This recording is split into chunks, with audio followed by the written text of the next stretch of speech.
Well,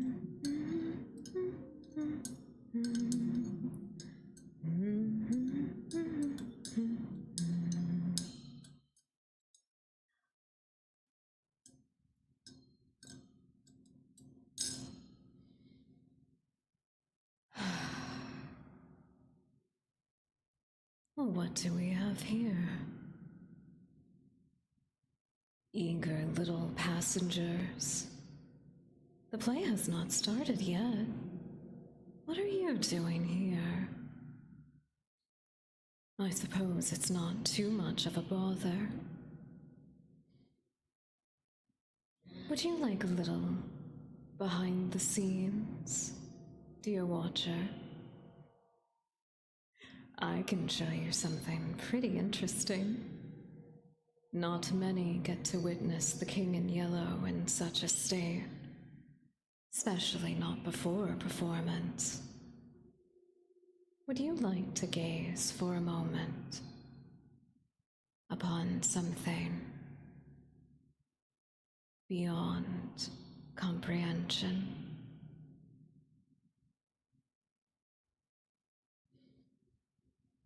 Well, first, forgive me. I have not properly introduced myself. I am the King in Yellow, the star of tonight's theater production. I would like to welcome you formally. Welcome in, my dear dust bunnies.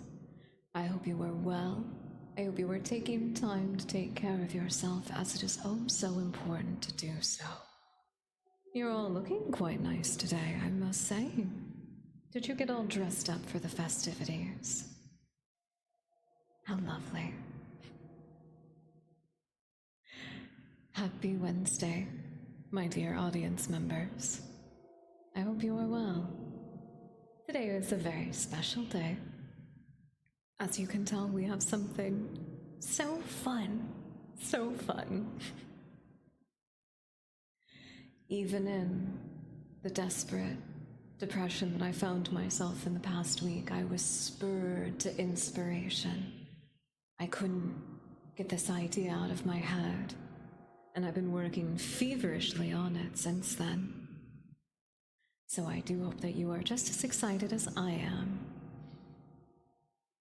I guess I could lay off of you just a little bit.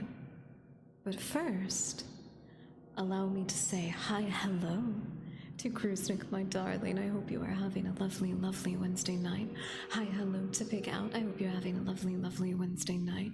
Hi, hello to Lacey. I hope you're having a lovely, lovely Wednesday night. You know, since we're already here, I might as well say hi to everyone. Welcome in. Also, welcome into Marcy. I hope you're having a lovely, lovely Wednesday night. Hello. Hi. I suppose I can back off just a little bit, give you a little bit of space, if you really want that. Well, I was pretty close. That's better. That's a little bit more breathing room, don't you think?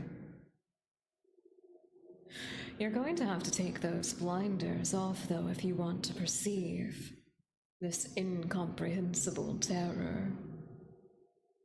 Do you think you can handle it? Will your mind be completely disposed of in the chaos that instills in you?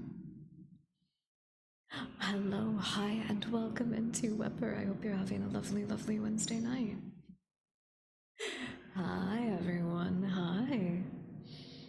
Are we ready to gaze upon the incomprehensible horror from beyond the stars? Older than Cthulhu, older than Yog-Sothoth, older than them all. And our poll came back. Nobody said that they were having a bad night. Yay! That's wonderful. What kind of king would I be if I let my subjects fall into despair? Well, if static is the remnant of cosmic background radiation, the only real evidence that we have of the Big Bang, I don't think anything could be much older than that. Not really. I like how squishy the iris looks. I'm sorry, I'm gonna break immersion for a second. I love how squishy and expressive the iris still is. Can you tell that I'm smiling? Man, you haven't even gazed yet. Alright. Alright. Close your eyes. Close your eyes for just a moment. I would hate for the shock to kill you. Close your eyes for just a moment. Take a deep breath. And bear witness to the King in Yellow. That might be a little too bright. Human eyes are still so sensitive to things. There we are. There we are. Why, thank you. Why is that behind my head? I have no idea why that's behind my head. That's so strange. That's not supposed to happen like that. I expect any and all anomalous activity. I expect it. I don't know if I would recommend head patting actually because of the crown of horns that I have, but I'll take the blood. I'll take the blood any day. Welcome in, everybody. What do you think? What do you think so far? There is a full being attached to this vestige.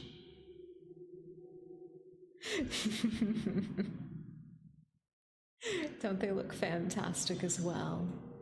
A beautiful crown of thorns for an entity that would never consider being martyred. Do you like it? I couldn't quite find a crown or a hood that fit for tonight, so a little different than normal.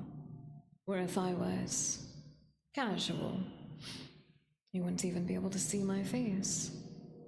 I thought for the special occasion it made sense, though. Welcome in, Cold-Blooded Fi. I hope you're having a lovely, lovely Wednesday night.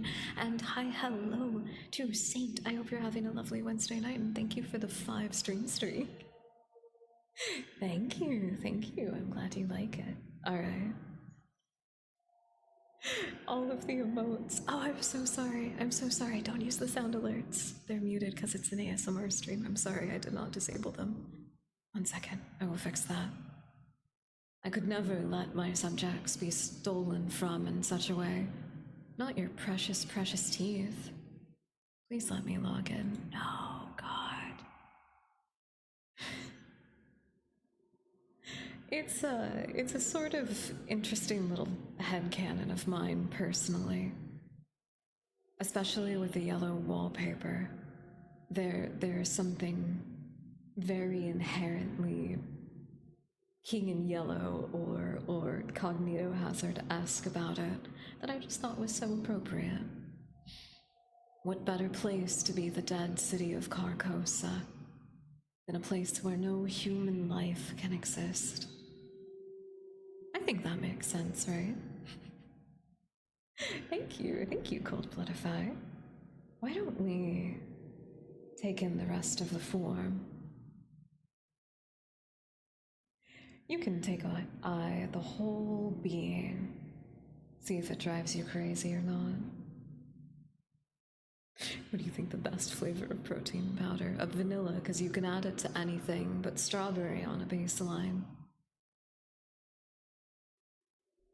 Strawberry will always be the best of anything, and if I can just add that to any drink, I'm happy.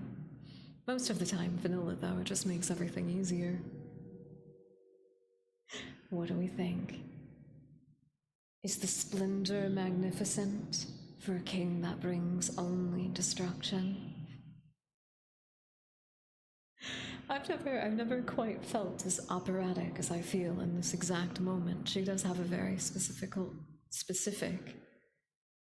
theatricality to her, doesn't she?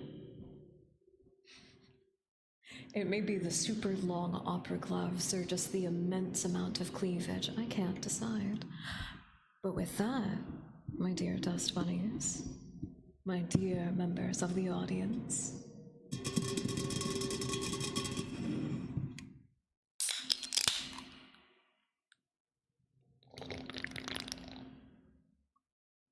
oh, fantastic. Oh, God. Put that away. That's horrifying and grotesque. I want nothing to do with whatever cosmic horror that is.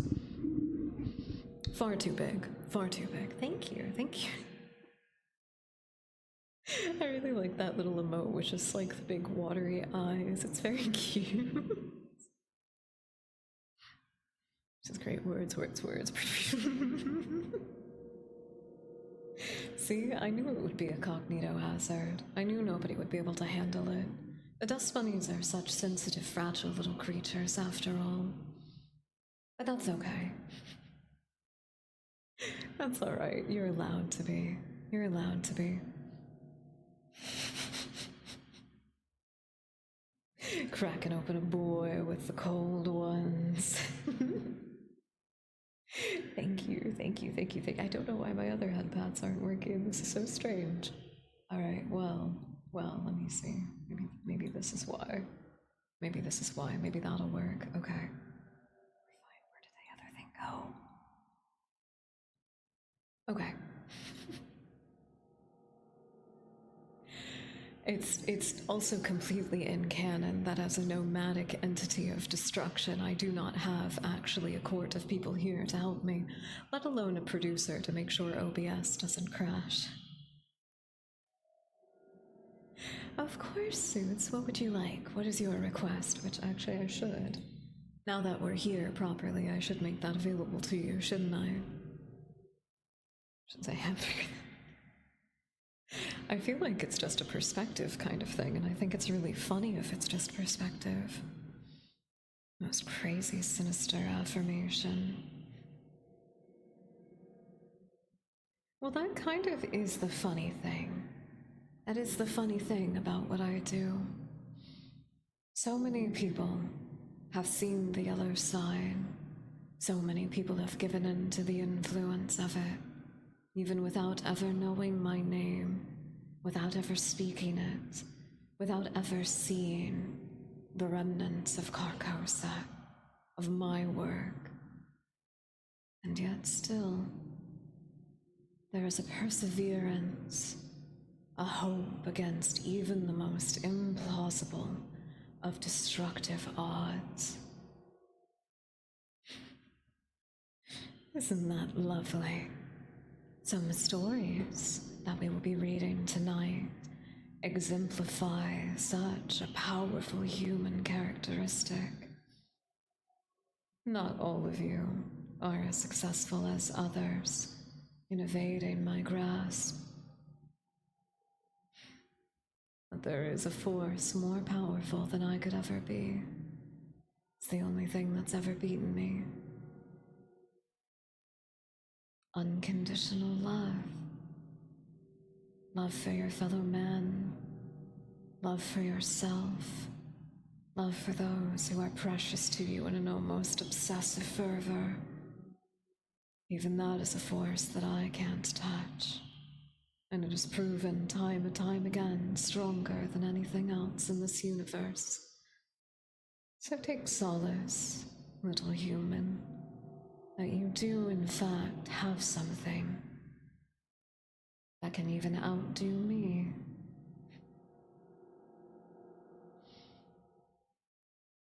What did you think? I'm the one here to cast acts of destruction. I wouldn't want to encourage all of you to do that. You're here just to be the victims. I'm taking myself. I'm so glad that you use the kek emotes, because in 7TV they're little vampires, and I always forget that I have those. It's so shiny! God, I am the king in yellow. I'm smitten with all of the shiny things. Paper tearing, you got it, Marksy. You got it. One moment. I think wings anywhere that are thematically appropriate to the character are pretty cool, honestly. I think wings anywhere. Well, welcome in, boss. Thank you for the reminder to stay hydrated. Give me one moment to grab a piece of paper to decimate utterly. Well, welcome in, Alex. I hope you're having a lovely, lovely night. Thank you for joining us from YouTube. Thank you, thank you. Tonight is a very special broadcast.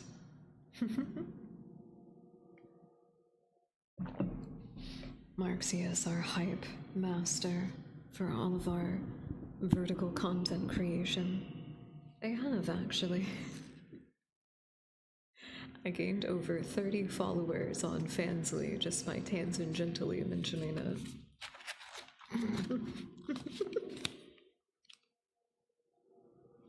You may have the power of hope, but humans are incredibly simple.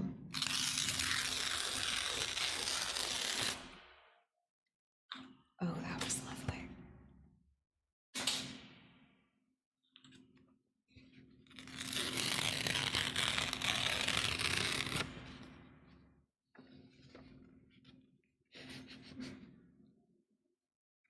I don't mean to break immersion too much. I am kind of excited to start editing more clip stuff again. I think this stream is going to get a clip edit treatment. I mean, with how special it is, right?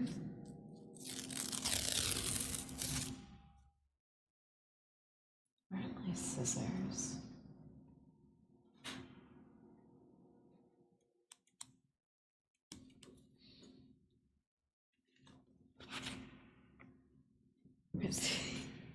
Oh, I didn't know that, Saints. Thank you for that. Thank you.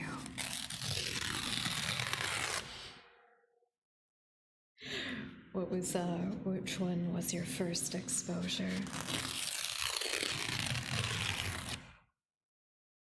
I've actually gotten a couple of warnings on YouTube. That algorithm does not like me.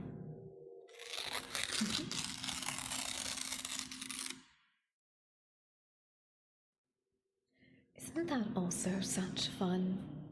I love seeing the community interaction clips. I think I have a way to edit everything that I like. So I do want to start grabbing more of ours where we're, directly talking to each other instead of me just ranting and raving like a mad woman.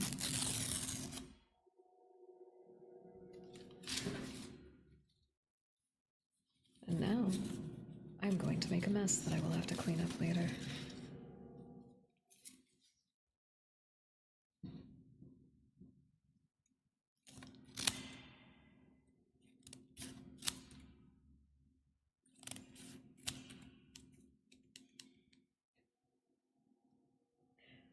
After, if anybody else does want to get in any of your trigger redeems, after this, we do have some fun stories to read from, wouldn't you guess it, one of my favorite books a human has ever written, The King in Yellow. Or, if you would prefer, I can perform the play for you. Only 2 perspectives are necessary, so as a one-person performance, it is fairly effective. It is the play itself and the knowledge of this form that brings misfortune. Of course, Suits, what would you like? What would you like?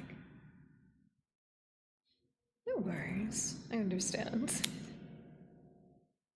I've got a lot of really funny videos that I've posted recently. Alright, now that there's paper confetti everywhere, and it's embedded in my keyboard because I'm a fool, do another one.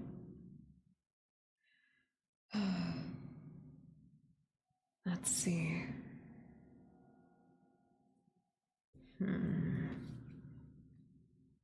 Channeling something from another part of the universe. Forgive me if it hits any current insecurities too well. Hi, Nicholas. Welcome in. I hope you're having a lovely night. What do we think?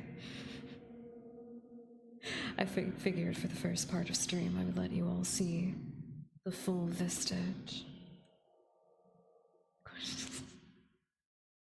Thank you, thank you.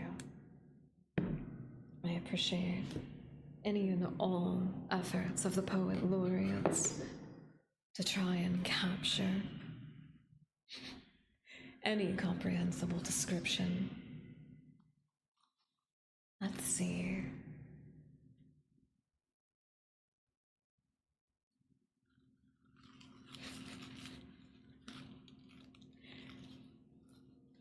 It is no fun to torment prey that does not have a survival instinct. In many of the types of horror stories, because we can't call it Lovecraftian, it didn't originate with Lovecraft. But in all of the stories where someone is made to face the horrors, it is because they dive head first into it.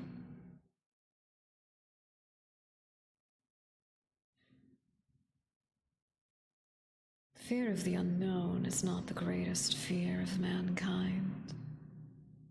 Mankind embodies a drive to pursue everything. Curiosity. Even sailors who once believed that there was an edge to the world that they would just drift off of entirely, still sailed with their whole heart to horizons they didn't even know existed. They found other worlds entirely, other types of people, and they fought desperately for that place in those new worlds.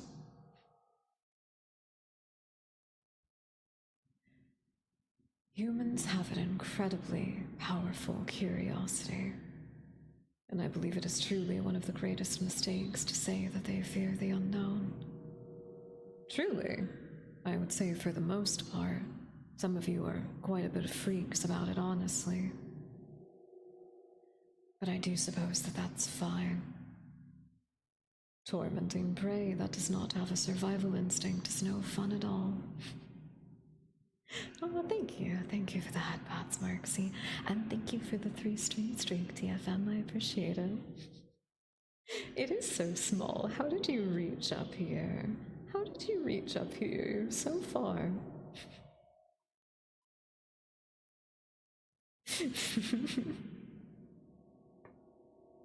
The Greeks and Romans would. Which ones do you think?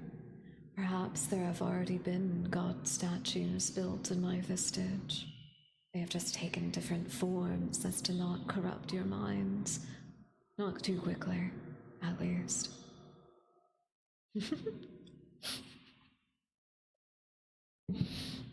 Thank you, Jelly. Thank you, and welcome in. I hope you're having a lovely, lovely night. We are quite illustrious, we are. Oh, of course, Mark. See what you got.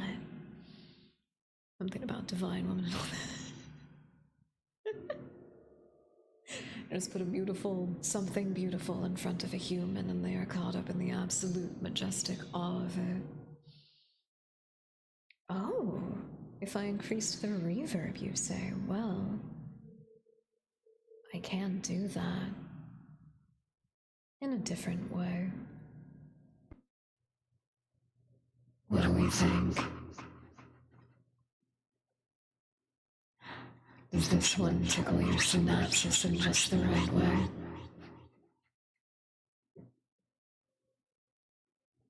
This was actually the one that was the big inspiration for this street resistance filter in particular. You'll never guess who it's inspired by. Another little yellow demon from beyond the stars.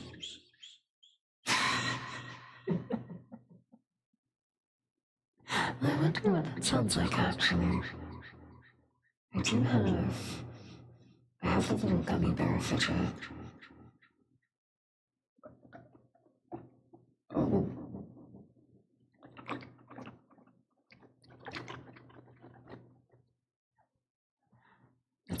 very, very weird.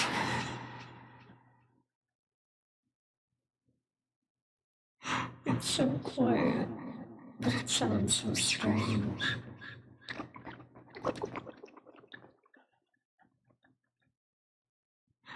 Is it another affirmation? Did you want to mix it up? Tarot reading, you got it.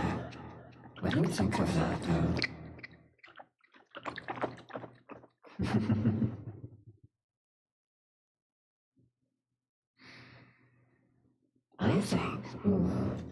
I think after the tarot reading, I will read you the play with my namesake. It tells the story of the lost Carcosa and the twin suns that hang over the city of Utah. I forgot about Terry. Hey, that's why I got the list for you, all of you. Never have to worry about forgetting. Alright. Let's close the distance a little bit. Just a little bit. You don't mind, right? You don't mind being up close and personal? Since we're getting ready for the performance, we can be a little more personal, right? So, Saint, is there anything that you would like to ask the powers that be? Any messages from the universe?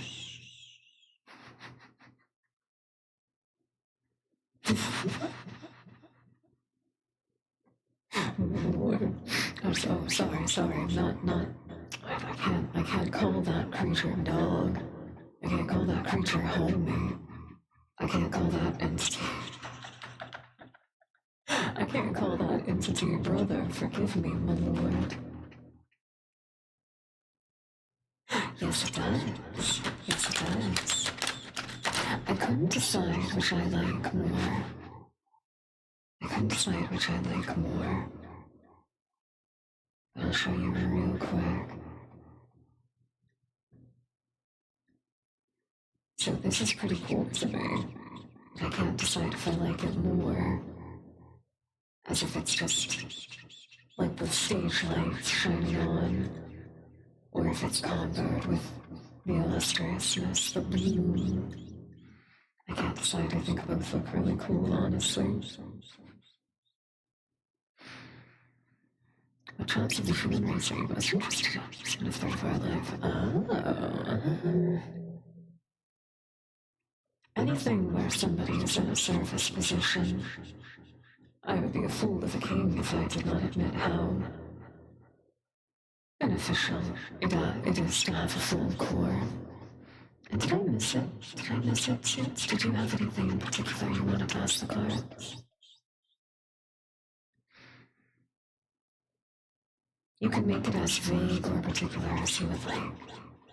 I will do a 3-card reading. 1 card representing the past, 1 the present, and 1 the future. I don't think anybody in a service position deserves significantly more respect than they get. Where would a king be without his subjects, without his servants?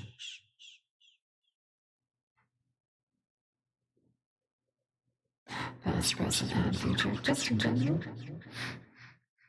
You don't have anything in particular, we can do that.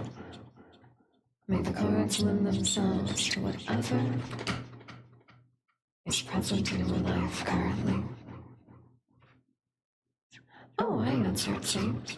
I think wherever wings feel the most appropriate to a character.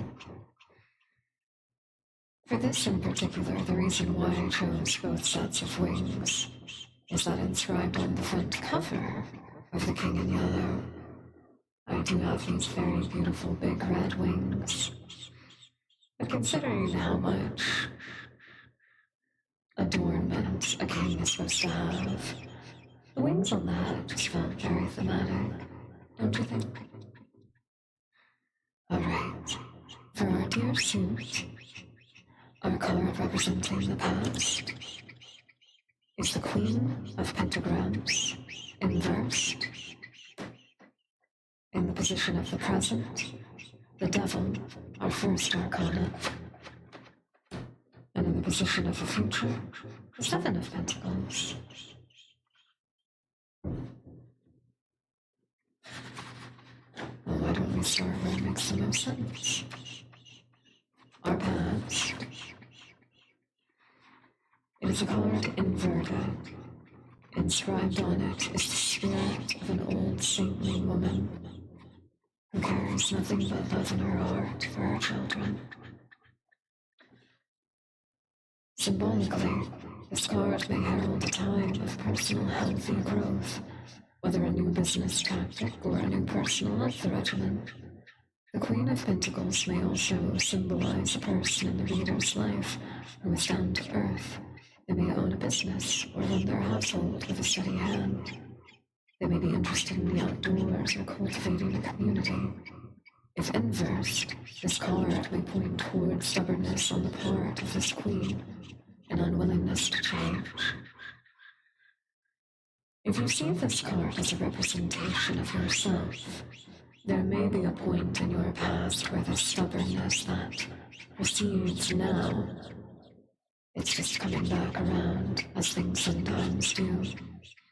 Recovery is not a straight line, and sometimes we can carry bad behaviors for so long. Or it could be somebody near you. This may be a problem that you've had with another person being too stubborn and unadaptable. For our present card, it is the Devil. He represents an entrapment, bondage, stuck in the material plane, the physical. Ignorance, hopelessness, depression, and doubt, falling from the lack of hope and faith.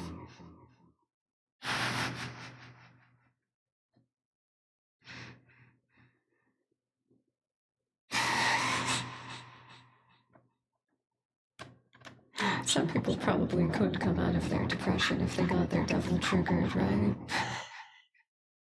I'm not the only one that thinks that, honestly. I don't think everybody needs it, but I think some people just need to, let loose a little bit. That would probably be well. Well, welcome in, Slipknot guy. Hope you're having a lovely, lovely night. Welcome in. We are currently preparing for our performance of my favorite play, The King in Yellow. That is who I am. So welcome in. In reference to the first card that we drew, you may be trapped by stubbornness. And this is something that I have dealt with and with myself. Sometimes we can become so self-obsessed in our own misery, so self-pity, because it feels like the coddling blanket that we wrap ourselves in is warmer than the cold effort that it takes to improve.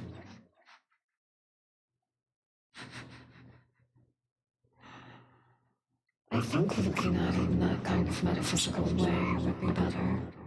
The cards would never seek to pull you out on something. But if you are feeling trapped, or feeling confined, the cage has become too much for you, it may be worth looking in towards yourself.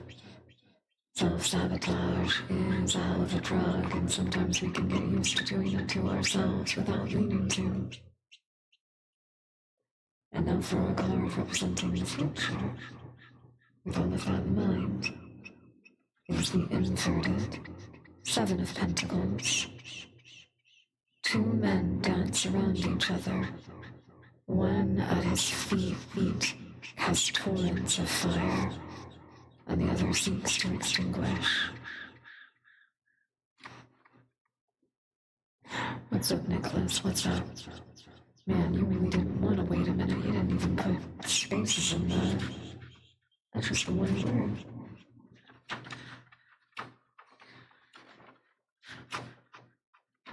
I did. Nothing to grab space now. There it is.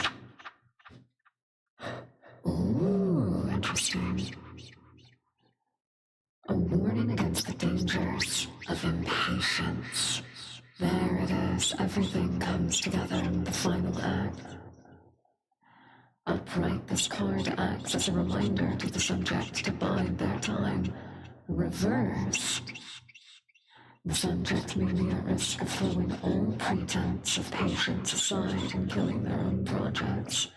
Worse yet, as a card of the physical pentacle suit, the subject may be at risk of losing a substantial investment or injuring themselves. So we know the crux of the issue. A familiar stubbornness within yourself or within somebody else. Or all of that coming together to stifle your progression. Well, with our tarot readings, I'd like to also include some positive affirmations specifically about the reading itself. 1 second.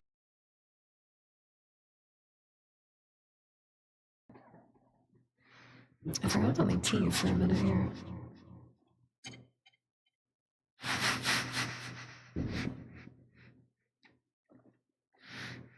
Well, hi, Jelly. Hi. Cursed voodoo noises. There's no cursed voodoo noises. What are you talking about? Our affirmations for this, for our dear saint, which I do hope that the reading was helpful to you. For our dear saint, may you be alleviated of stubbornness. May you be alleviated of all road blockages that are in your path.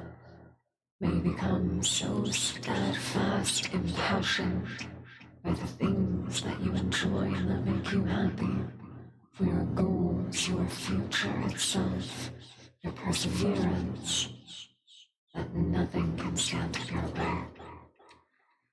Your own stubbornness, the stubbornness of others, may it all be alleviated. May you be surrounded by nothing but support for your pursuits. I see. Sometimes we do learn something that works. A little bit of special clairvoyance. I can't tell the future or anything like that necessarily, but my time around,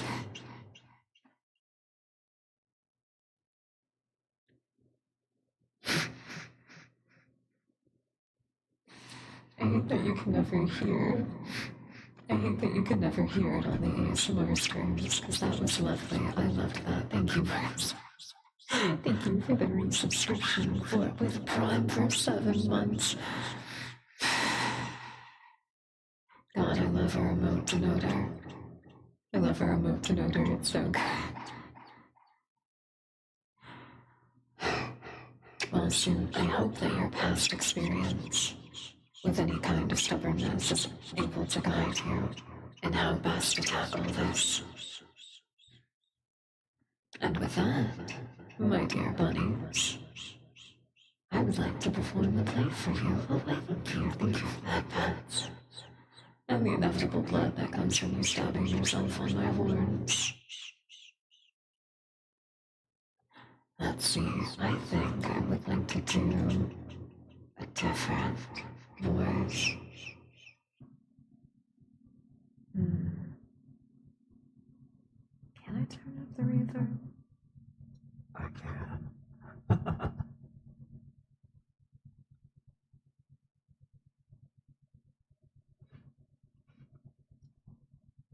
I was listening back to it. I kind of scared myself with that laugh, actually. Thank you all for that, Bats. Thank you. All right. Kind reminder to stay hydrated. To all of my dear listeners, lurkers, and watchers.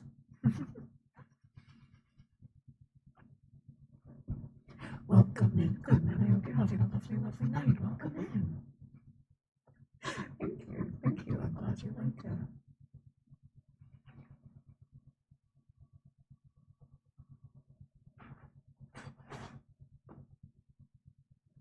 I'm also going to take a second to breathe and stretch.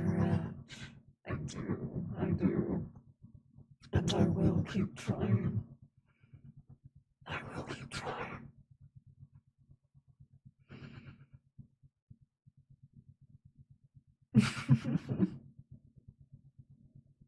Well, if you are unaware, oh my god, look at how shiny she is. Oh, she's so cute. Everybody is so shiny. It's the bird in me that's popping out for a moment.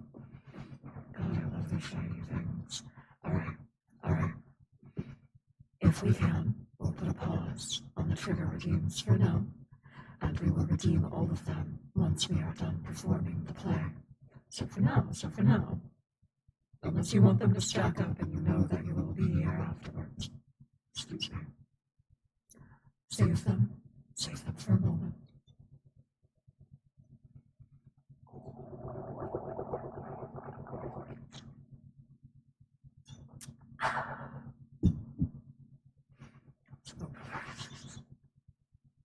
I know there is, and there's a fantastic video game series that will be coming out with its third installment called Sucker for Love.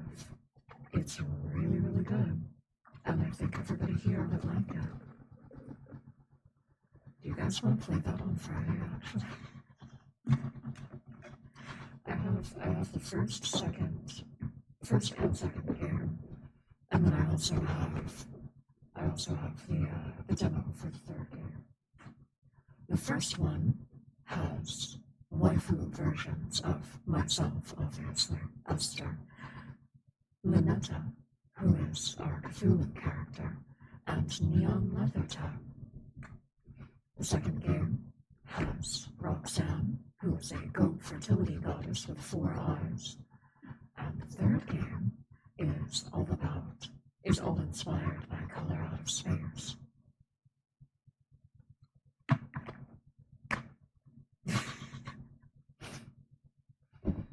I was pouring my gamer beverage into a sealed container so it stays bubbly. Okay. I think we're ready. Where am I? I do wish that there was some, magical way that I could have hand tracking on a 2D model, but there is not. There we go. Does it feel like I'm lording over you on a stage? It's massive lags through this filter with 90%. Then you can just let the words slowly trickle into your brain like honey. If you happen to miss something, I'm sure it's not a bad thing. It could never possibly be any other kind of influence. Maybe you'll remember it later. And with that, lights on the stage. My dear lovely listeners, lurkers, and watchers, allow me to perform The King in Yellow as it is actually presented in the game Sucker for Love 1 by Akabaka.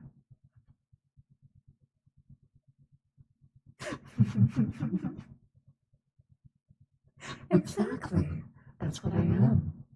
The King in Yellow is the first ever cognito hazard.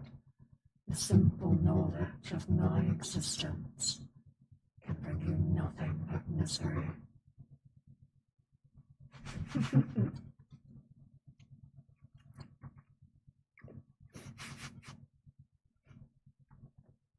I feel like more VTubers should definitely use voice filters like this.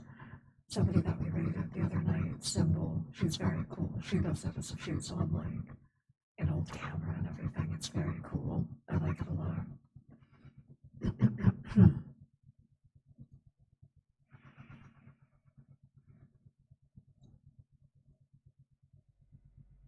me know if anything is too loud.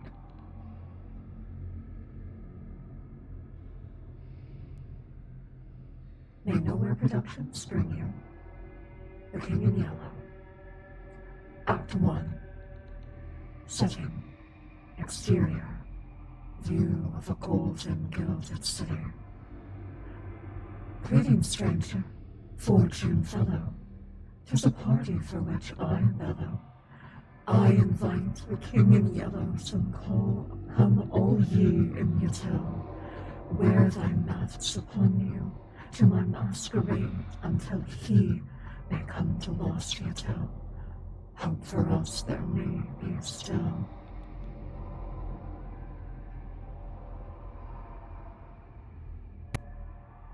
Shadows lengthen, streets darken, to the curfew thou must hearken.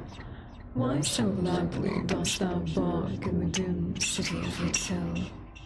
Only much attention, quite unwholesome, you'll instill from the souls of lost poor Yatil. Why attract so much ill will? That is what I must seek, see hidden somewhere amongst the meekly. 'Tis one invitee I seek, he shall my mistakes undo. 'Tis the King in Yellow, whose great wealth I shall accrue.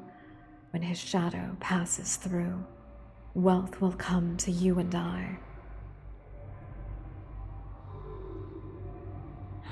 Lo, your plan shall surely languish, and this whole town will know anguish. For the king is whom they say shall see the city indeed its might. If he comes, Yatil and you and I will know his might. All will be lost within a night. What reward is worth that price? Wearing this expensive clothing, pardon from my family's loathing, lasting till I am decomposing all my friends whose strife I've caused. Yes, preparing for this night, their forgiveness is the cause. They shall be proud because I had brought the king to us. Act 2. Setting. Interior. Welcome company most cherished, may my loneliness thus perished. This evening we shall share much which would be wasted by myself. No attendants have arrived tonight, alas, besides thyself.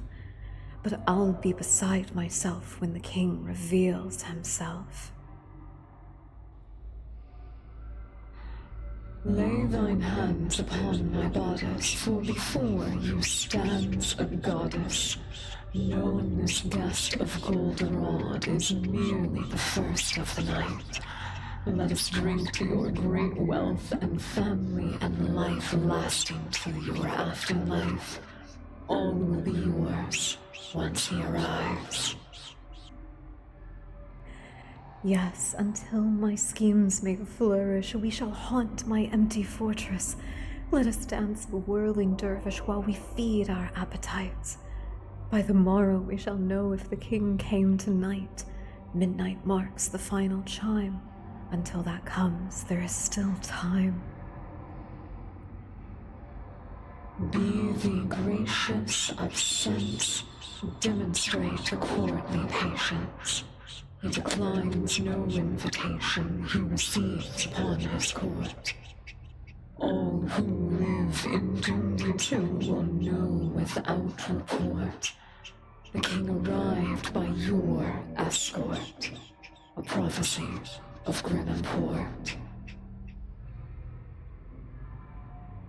Act 3. Interior. Darkened.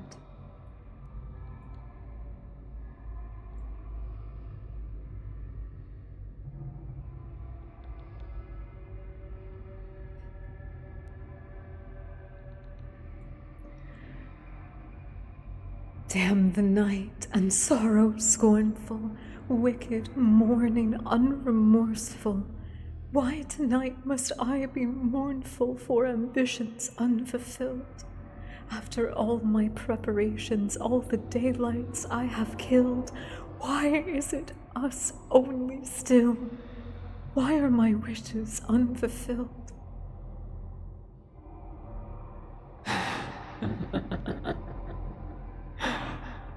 so livid. It is your actions that have permitted this result, truly befitted to a hunger such as thine. Know your greed is grave and tomb and crypt in which you die. It's within your griefs you fry. Dearest host, your end is nigh. Wretched guest, you've come to mock me. For bemusement thou wast hawking, and so in the town you stalked me to watch my schemes fall apart. Strip thy mask, apologize, then hastily depart. Leave thee just my broken heart. Leave not what else in whole or part.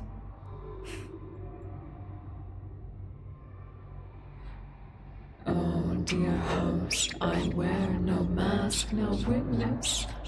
For it was thee who hast permit this golden guest to own the dimness of the city of Yatil. Lo, for the king and yellow I am, whose long shadows fall on Yatil, and whose shadow you are in still. Dark as death is now Yatil.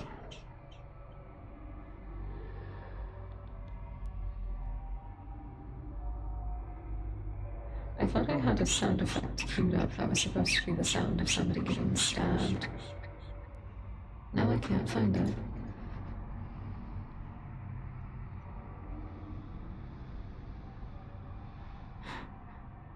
Never mind, I can ham it up.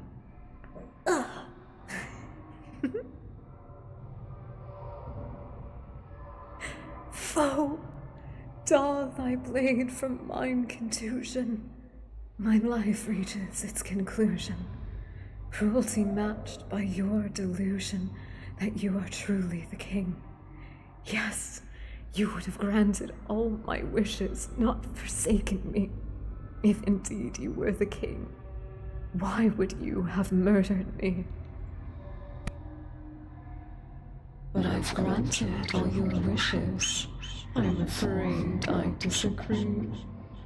All alone you are with all your remaining family, and as visions turn to darkness, you have flame for all to see, and you'll wear that mask and robe the rest of all your life indeed, and the strong will fall to illness, haunt you till with crypt-like stillness, and none left alive to witness my ascension to your till.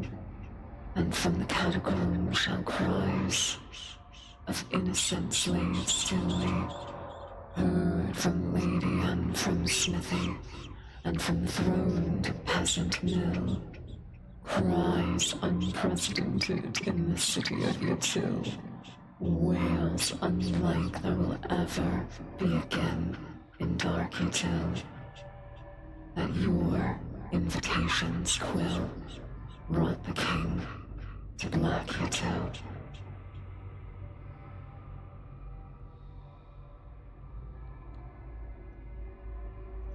What did you think? That was the King in Yellow play from Sucker for Love. A very cool visual novel. All eldritch and Lovecraftian inspired, of course. What did we think? I saw you tapping away. I saw you all tapping away. What are you talking about? Oh. Well, I apparently finished the play right on time. You will have to, unfortunately, we will have to take a moment to let the ads play, my dear, lovely members of the audience. Please take some time to take care of yourselves, and when we come back, we will have more of such a wonderful time together.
Welcome back, everyone.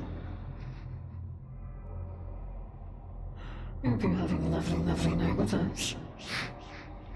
I may have accidentally given myself the hiccups. Oh god, the captions are struggling, aren't they? We already don't have a very good time, honestly, on ASMR streams because of how quiet we are. Which one is the most clear? Is it this one? Blah, blah, blah, blah, blah. I guess that works. Wait, where's the... wait. There's no demon voice. What's happening?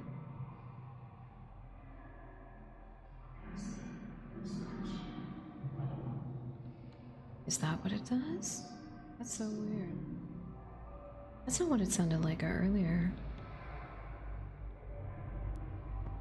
Fine. I'm sticking with it this one. Alright, welcome back everybody. Welcome back properly. Hi. Hi. Are you in jail zone? You're not in jail. We have to take breaks on the hour so nobody misses anything because of the ads and so nobody has to watch ads. You're not in prison. We are. That's not prison. Sorry about the issues with the captions, everybody. I came back and saw what you were all talking about in regards to that. I also saw, bro, the king was not in the documents, and no, he does not have a baby killing machine. I'm evil, but I'm not foul in that way. I'm glad you can recognize it appropriately. Share your experience? What do you mean? Oh, sorry, there may be a misunderstanding. On the menu, the experience is the little section of redeems that are at the bottom, which is the tarot readings, sinister affirmations, humming or singing, and short stories. You're so shiny. No, I do not bark like dog. What do you think I am? For shame, for shame. Did you guys like the play though? I actually rehearsed it a couple of times. You heard Arf. When? When? Oh, quit it. No lying. You're not allowed to lie. Do you want me to refund the points by the way suits, or would you like to pick something else? You can pick something else if you want.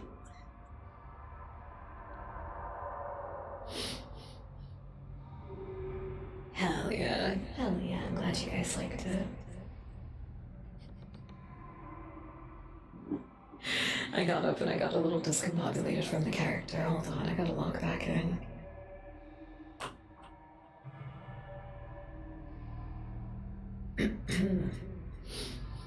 I actually didn't have too many affirmations on standby, I'm not gonna lie to you.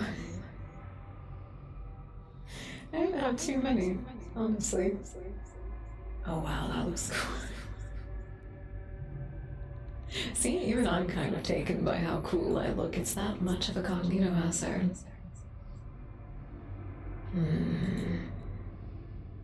Alright, Soon, you gotta give me something to work with. And give me something to work with. What would you specifically like affirmations about?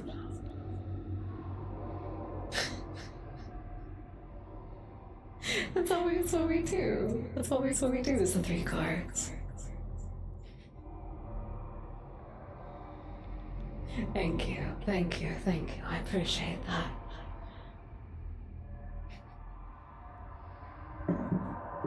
Alright. We'll do another one. Thank you for that, Patsy. And thank you for the blood. Thank you. Are you all just very happy to be here? You can all just be very happy to be here, honestly. loud. There we go. Alright, is there anything you would like us to channel into the cards? Or would you just like another general spread?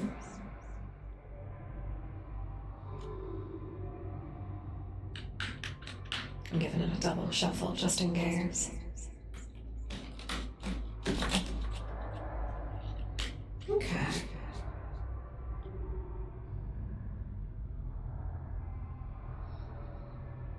Our second reading for suits tonight. Our card representing the past, present, and future.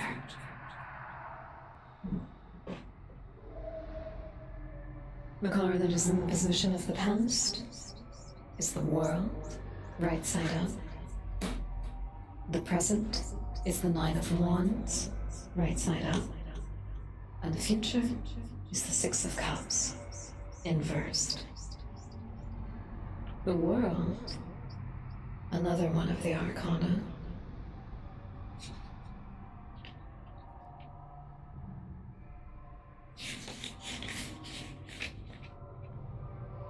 It represents integration, synthesis, accomplishments blossoming, and being active in a community, fulfillment, and wholesomeness. Being in a past position, I think this will be more revealed to us with the Nine of Wands. Usually, in this, I would suspect that the cards wish to remind us of better times, or times when we ourselves had a little bit of a better handle on things. It's a reminder that it is tangible. You cannot turn back the hands of time, but you can recreate circumstance.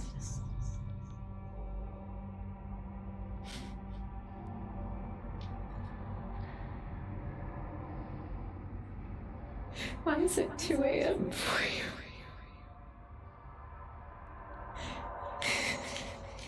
You know you're allowed to sleep, right? You're allowed to get some amount of sleep. There it is. The Knight of Wands. When this card shows up, there is no going back. Uh-oh.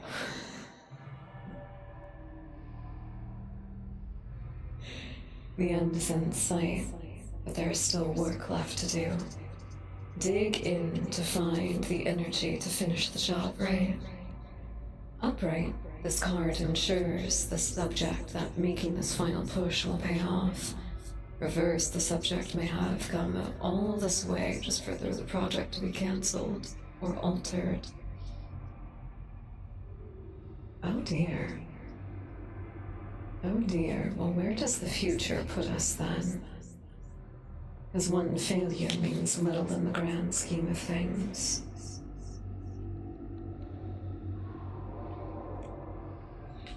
Our Six of Cups, inversed.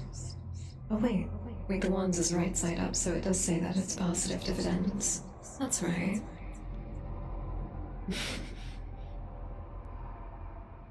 You better get back in the Yaoi dungeon. What do you think you're doing? Get to writing. In this form, I can thoroughly threaten you to finish writing. The emotional mirror to the Five of Cups. Where there was once loss and regret, there is now appreciation and joy. This card concerns the joy obtained from reflection and nostalgia. Upright, the healing power of memories, nostalgia, and old friends. Reversed, the concern that dwelling on the past or dwelling over much may bring back unhappy memories or lead into darker feelings. So we have a very idyllic past. Community, wholesomeness, togetherness. We have a present where a lot of hard work is pardon me, is preparing to pay dividends. But then we have a future. We have a future that is...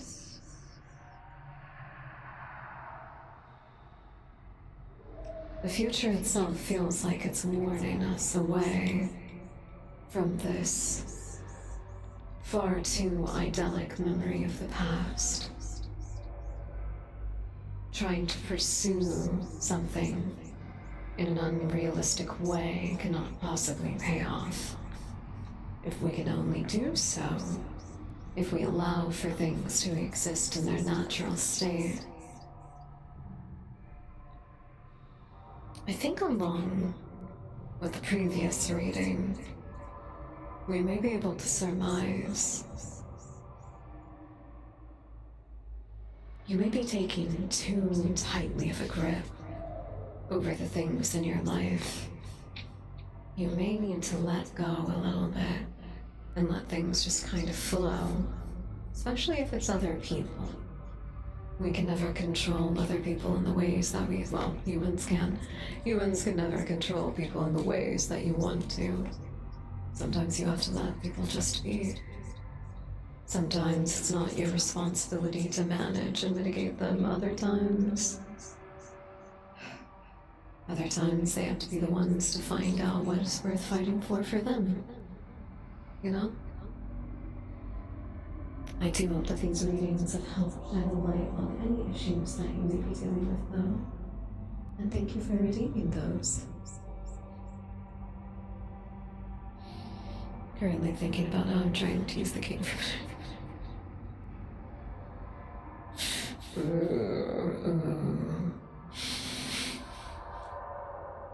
Where's my little jester character that's antagonistic towards me? I guess that's technically what I am for myself, actually. I'm my own antagonist, honestly. Welcome in, Omega, if you're having a lovely, lovely night. I am the King in Yellow. The original Cognito Hazard. The original Eldritch Horror. More you know of me, the more misfortune and destruction you bring upon your own existence. The longer you gaze, the more mad you go. Is it worth it? There was once upon a time that chap wanted to get Krusnik a maid outfit. I think the jester outfit would be pretty cute. It is that little meme of like the jester dancing in front of the princess and the princess dancing in front of the jester. Does this bring you joy? Thank you for that, Pats. Thank you.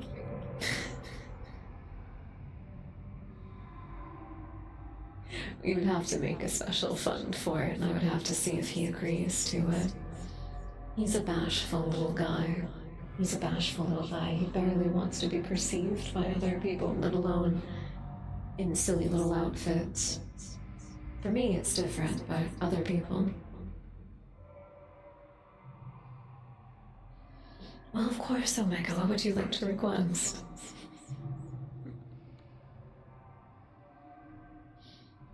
I thought it would be fun if Krusnik and I got matching costumes, but I gotta do a lot of convincing. You got it. Are we having some... Let's see... Is it kind of our self-confidence and self-esteem kind of area? Let's see. He's currently playing Warframe, and he's suffering a little bit because he hasn't played the game in a long time and all of his equipment is a bit out of date. So he's having to work extra hard to catch up in certain ways. Wish him the best of luck with that. He's having fun with it, but there are some missions that he's having more trouble with than he should be because his meta is not aligned at the moment. For democracy. Wait, did I say, wait, I'm so sorry. Did I say Helldivers? If I did, I meant Warhammer. Not Warhammer, not Warhammer. Fuck, what's the other one? It's the one with the Tennos in it. It's the one with the Tennos. Warframe. Warframe. It's Warframe. He's playing Warframe. I got too many games in my brain. Thank you. I got too many games in my brain. Krusnik plays quite a few of these back and forth, so existentialist and feeling like I'm on a Mobius strip. The perspective changes, but it's still a little new.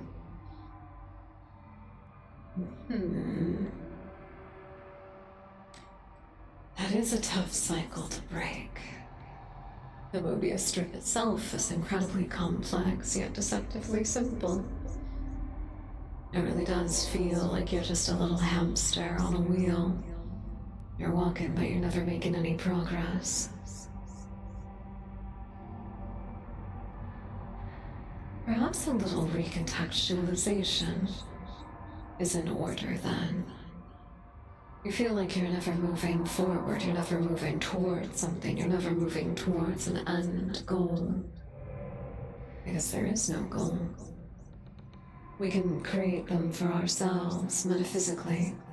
I will do this thing, I will accomplish this, I will become something. I will do something. That is our continued existence. It is constantly doing, it is moving, it is going forward. The only true end goal is death. That's the only thing that is the real end. Until then, we persevere, we endure, we keep moving forward, even if the scenery never changes. There is a quiet comfort in that constant, though. You memorize the parameters of your reality so quickly. You know how it works. You know how you, as a puzzle piece, fit into the grander scheme. Everything is much more simple than it initially appears. Though you may feel stuck, let me bestow a piece of wisdom on you. You're human. You only have one path, and you are on it. Whether the end goal is perceivable, conscious, or something that you are working towards, there is only one path, and you are on it. There is only one direction that you can move, and it's forward. Find yourself along that path somewhere. As you dispose of previous versions of yourself, let them fall along the wayside. You need not trample over old corpses. May you find a sense of control and comfort and peace on that Mobius strip. I hope that you find peace in that, Omega. See? As much as I appreciate my own improv skill, I think whenever I get a little bit of guidance, it works all the better. Hi, Reload. Welcome in. I hope you're having a lovely night. Thank you. Thank you. I think that's kind of the fun part about wearing black most of the time, is I just put on a little bit of color and it's just like, whoa. She's illustrious. My god.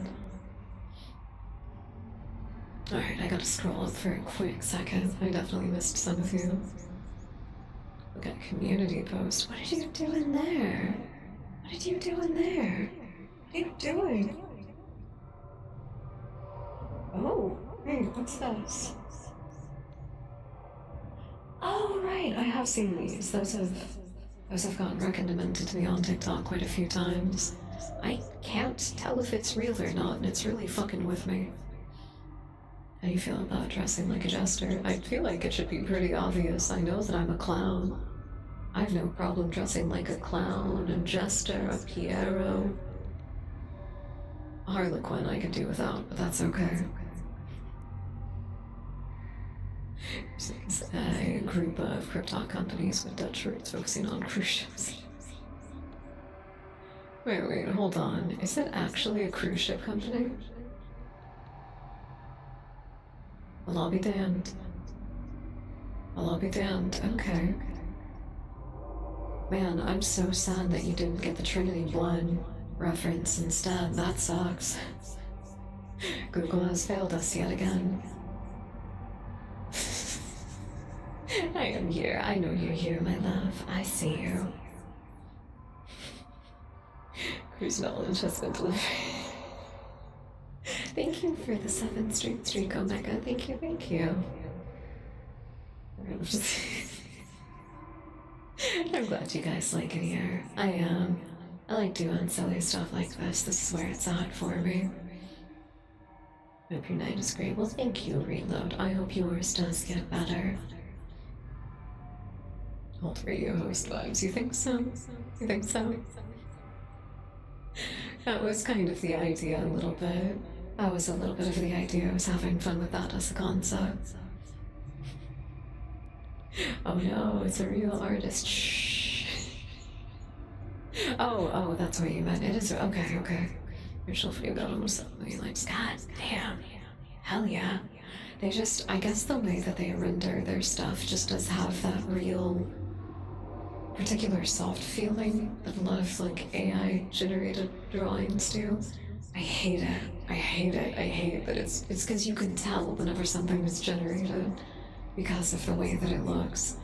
But then there are some artists, obviously, that have they just do their stuff like that for whatever reason, you know? It stresses me out. Sadly, it's not just a cover for a webcomic. Oh yeah, it is just like little scene installments, essentially, right? I feel like a lot of people would be begging them to make a comic at this point. Thank you for that, Patsy. Thank you. Most undescribable when it's I found a snail in the chicken nightshade. Oh, I agreed with whoever said that you should name him, what was it? Somebody suggested a name and I liked it. Shotgun.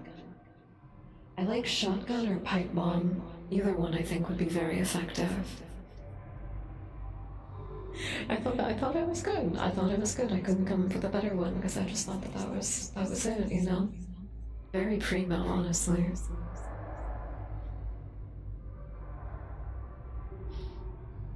I had a twist to my lips. Oh, wait a minute. Did something get mixed up? Oh, wait. See, even I don't notice when certain stuff gets mixed up. Oh, there was. You put in, it was Cruisinc, but Krusnik is Cruisnic. He is a vampire that eats other vampires. The one and only true apex predator. See, I thought Shotgun was a good name. I feel like that's a great name for a snail, honestly. There's Blade. There is his name Sebastian from Trinity Blood? Hold on.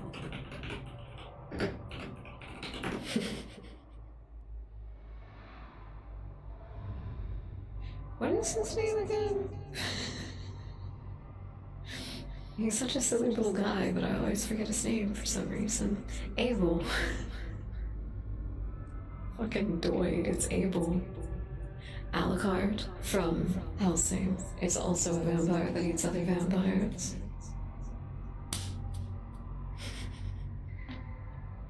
Sorry, I just opened up my covered container for my fizzy gamer beverage. He did.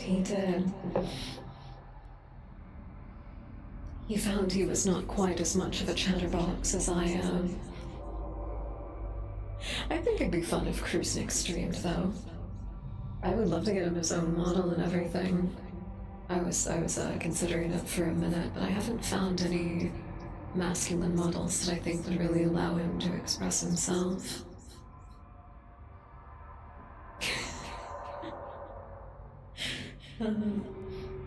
Played with nanobots and more biological engineering and more breeds. That is true. That is true. That is true. I think there's some biological engineering stuff that comes up with the later Blade installments, but it's not initially.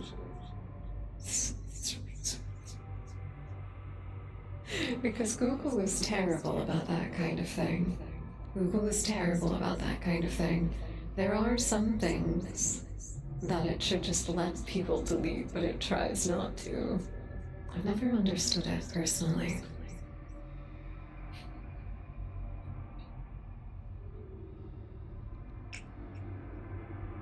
Kind reminder to stay hydrated, my dear dust bunnies.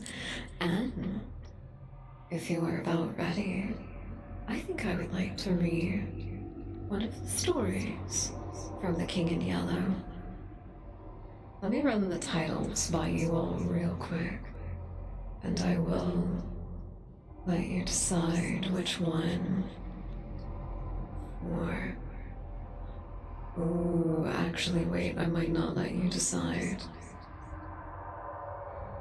The Yellow Sign is the last one in the set of 4 stories that actually pays reference to the play.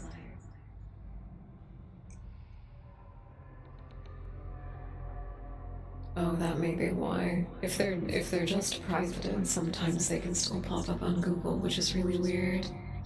I'm not a fan of it. I'm not a fan of it. I think it's quite strange. I think we will read The Yellow Sign. But first...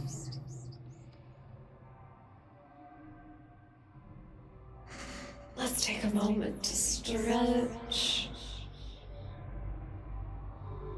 and breathe.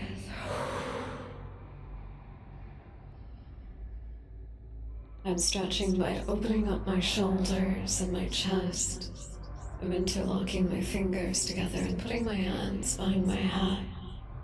And slowly and gently leaning side to side as I breathe.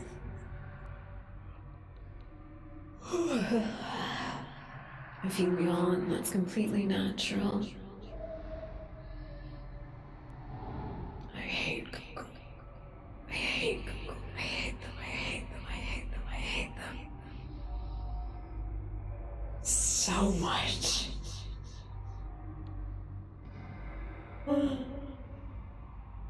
I'm just surprised that you found it at all. It is pretty cool, though. I am happy to know, you know. Sometimes it is cool to know that things like that persevere. If, if anybody was really interested in watching Krusnik's stream, that would certainly be something that you should voice your opinion on, I think. I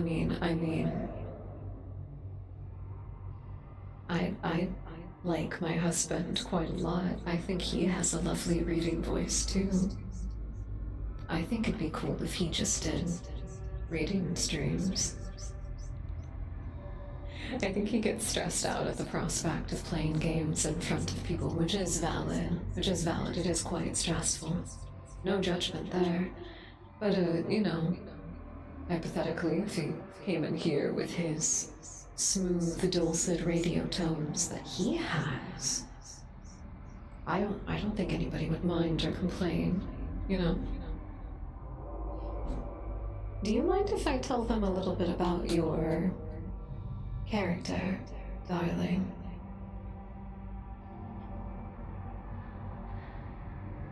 He does have a very special place in nowhere.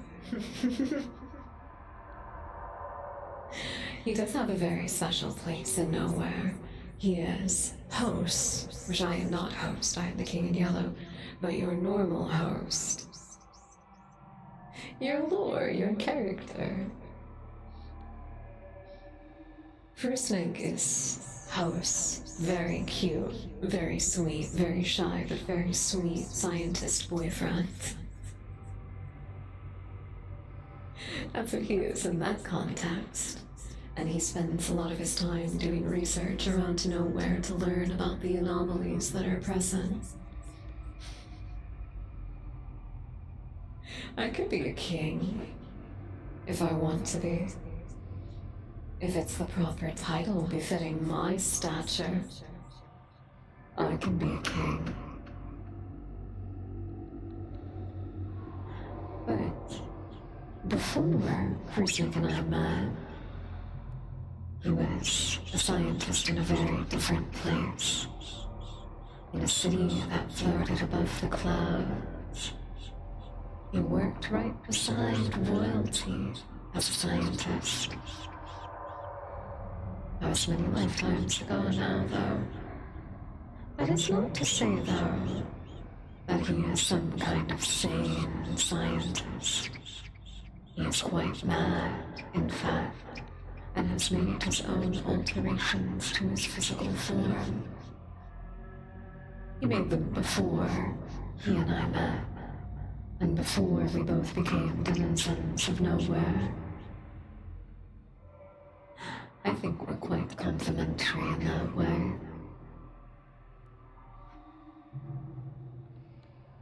Despair, despair, despair. I like it. I think it's fun, and it's inspired by Bill Cipher, which is so appropriate. I don't think it's that hard to understand. Is there something else that's making it difficult? What does it sound like here? No, that's still quite understandable to me, actually. Maybe your mind has not yet been opened enough to the influence. I think that's what it is. Well, I have introduced you to myself.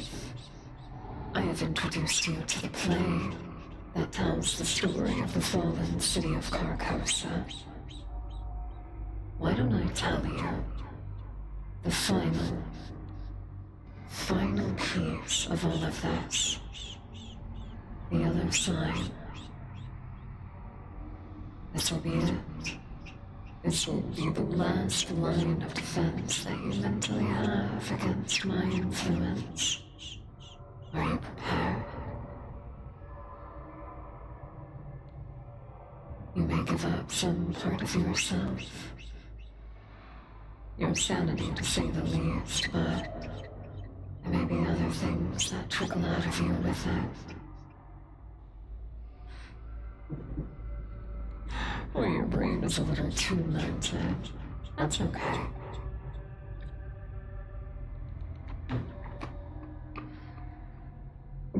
Those who are driven mad go forth and spread destruction.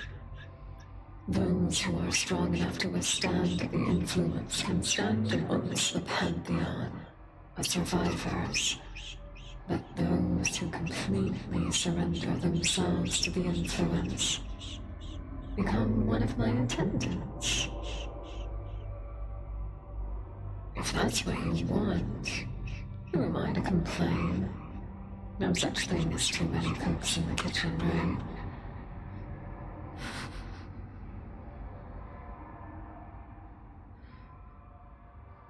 And with that, my dear lovely listeners, lurkers, and watchers, kind reminder to stay hydrated, to stay vigilant.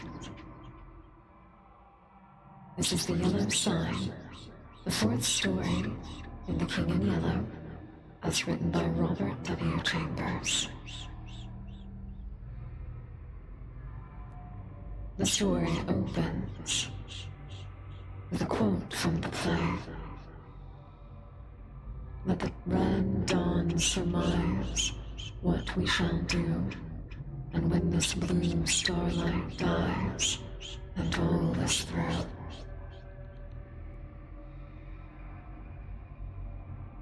There are so many things which are impossible to explain. Why should certain chords in music make me think of the brown and golden tints of autumn foliage? Why would the Mass of Saint Cecilie send my thoughts wandering among the caverns whose walls blaze with ragged masses of virgin silver? What was in the roar and turmoil of Broadway at 6 o'clock that flashed before my eyes the picture of still Breton forest, where sunlight filtered through the spring foliage, and Sylvia bent half curiously, half tenderly over a small green lizard, murmuring, "To think that this is also a little ward of God." Thank you for the self-care checklist, TFM. Thank you, thank you.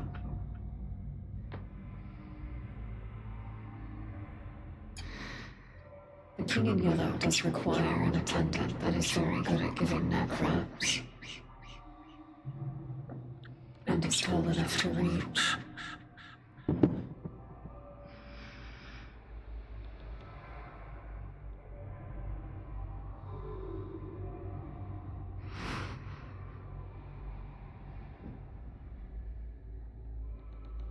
When I first saw the watchman, his back was towards me. I'm going to rearrange this just a little bit. There we go.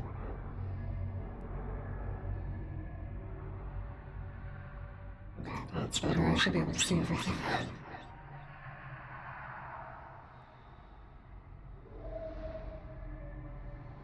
When I first saw the watchman, his back was towards me.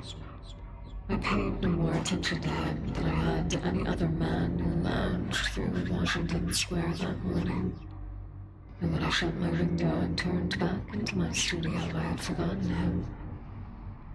Late in the afternoon, the warm day bringing. In the late afternoon, the day being warm, I raised the window again and leaned out to get a sniff of air.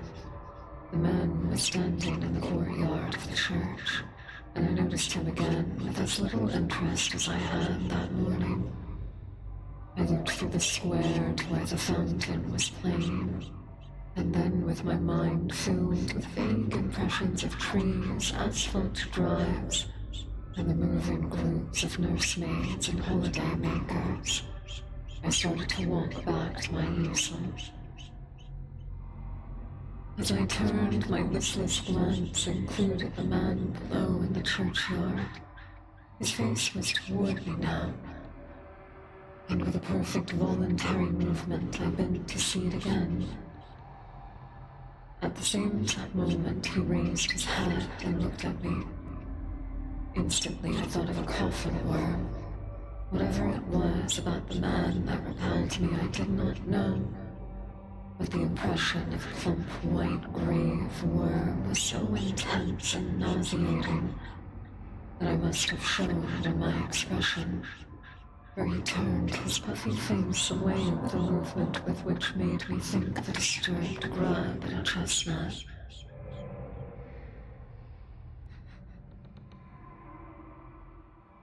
Thank you for encouraging the Sweaties to take care of themselves, CFF. I see that you are our official warden of self-care. You will dole out punishments to those who do not obey.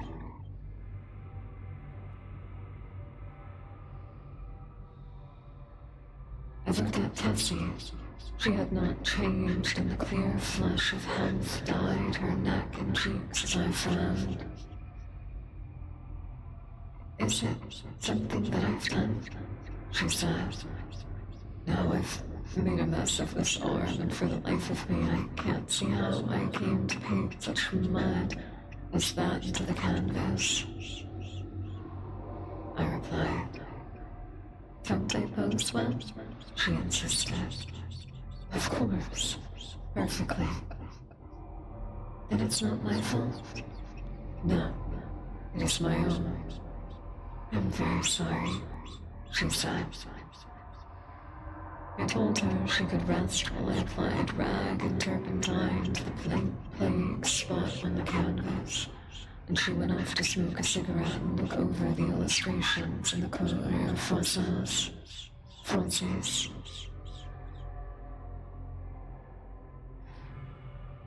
I did not know whether it was something in the turpentine or the defect of the canvas. The more I scrubbed, the more the defect seemed to spread. I worked like a beaver to get it out, and yet the disease appeared to creep from limb to limb.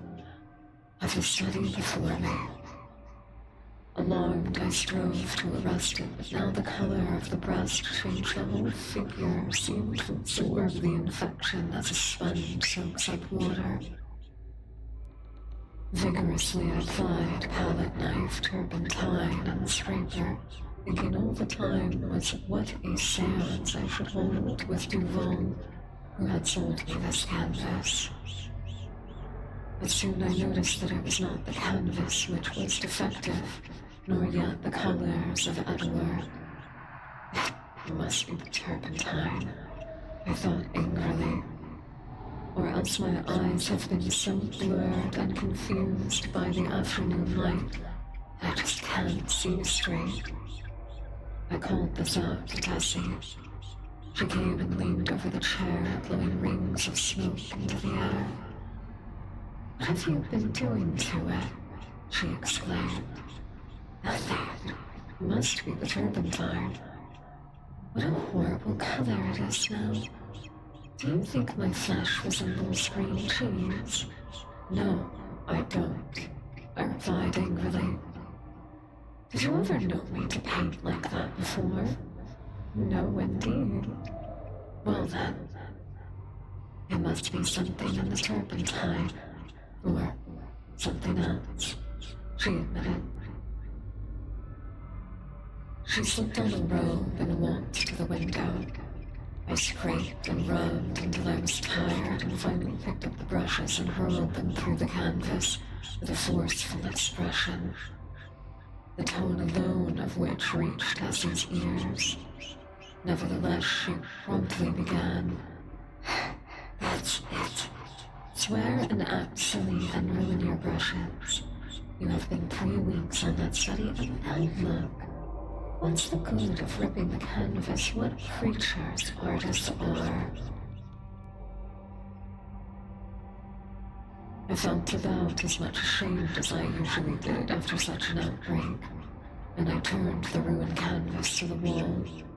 Tessie helped me clean up the brushes and then danced away to dress.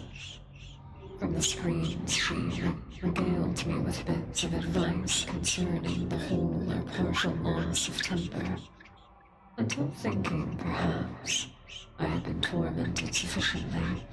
She came out to implore me to button her waist where she could not reach it on her shoulder.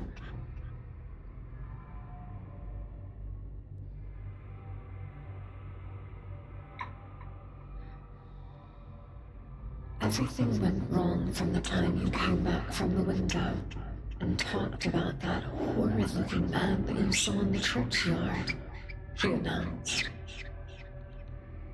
"Yes, he probably bewitched the picture," I said, yawning. I looked at my watch.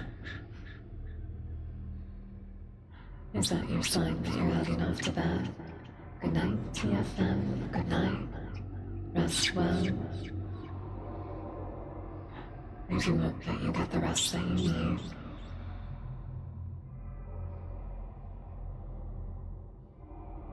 Yes, he probably bewitched the picture. Sorry, that's the wrong character again. Good night. Good night. Wait, where am I leaving? There it is. Good night.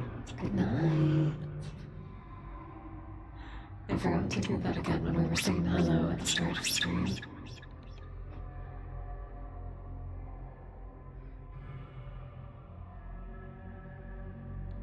"Oh yes, you probably bewitched the picture," I said, yawning, and looked at my watch.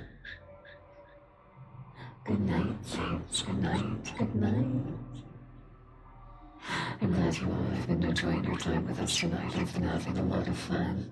Good night, everyone.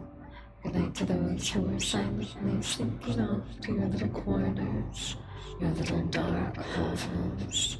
Good night, my dear dust bunnies.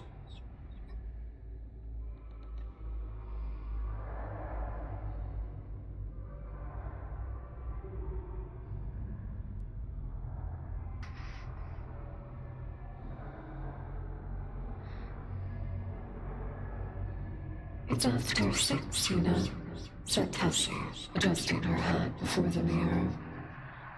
Yes, I didn't mean to keep you so long. I leaned out of the window, but recoiled with disgust, for the young man with the pasty face stood below in the churchyard. Tessie saw the gesture of disapproval and leaned from the window. Is that the man that you don't like? She whispered. I nodded. I can't see his face, but he does look fat and soft, some way or another. She continued, turning to look at me. He reminds me of a dream, an awful dream I once had, or, she mused, looking down at her shapely shoes. Was it a dream after all? How would you know? I smiled. Tessie smiled in reply. Well, you were in it, so perhaps you might know something about it. Tessie, I protested. Don't you dare flatter by saying you dream of me. But I did, she insisted. Shall I tell you about it? Go ahead, I replied, lighting a cigarette. As he leaned back on the open windowsill and began very seriously.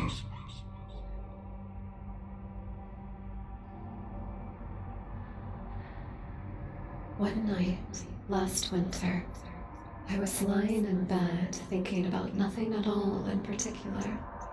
I had been posing for you and I was tired, yet it seemed impossible for me to sleep. I heard the bells in the city ring 10, 11, and midnight. I must have fallen about midnight because I don't remember hearing the bells after that. It seemed to me that I had scarcely closed my eyes when I dreamed that something impelled me to the window. I rose and, raising the sash, leaned out. 25th Street was deserted as far as I could see. I began to be afraid. Everything outside seemed so black and uncomfortable. The sound of wheels in the distance came to my ears, and it seemed to me as though it was what I must wait for. Very slowly, the wheels approached, and finally I could make out the vehicle moving along the street. It came nearer and nearer, and when it passed beneath the window, I saw that it was a hearse. Then, as I trembled with fear, the driver turned and looked straight at me. When I awoke, I was standing by the open window, shivering in the cold. But the black-plumed hearse and the driver were gone. I dreamed this dream again in March last, and again awoke beside the open window. Last night, the dream came again. You remember how it was raining when I awoke, standing at the open window? That night, my dress was soaked. But where did I come into the dream? You were in the coffin, dead. But not dead. In the coffin? Yes. How did you know? Could you see me? No. I only knew that you were there. Had you been eating? Have you been eating Welsh rarebits or lobster salad? I began laughing, but she interrupted me with a frightened cry.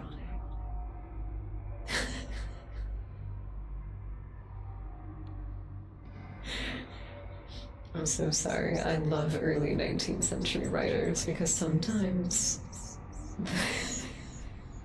they'll say something that's just so funny.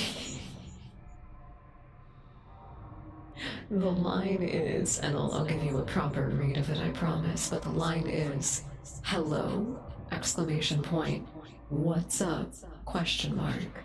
I said she'd shrink into the embrasure by the window. So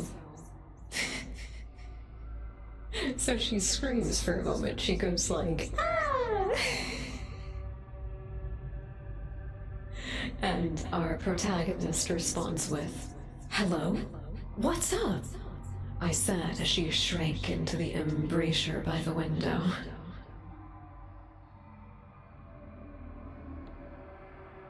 The next time your friend gives out a freaked, manic cry, hello? What's up?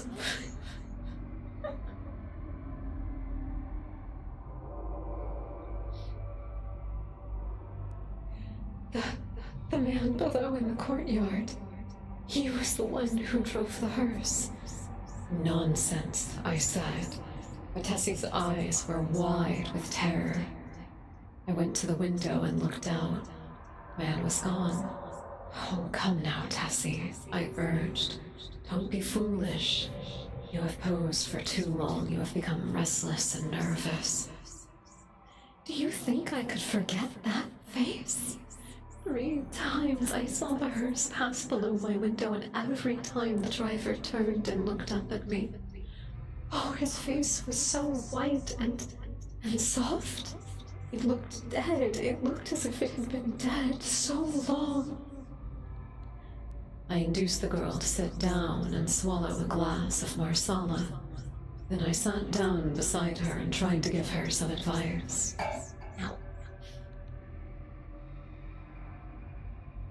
I hit my hand on my water bottle.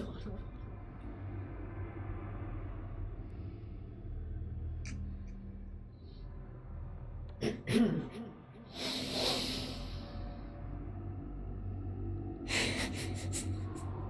didn't hurt that bad, but I caught my knuckles at the weirdest angle.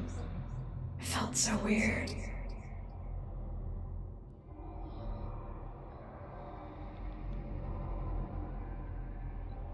Look here, Tessie, I said. You go to the country for a week or 2 and you will have no more dreams about these hearses. You pose all day, and when night comes, your nerves are upset. You can't keep this up. Then again, instead of going to bed when your day's work is done, you run off to picnics at Sulcer Park. Or go to the El Dorado or Coney Island. Sorry, excuse me, sorry.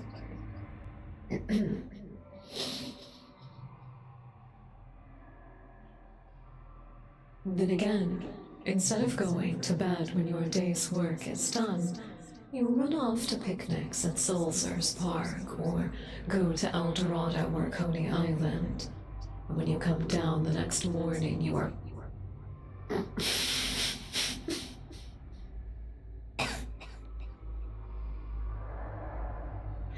I can't tell you the word that's next. I can't say that. I would get in trouble for it.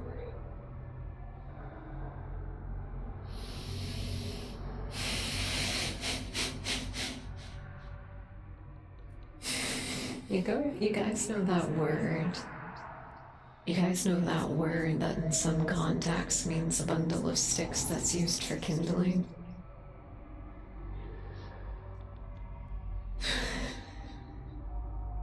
The phrase is that word as a verb, that word out. I have never heard that as a turn of phrase used to describe somebody who's like tired or exhausted. Hold on.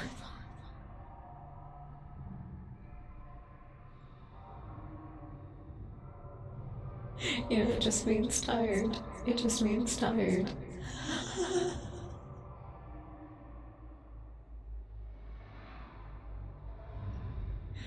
Oh dear.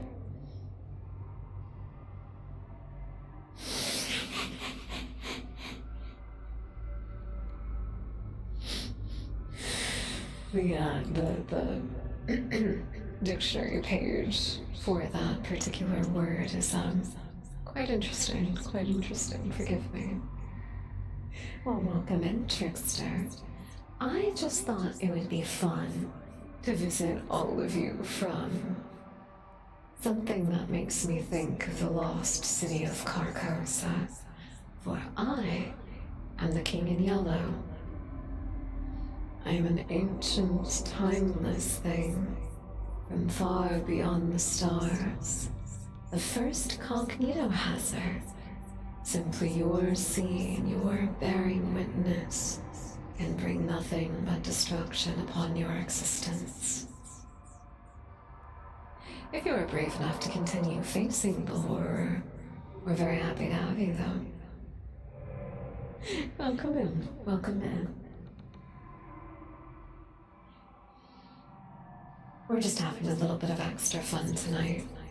I like to read stories during my ASMR streams, so tonight we are reading The Yellow Sign from The King in Yellow by Robert W. Chambers. I don't know why I keep forgetting his name.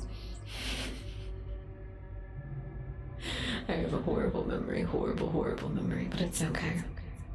And forgive me, we were reading, we are on we are on page 38.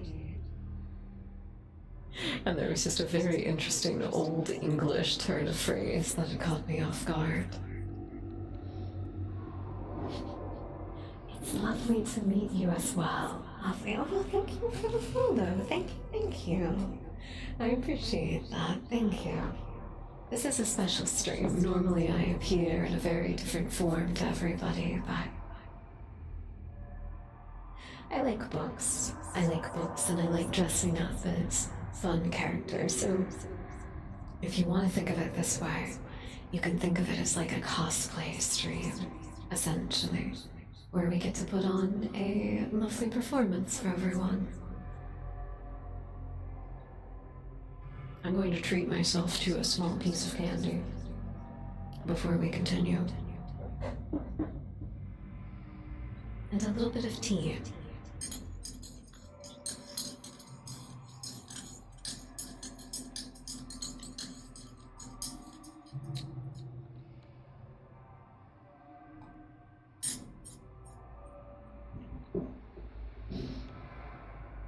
Kind reminder to stay hydrated, my dear dust bunnies, my dear audience members, my captive audience members.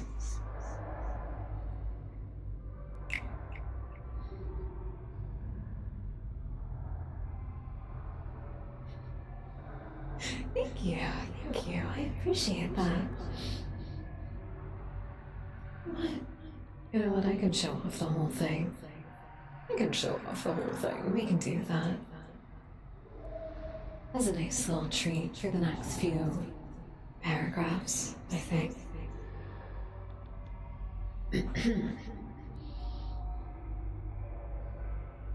Oh no, I never noticed that ads were playing. I'm so sorry, everybody. I'll wait until I get the all clear. I apologize for that. I did not see them pop up.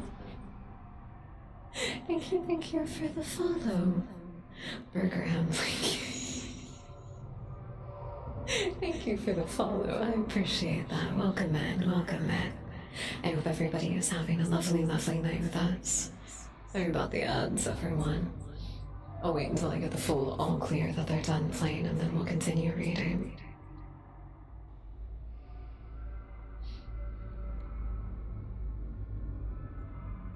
Okay.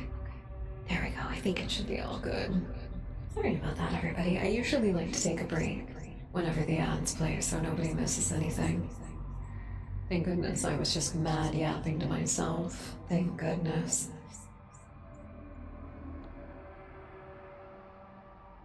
We were in the middle of a conversation between our protagonist, who is a painter, and his posing muse, Tessie. He has caught the glimpse of somebody who is lingering in the churchyard across the street from them. It is a man that our protagonist describes as maggot-like.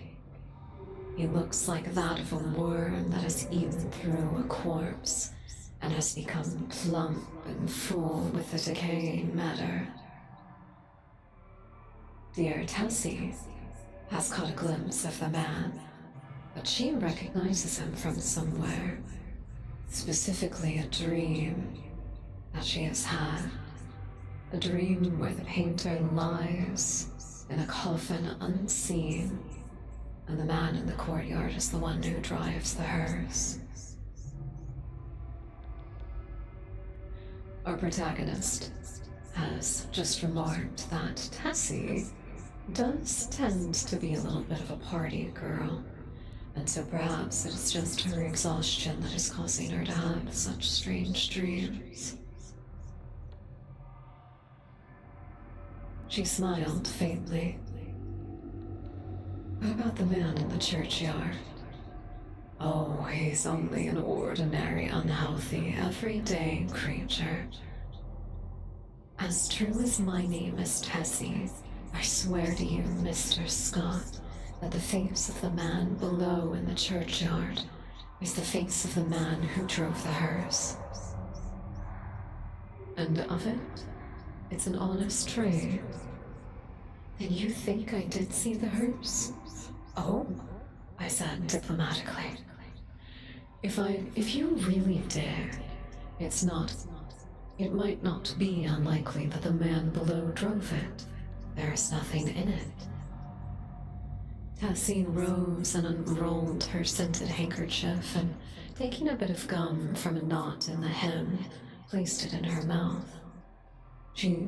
Then, drawing on her glove, she offered her hand with a frank, "Well then, good night, Mr. Scott," and walked out.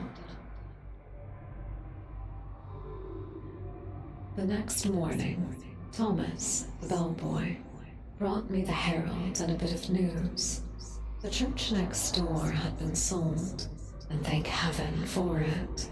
Not that being Catholic, I had any repugnance for the congregation next door, but because my nerves were shattered by the blatant exhorter, whose every word echoed through the aisle of the church as if it had been my own rooms, and who insisted on his R's with nasal persistence, which revolted my very instinct.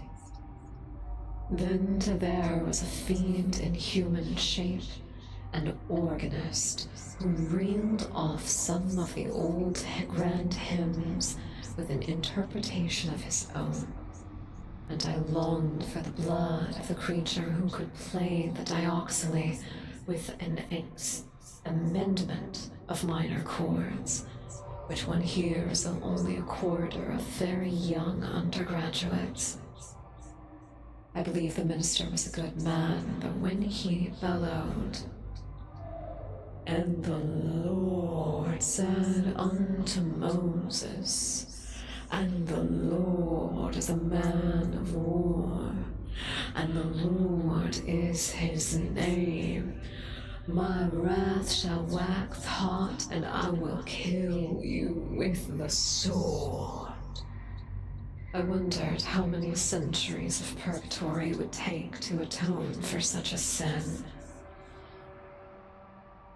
"Who bought the property?" I asked Thomas. "Nobody knows that, sir.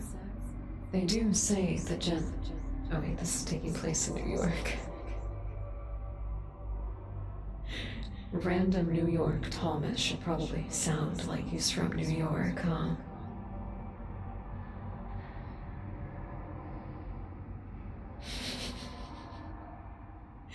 Have any of you seen the video? I think there's probably a few different versions of it.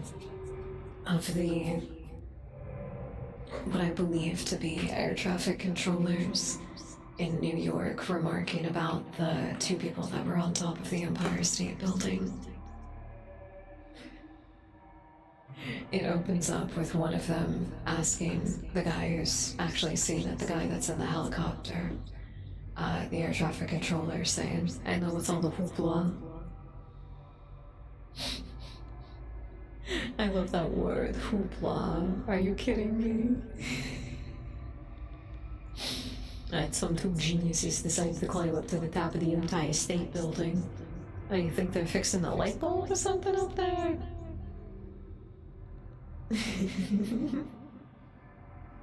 It's a lovely video. It's a lovely video if you can find it. Good thing to put a smile on your face today. That's a positive cognito hazard. It can only bring joy into your life. Unlike me. Nobody knows, so what they do say is that the gent what owns the Erie Hamilton Flats was looking at it. He might be a buyold for more studios. I walked to the window. The young man with the unhealthy face stood by the courtyard gate, and the mere sight of him, the same overwhelming repugnance, took possession of me. Hello, Bruno. Welcome in. I hope you're having a lovely, lovely night. I am not a bird. I am the king in yellow. Tonight, at least. Tonight, I am the king in yellow. You can consider it a little bit of drag. I don't know why I didn't describe it that way earlier. We're doing a little bit of king in yellow drag for tonight's performance. Welcome in. I do hope you're having a lovely night. We are currently reading The Yellow Sign, one of the stories from the King in Yellow book by R.W. Chambers.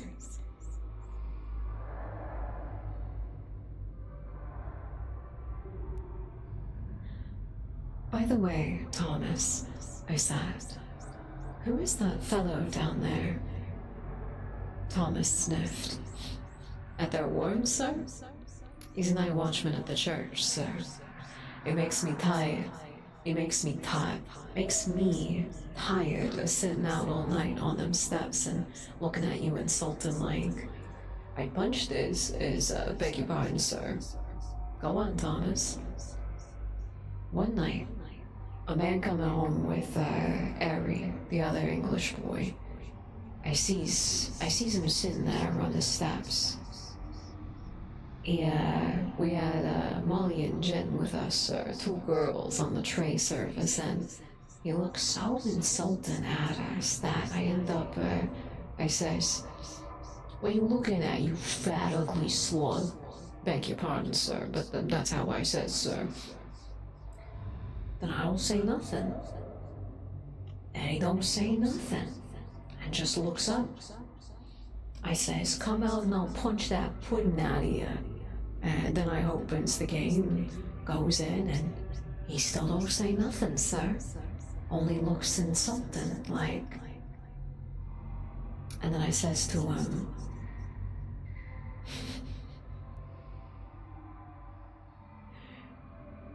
Then I hit someone, but it was cold and mushy, and it's just sickening to touch him. What did he do then? I asked curiously. Him? Nothing. The spelling of nothing is AONAWTHIN. So what'd you do next? Nothing.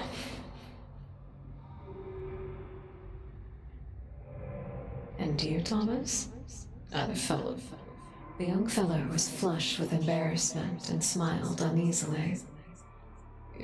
Mrs. Scott, sir, I ain't no coward. I can't make it out at all why I run. I was in the Fifth Lawrence, sir. Burglar at the Telecabree, and was shot by the Wells. You don't mean to say that you ran away? Yes, sir. Yes, sir, I did run. Why? That's just what I want. That's just what I want to know, sir. I grabbed Molly by the hand and run as the rest was frightened as I was. But what were they frightened at? Thomas refused to answer for a while, but now my curiosity was aroused by the repulsive young man below, and I pressed him. 3 years sojourn in America had not only modified Thomas's Cockney dialect, would have given him the Americans' fear of ridicule. Okay, I misunderstood where this was taking place. I thought we were in New York. We're still in New York. He's New York.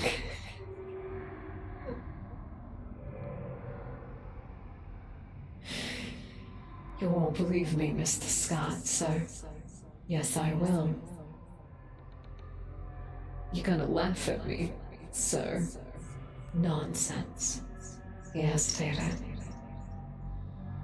Well, sir, it's God's truth that when I hit him, he grabbed me by the waist, sir, and when I twisted, it's his soft, just mushy fist. One of the fingers came off on me, and in utter loathing and horror of Thomas's face must have been reflected in my own, for he added, it's awful now, and when I see him, I just walk away.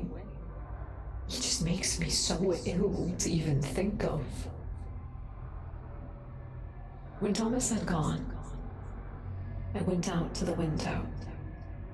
The man stood beside the church railing with both hands on the gate, but I hastily retreated to my easel again, sickened and horrified, for I saw the middle finger on his right hand was missing. At 9 o'clock, Tessie appeared and vanished behind the screen with a merry, "Good morning, Mr. Scott." When she had reappeared and taken her pose upon the model stand, I started a new canvas, much to her delight. She remained silent as long as I was on the drawing, but as soon as the scrape of the charcoal ceased, I took up my fixative and she began to chatter. And with that, my dear dust bunnies, before we get into the conversation, I think it would be a good idea for us to take a very quick break since we didn't take one on the hour. I gotta go check on a couple of things for just a moment, but I will leave you with some lovely music, and in the meantime, request that you take some time to take care of yourself, and we will be back very soon, my dear captive audience.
Welcome back, and thank you for your patience. Welcome back, everybody. Hi. Krusnik has gone off to bed for the night.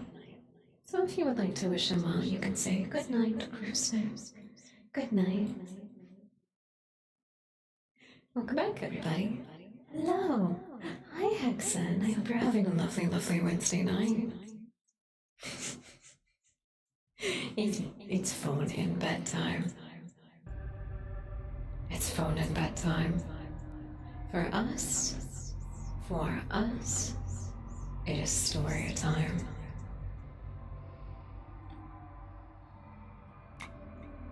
I'm glad you've been enjoying it. Thank you, Hex. Thank you. Sorry, excuse me. Getting myself resettled.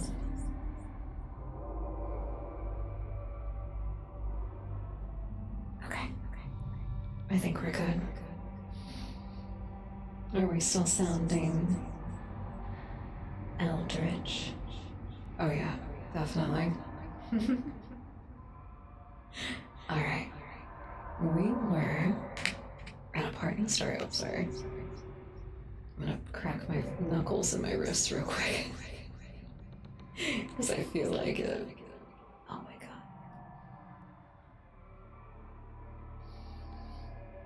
I feel very stiff. I feel very stiff. I think a nice, long, deep stretch is in order.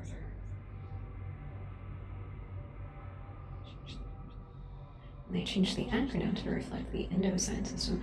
Oh, that's right, I do remember. We were talking about that. PMOS. It's a little bit easier to say, I think, is the acronym that it is. It's a little bit easier to say, I think now, actually. PMOS, but it also sounds funny. Sorry. As somebody who has multiple conditions that just get broken down to acronyms, I think we have too many acronyms. I think we have far too many at this point. You know? There's way too many for me to remember. There we go. As illustrious as the full figure is, I want to be a little closer. This is more fun for me. There are way too many, especially in IT, and it just kind of gets frustrating sometimes. Sometimes it's hard to find the thing you're looking for because of it.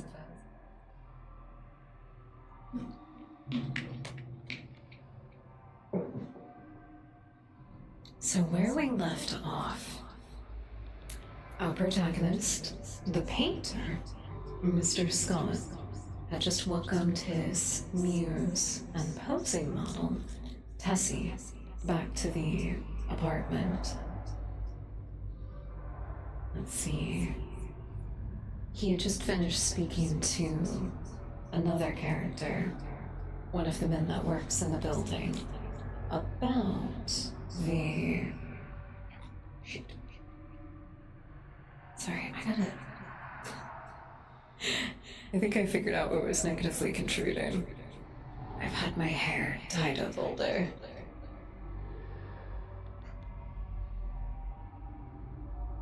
There we go. Oh, that's much better. Holy moly.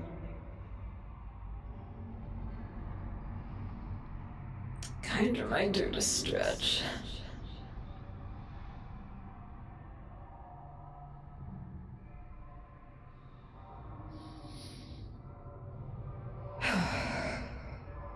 There we go.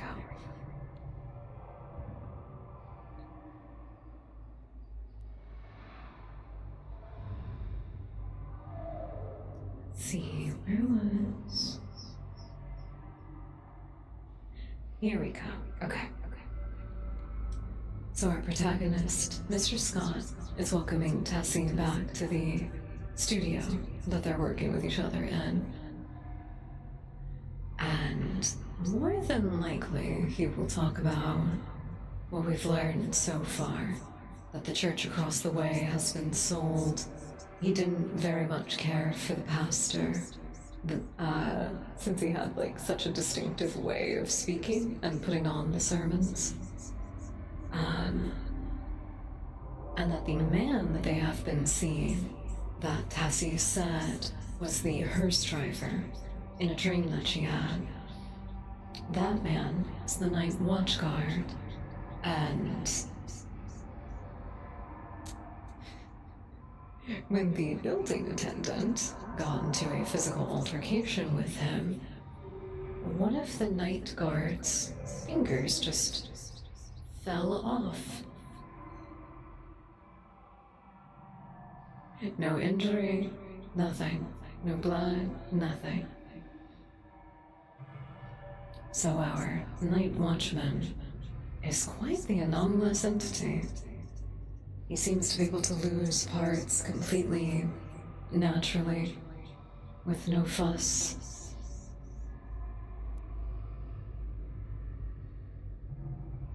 They keep describing him as looking like some kind of maggot man. Like he looks like one of the worms that naturally helps break down corpses. He looks like he's just so filled with rotten material.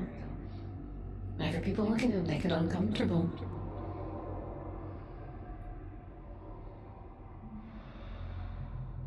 At 9 o'clock, Tessie appeared and vanished behind the screen with a merry, "Good morning, Mr. Scott." When she had reappeared and taken her pose upon the model stand, I started a new canvas, much to her delight.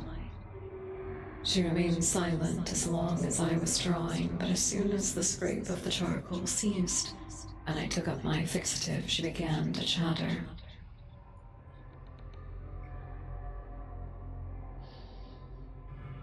"Oh, I had such a lovely time last night. We went to Tony Pastor's." "Who is we?" I demanded. "Oh, Maggie, you know, Mr. White's model, and Pinky McCormick. We call her Pinky because she's got that beautiful red hair that you artists like so much, and Miss Lizzie Burke." I sent a spray from the fixative over the canvas and said, "Well, go on." "We saw Kelly and Baby Barnes at the skirt dancer, and all the rest." "Then you have gone back on me, Tassie." She laughed and shook her head. "He's Lizzie Burke's brother, Ed. He's a perfect gentleman." "Well, welcome in, Corky. I hope you're having a lovely, lovely Wednesday night. Welcome in." "I'm so sorry to deprive you. Our raid message, our raid announcement sound is nearest song from Silent Hill 2. Oh, poor dear, you missed out on it.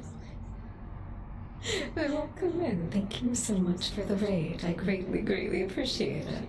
I hope you are having a lovely, lovely Wednesday night, and I hope you had a lovely stream. What you get up to? Hi, hello. So normally, you have actually come to us during a very, very special stream. You can consider it as a sort of drag performance, almost. My name is TheRavenAnarchy, and I am the host of Broadcast 160.4 Cosmic Background Radio. It comes to you live from the Tower of Nowhere. But tonight, I come to you in a very different form. I am wearing the mask of the King in Yellow. And we are also reading The King in Yellow by R.W. Barnes, the original Cognito Hazard, the inspiration for Lovecraft's monsters. So I do hope that you are having a lovely night, and thank you all so much for joining us.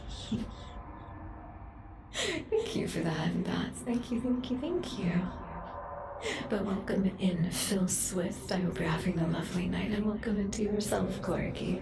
My dear dust bunnies, if you would so kindly give some love to Corky, I would greatly, greatly appreciate it.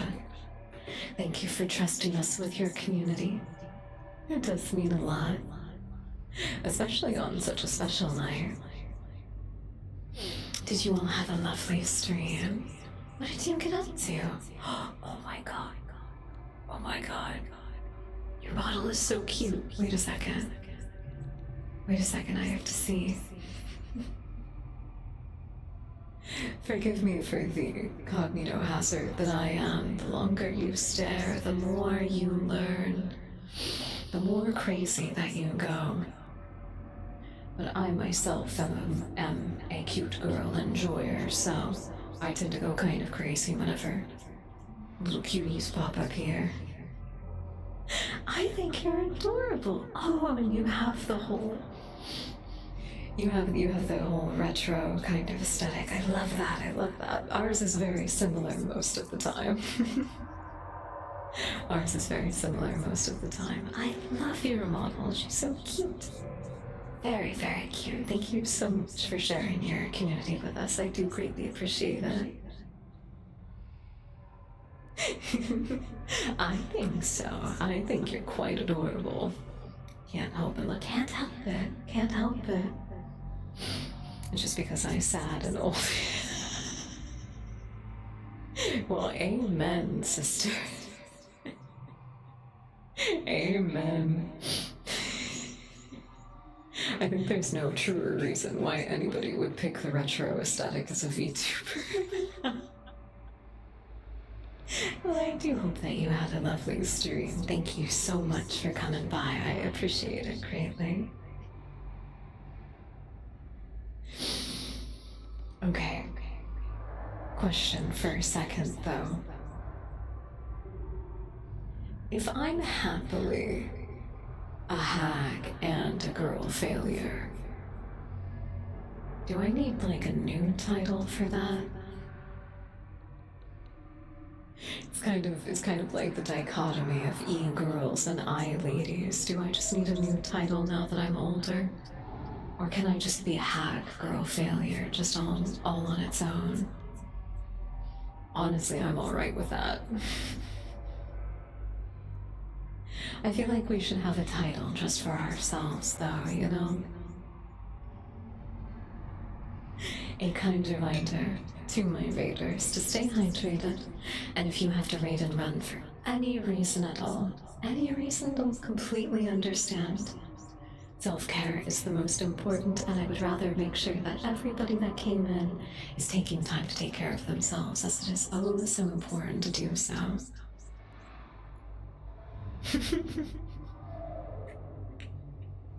That is also completely understandable since you just came off of your own stream, Corgi.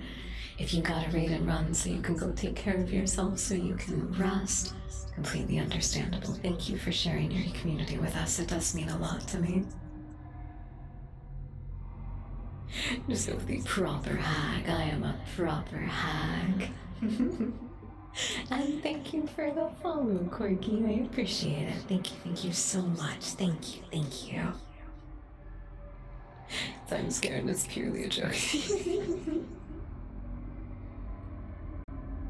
I like scaring people. We do ASMR a little bit more, particularly around here, so I do understand that it's not necessarily everybody's cup of tea. But if you like to be scared, we'll be happy to have you. And thank you for the follow as well, Phil Swift. I appreciate that. Thank you. With that, we have hit 696 followers. Thank you all so much for that. Thank you all so much for that. It does mean a lot when people appreciate, especially the weird stuff that I do around here. So thank you.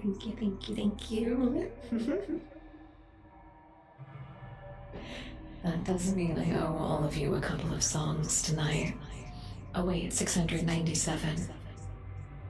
Well, we crisped it, so it's still a good thing.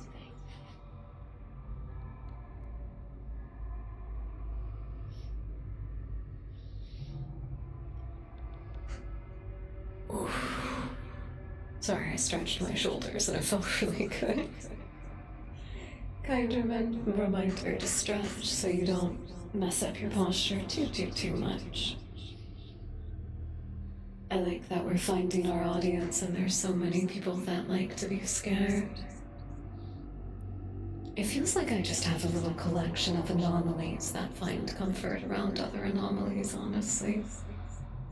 Ah, thank you for the hand pass. Thank you, thank you, thank you, thank you, thank you, thank you, thank you, thank you.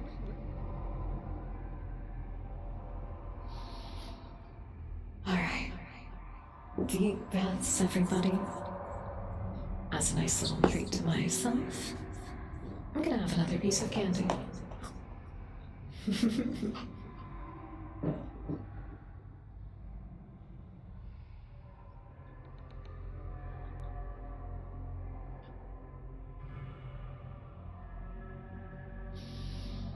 And I believe we should continue our story.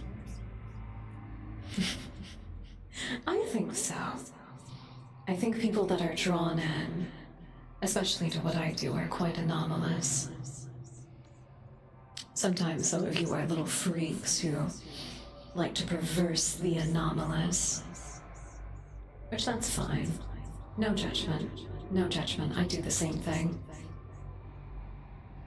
But there's also quite a few people here I feel like are just a little weird, a little strange, a little unusual. And so we come together to find comfort in our strange unusualness together. That makes me happy that I have that kind of community personally.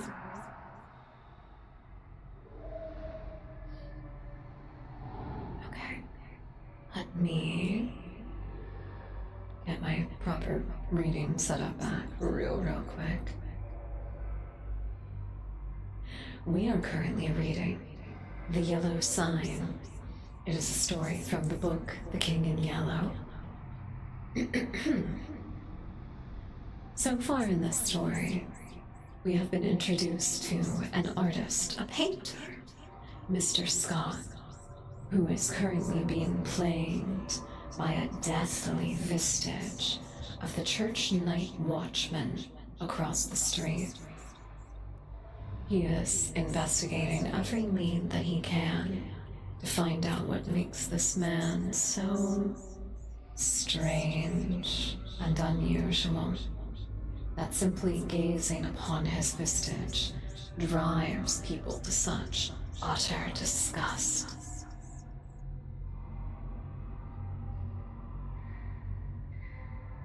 We are currently speaking to Tessie, Mr. Scott's muse and poser. She has recounted how the night before she went out with a group of her girlfriends, had a lovely, lovely time.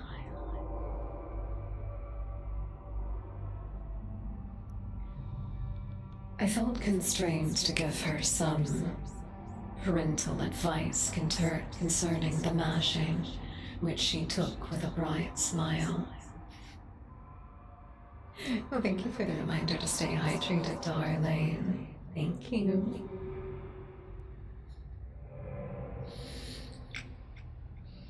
Because it's my darling redeeming the hydrate. I made sure to take an extra couple of gulps, and I do hope that everybody else takes this time to remember to stay hydrated.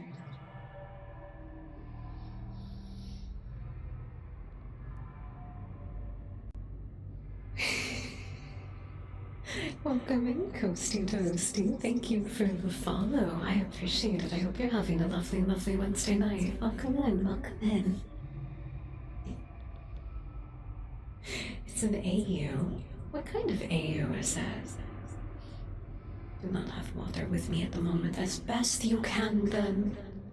And work as hard as you can to get something that will hydrate you effectively. It's so important. It's so important. If you're in a truly desperate situation, you could always look up different survival tactics that you can use to get water. Scrape condensation off of the walls and then filter it. That's a possibility. Enduring sometimes means that we must take drastic measures. But I assure you that it is worth it to put ourselves first and foremost.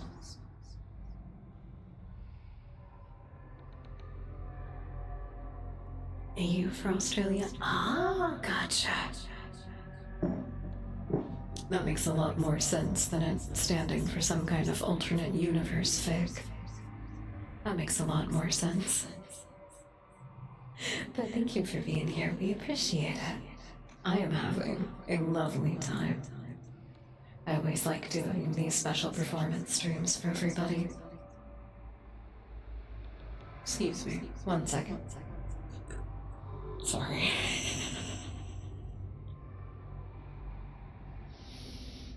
Excuse me, the King in Yellow. The King in Yellow is misbehaving. I am not putting on a very kingly performance for you.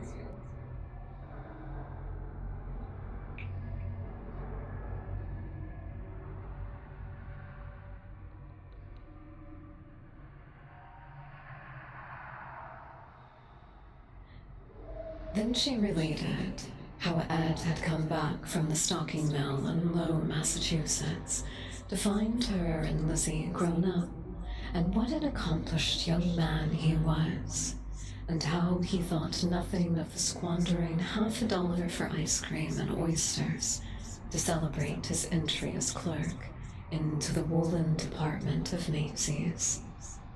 Before she finished, I began to paint, and she resumed the pose, smiling and chattering like a little sparrow. By noon, I had the study fairly well rubbed in, and Tessie came to look at it. I am the King in Yellow, Blurg, but welcome in. I hope you're having a lovely, lovely night. I am the King in Yellow.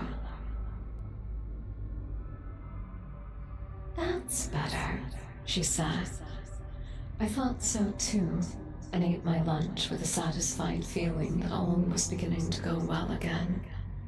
Tessie spread her lunch on the drawing table opposite of me, and we drank our claret from the same bottle and lighted our cigarettes from the same match. It was very much attended to Tessie. I had watched her shoot up into a slender but exquisitely formed woman from a frail, awkward child. She had posed for me during the last 3 years, and among all my models, she was my favorite. It would have troubled me, very much indeed, had she become tough or fly, as the phrase goes. But I never noticed any deterioration in her manner, and felt at heart that she was right. She and I never discussed morals at all, and I had no intention of doing so, partly because I had none myself, and partly because I wished her well, and then also I had a selfish desire to retain the best model that I had. I knew that mashing, as she termed it, had no significance with girls like Tessie, and that such things in this world do not resemble the least the same things in Paris. Yet having lived with my eyes open, I also knew that nobody would take Tessie away. That somebody would take Tessie away someday, in one manner or another. And though I professed to myself that marriage was nonsense, I sincerely hoped that, in this case, there would be a priest at the end of the vista. I was a Catholic, after all. When I listen to High Mass, when I sigh myself, I feel everything, including myself, is more cheerful. And when I confess, it is down to me well. A man who lives as much alone as I do must confess to somebody. Then again, Sylvia was Catholic, and it was the reason enough for me. But I was speaking with Tessie, which is very much different. Tessie was also a Catholic, and much more devout than I. Now, taking it all in, I had little fear for my pretty model until she would fall in love.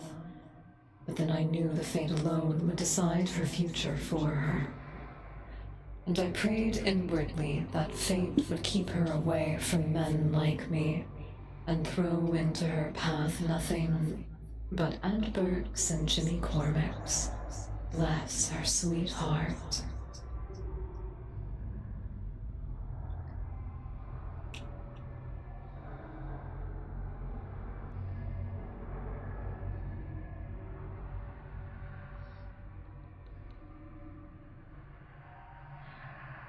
Tessie sat blowing rings of smoke up to the ceiling and trickling the ice in her tumbler. Do you know that I also had a dream last night? I observed. I sometimes... I observed. Not about that man. Exactly. A dream similar to yours, only far worse. It was foolish and thoughtless of me to say this, but you know how little tact the average painter has.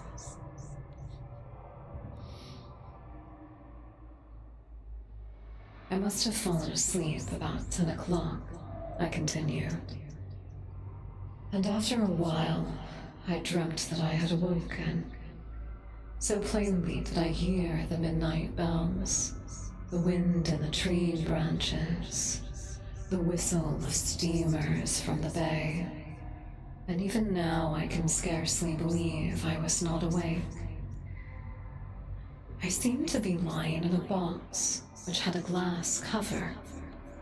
Dimly I saw the street lamps as I passed, for I must tell you, Tessie, the box in which I reclined appeared to lie a cushioned wagon, which jolted me over the stony pavement. After a while I became impatient and tried to move about the box, which was far too narrow.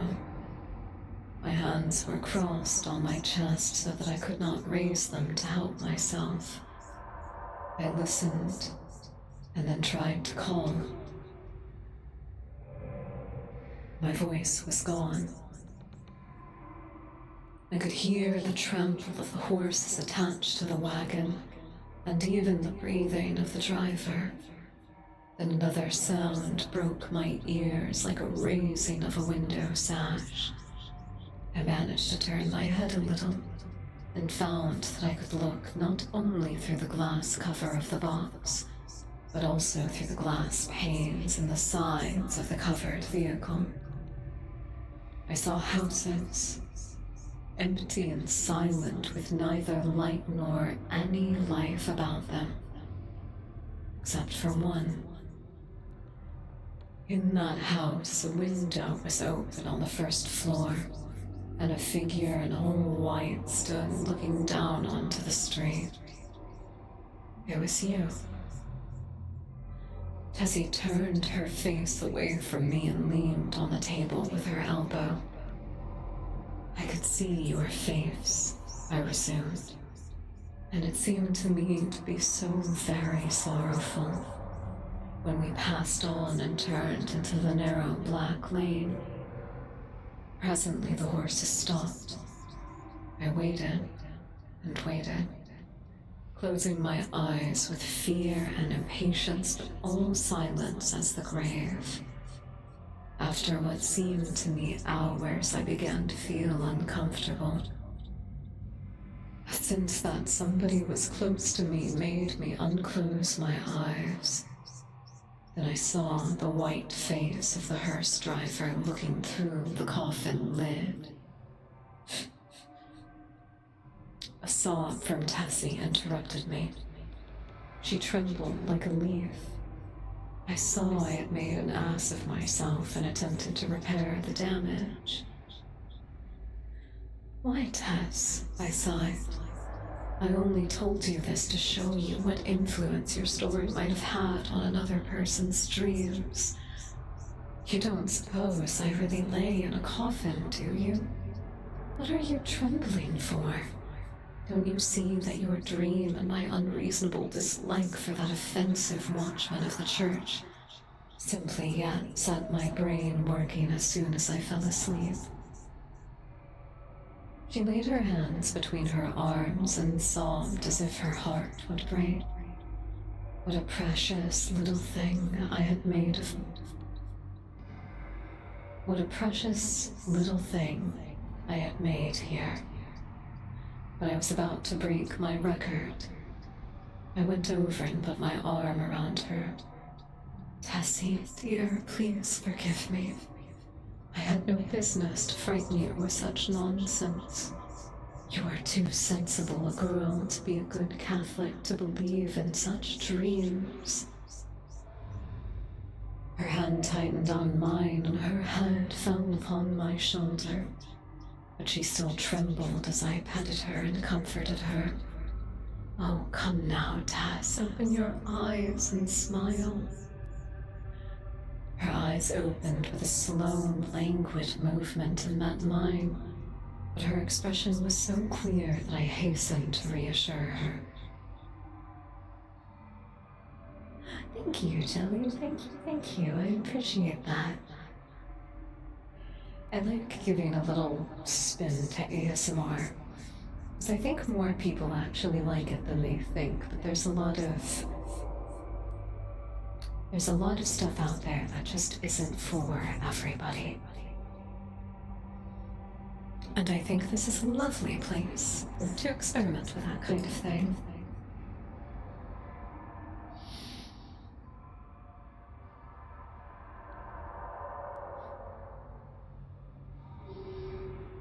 It's all humbug, Tessie. You surely are not afraid that any harm will come to me or because of you, for that matter. No, she said, but her scarlet lips quivered. Then what is the matter? Are you afraid? Yes, but not for myself. For me, then, I demanded gamely. For you, she murmured, in a voice almost inaudible. I care for you. At first I started to laugh, but when I understood her, a shock passed through me, and I sat like one turned to stone. Well, I'm glad, Unique. I'm glad. Welcome in. I hope you're having a lovely night. You haven't been hanging out with us so far, have you? Okay, it is the first time you've popped in. I've been worried that I've been missing people today. I apologize if I have. Good. I'm glad I haven't missed anyone.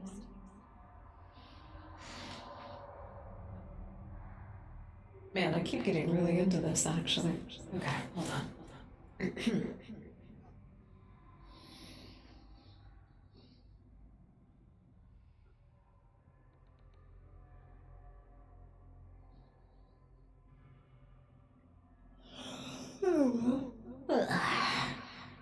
Okay. It's helping. Oh, that's good to hear. That's very good to hear. I'm glad. I know those kinds of processes aren't always easy, but I'm glad that this one is helping you out. May we all find regimens that work positively for us. Oops, that's not the right ambient sounds. This was supposed to loop. Why do they never loop?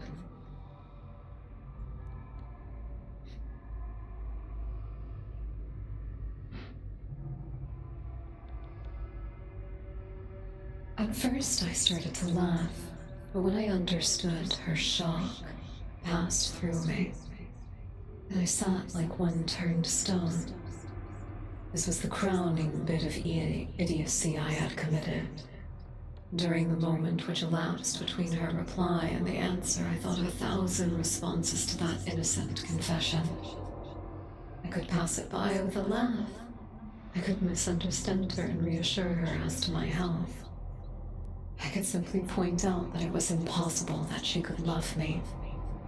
But my reply was quicker than my thoughts, and I might think and think now when it was too late. I had kissed her. That evening I took my usual walk in Washington Park, pondering over the occurrences of the day. I was thoroughly committed.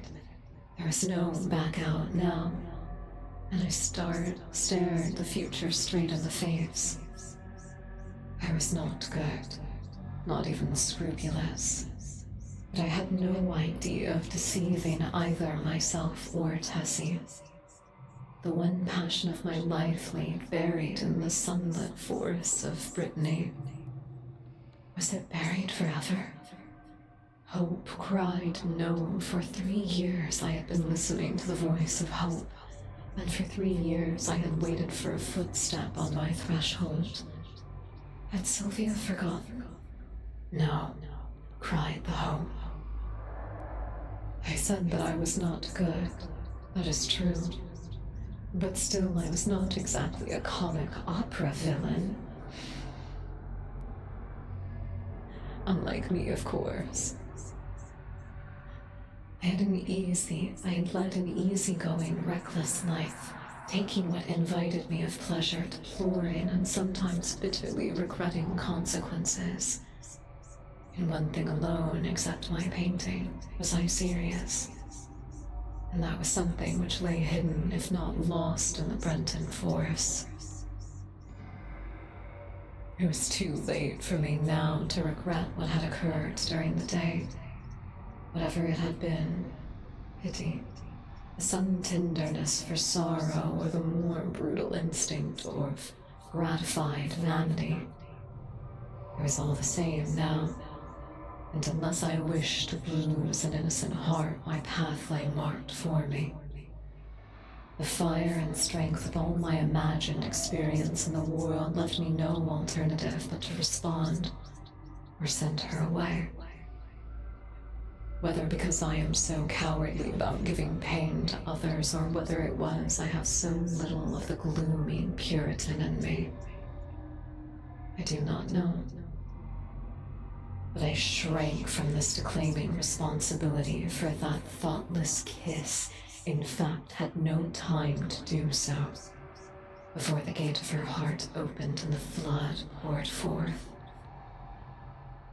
Others so, who habitually do their duty and find a sullen satisfaction in making themselves and everybody else unhappy, might have stood without it. I did not. I dared not. After the storm had abated, I did tell her that she might better have loved someone else and worn a plain gold ring. But she would not hear of it, and I thought perhaps as long as she had decided to love somebody she could not marry, it had better be me.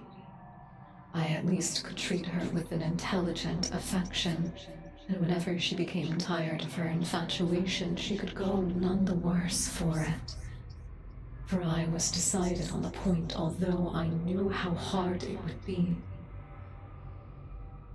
I remembered the usual termination of platonic liaisons, and thought how disgusted I had been whenever I heard of one. I knew I was undertaking a great deal for an unscrupulous man, and I dreaded the future, but never for a moment did I doubt that she was safe with me. Had it been anybody but Tessie, I should not have bothered my head about scruples, for it did not occur to me to sacrifice Tessie, as I would have sacrificed a woman of the world. I looked the future squarely in the face and saw the several probably endings to this affair. She would tire of the whole thing, or become so unhappy that I would have either to marry her or go away. If I married her, we would be unhappy. I with a wife unsuited to me, and she with a husband unsuited for any woman. For my past life could scarcely entitle me to marry. If I went away, she might either fall ill, recover, and marry someone else, or she might recklessly or deliberately go and do something foolish. On the other hand, if she tired of me, then her whole life would be before her with beautiful vistas, and a marriage rings and twins and Harlem flats and heaven knows what else. As I strolled along through the trees by Washington Arch, I decided that she should find a substantial friend in me anyway, and the future could take care of itself. Then I went to the house and put on my evening dress, for the little faintly perfumed note on my dresser said, "Have a cab at the stage door at 11. And the note was signed, Edith Carmichael, Metropolitan Theater, June 19th, 1899. I took supper that night, or rather, we took supper. Miss Carmichael and I at Solari's, and the dawn was just beginning to gild across the Memorial Church as I entered Washington Square after leaving Edith at the Birchwick. There was not a soul in the park as I passed among the trees and took the walk which leads from the Gibraltar statue to the Hamilton apartment house. But as I passed the churchyard, I saw a figure sitting on the stone steps. In spite of myself, I made a chill creep. Sorry.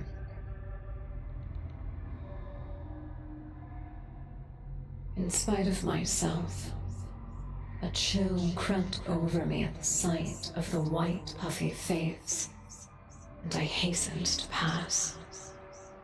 Then he said something which might have been addressed to me, or might merely have been a mutter to himself.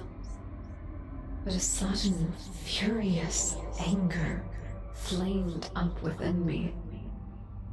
From such a creature should address me. For an instant I felt like wheeling about and smashing my stick over his head. But I walked on and entered the Hamilton. For some time I tossed about the bed, trying to get the sound of his voice out of my ears. But I could not. It filled my head, that muttering sound like thick, oily smoke from a fat, rending vat, or an odor of noisome decay.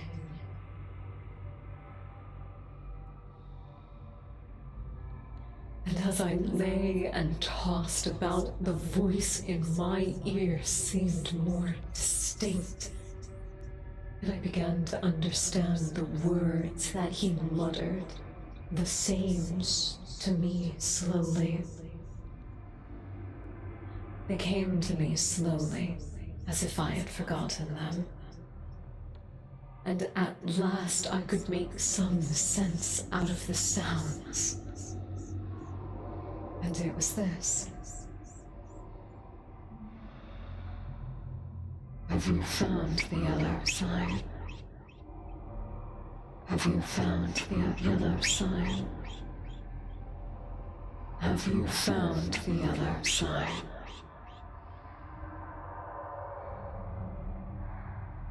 I was furious.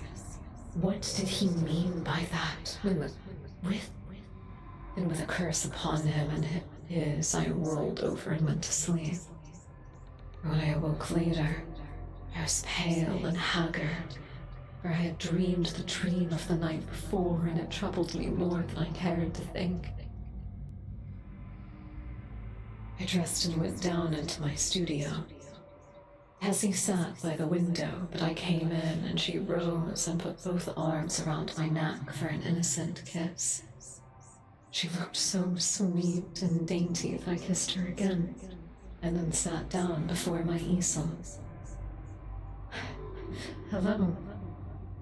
Where's the study that I began yesterday? Tessie looked conscious but did no answer. But did not answer. I began to hunt amongst the pile of canvases, saying, "Hurry up, Tess, and get ready.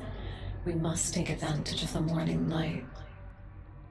When at last I gave up the search among the other canvases and turned to look around the room for the missing study, I noticed Tessie standing by the screen with her clothes on. "What's the matter? Don't you feel well?" "Yes." "Then hurry. Do you want me to pose as I always pose?" Then I understood. There was a new complication. I had lost, of course, the best nude model I had ever seen. I looked at Tessie. Her face was scarlet. Alas, alas, we had eaten of the tree of knowledge and Eden, and native innocence were dreams of the past. For her, at least.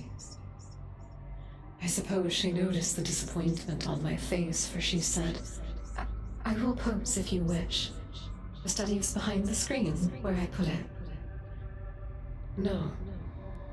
We will begin something new." And I went to the wardrobe. I picked out a Moorish costume, which fairly blazed with tinsel. It was a genuine costume, and Tessie retired to the screen with it, enchanted. When she came forth again, I was astonished. Her long black hair was bound above her forehead with a circle of turquoise, and the ends curled around her glittering girdle. Her feet were encased with the embroidered pointed slippers, and the skirt of her costume, curiously wrought with arabesque and silver, fell to her ankles. The deep metallic blue vest embroidered with silver, and the short Moresque jacket spattered with sewn turquoise became her wonderfully. She came up to me and held up her face, smiling. I slipped my hand into my pocket, and drawing out a gilded chain with a cross attach, dropped it over her head. "It's yours, Tessie." "Mine?" "Yours. Now go and pose." Then with a radiant smile, she ran behind the screen and presently reappeared with a little box, which was written my name. "I had intended to give it to you when I went home tonight," she said. "But I can't wait now." I opened the box. On the pink cotton inside lay a clasp of black onyx, on which was inlaid a curious symbol or letter in gold. To me it seemed neither Arabic or Chinese, nor, as I found afterwards, did it belong to any human script. "It's all I had to give you for a keepsake," she said timidly. I was annoyed when I told her how much I should prize it, and promised to wear it always. She fastened it on my coat beneath the lapel. "How foolish, Tess, to go and buy me such a beautiful thing as this. I did not buy it." "When did you get it then?" She then told me how she found it one day while coming from the aquarium in the Battery. How she had advertised it and watched the papers, but at last gave up all hopes of finding the owner. "That was last winter, the very day I had the first horrid dream about the hearse. I remembered the dream of the previous night, but said nothing. And presently my charcoal was flying over a new canvas as he stood motionless on the model stand. The day following was a disastrous one for me. While moving a framed canvas from one easel to another, my foot slipped on the polished floor, and I fell heavily on both wrists. They were so badly strained that it was useless to attempt to hold a brush, and I was obliged to wander the studio glaring at an unfinished drawing and sketches until despair seized me. Welcome in, and thank you for the follow. Stoked Fight Kimo here. Welcome in. I hope you're having a lovely, lovely Wednesday night. Tonight we are reading The King in Yellow, specifically the story The Yellow Sign. Thank you for joining us. I do appreciate it.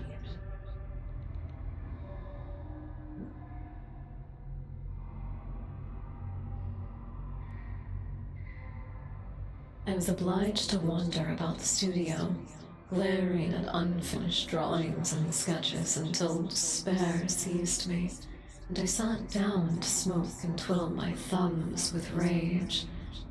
The rain blew against the windows and rattled on the roof of the church, driving me into a nervous fit with its interminable patter.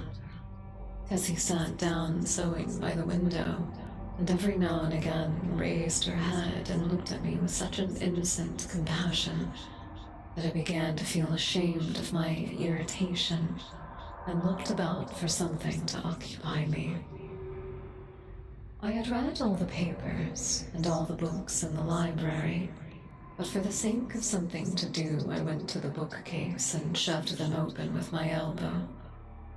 I knew every volume by its color and examined them all, passing slowly around the library and whistling to keep my spirits. I was turning to go into the dining room when my eye fell upon a book bound in yellow, standing in a corner of the top shelf of the last bookcase. I did not remember it, and from the floor could not decipher the pale lettering on the back. So I went to the smoking room and called Tessie. She came in from the studio and climbed up to reach the book. "What is it?" I asked. "It is The King in Yellow," she responded.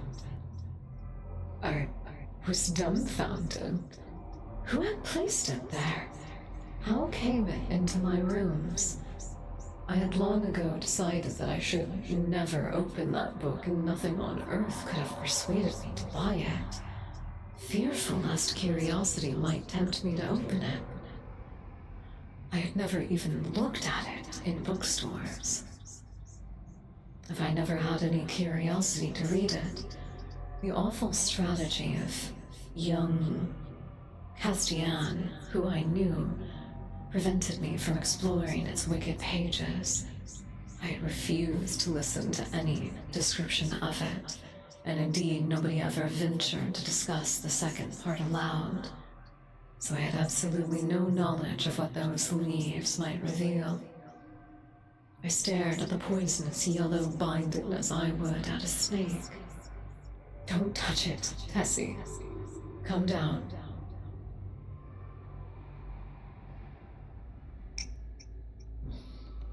Kind reminder to stay hydrated.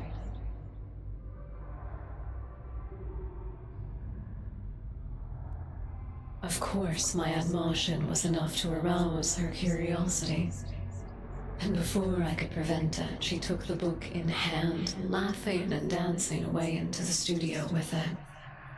I called to her, but she slipped away with a tormenting smile at my helpless hands. I followed her with some impatience. "Tessie," I cried, entering the library. "Listen to me, I'm serious. Put the book away. I do not wish for you to open it." The library was empty.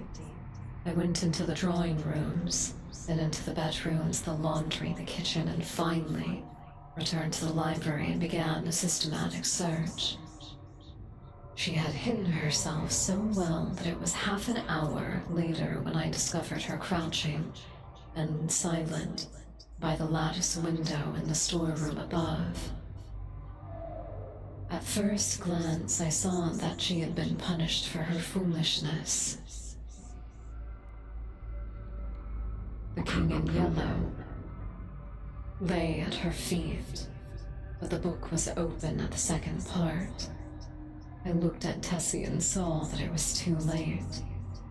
She had opened the king in yellow. Then I took her by the hand and led her into the studio. She seemed dazed, and when I told her to lie down on the sofa, she obeyed me without a word. After a while, she closed her eyes and her breathing became regular and deep. I could not determine whether or not she slept.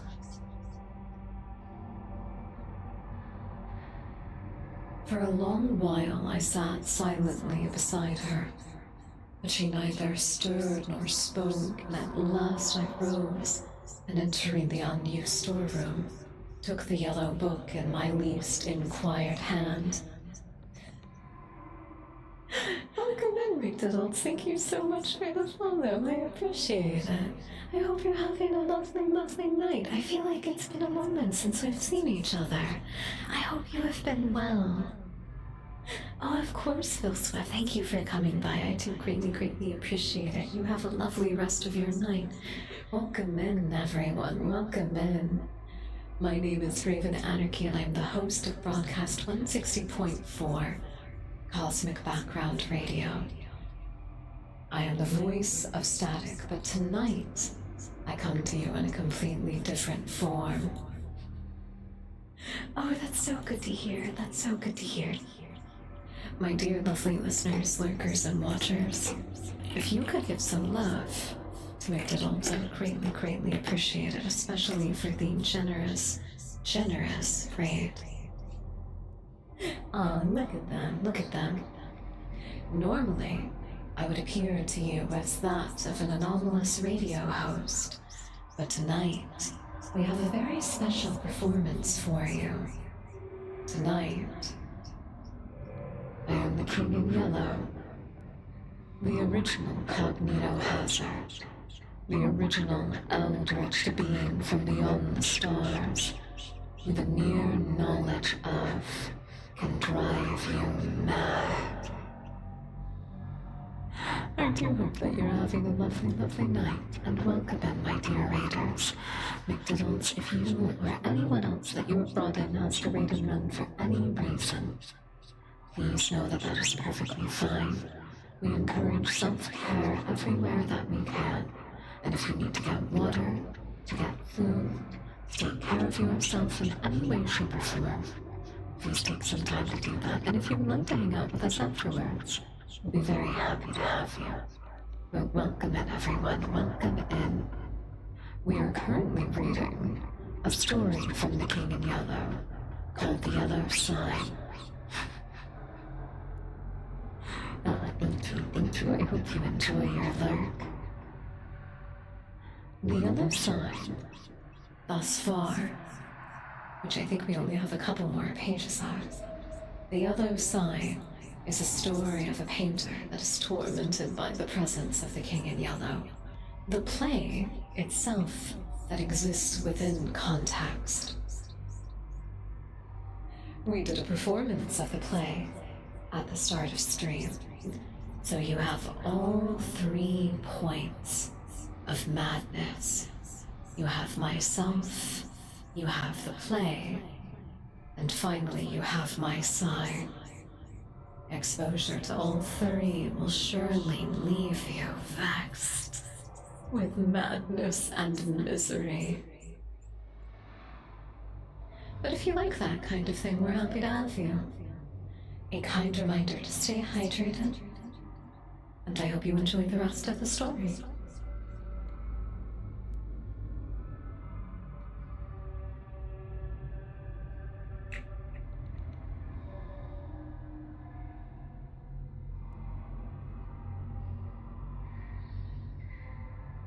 I'm going to center myself, so this last couple of pages is really, really good for all of our raiders that came in.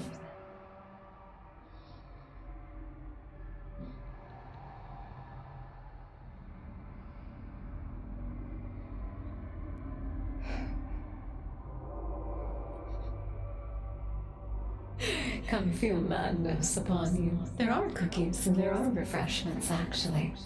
I would never let my dear subjects go hungry.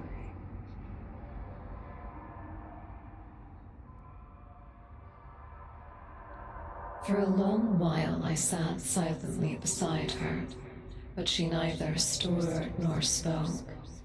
And at last I rose and entered the unused storeroom, took up the book, and in my least injured hand. It seemed heavy, but I carried it into the studio again. Sitting down on the rug beside the sofa, I opened it and read it through from beginning to end. There is. Become one with the static, the cosmic background radiation. We have treats and trinkets galore, shiny little baubles to entertain you, and enough food so that you may eat your fill and grow fat and happy.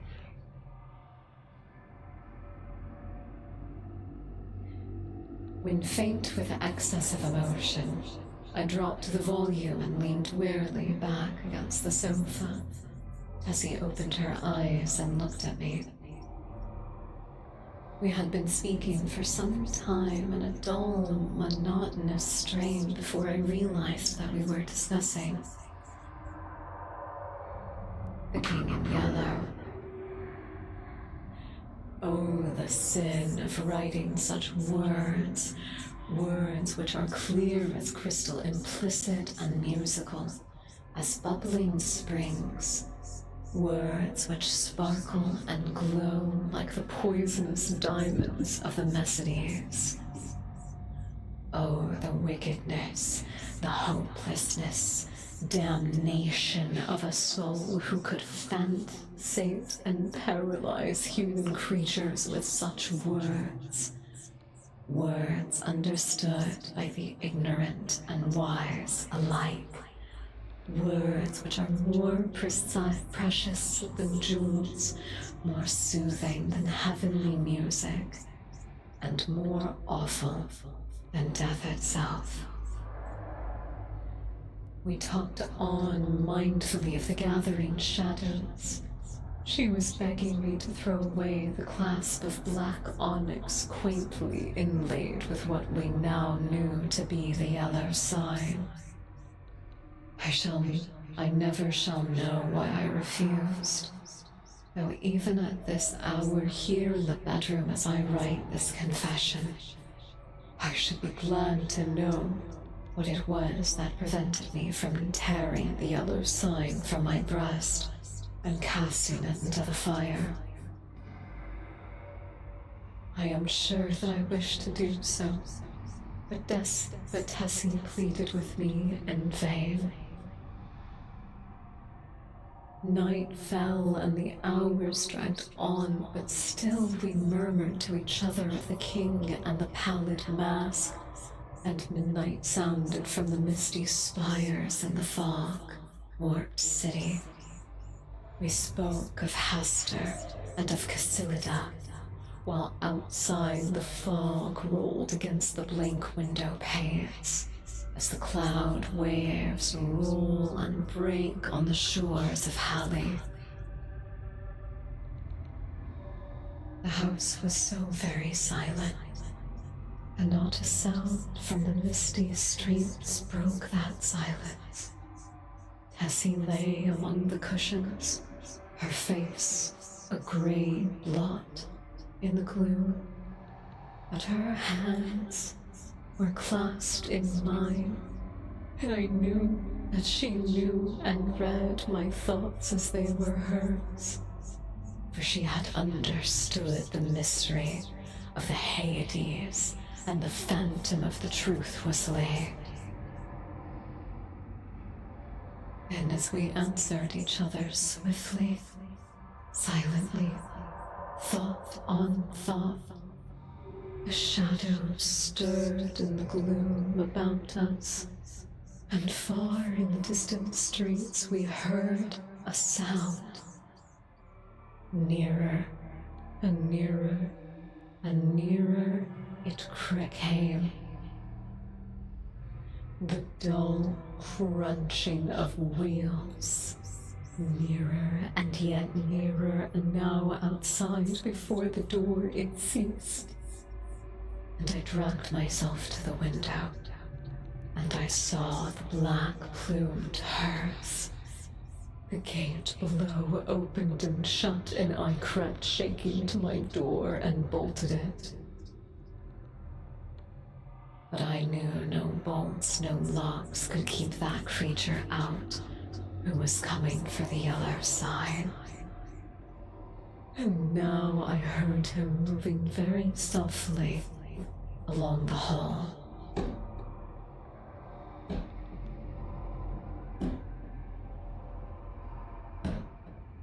Now he was at the door, and the bolts rotted at his touch. Now he entered. With eyes staring from my head, I peered into the darkness. But when he came into the room, I did not see him. It was only when I felt him envelop in his cold, soft grasp that I cried out and struggled with deadly fury. But my hands were useless, and he tore the onyx clasp from my coat and struck me in the face. And as I fell, I heard Tessia's soft cry, and her spirit fled to God. And even while falling, I longed to follow her, for I knew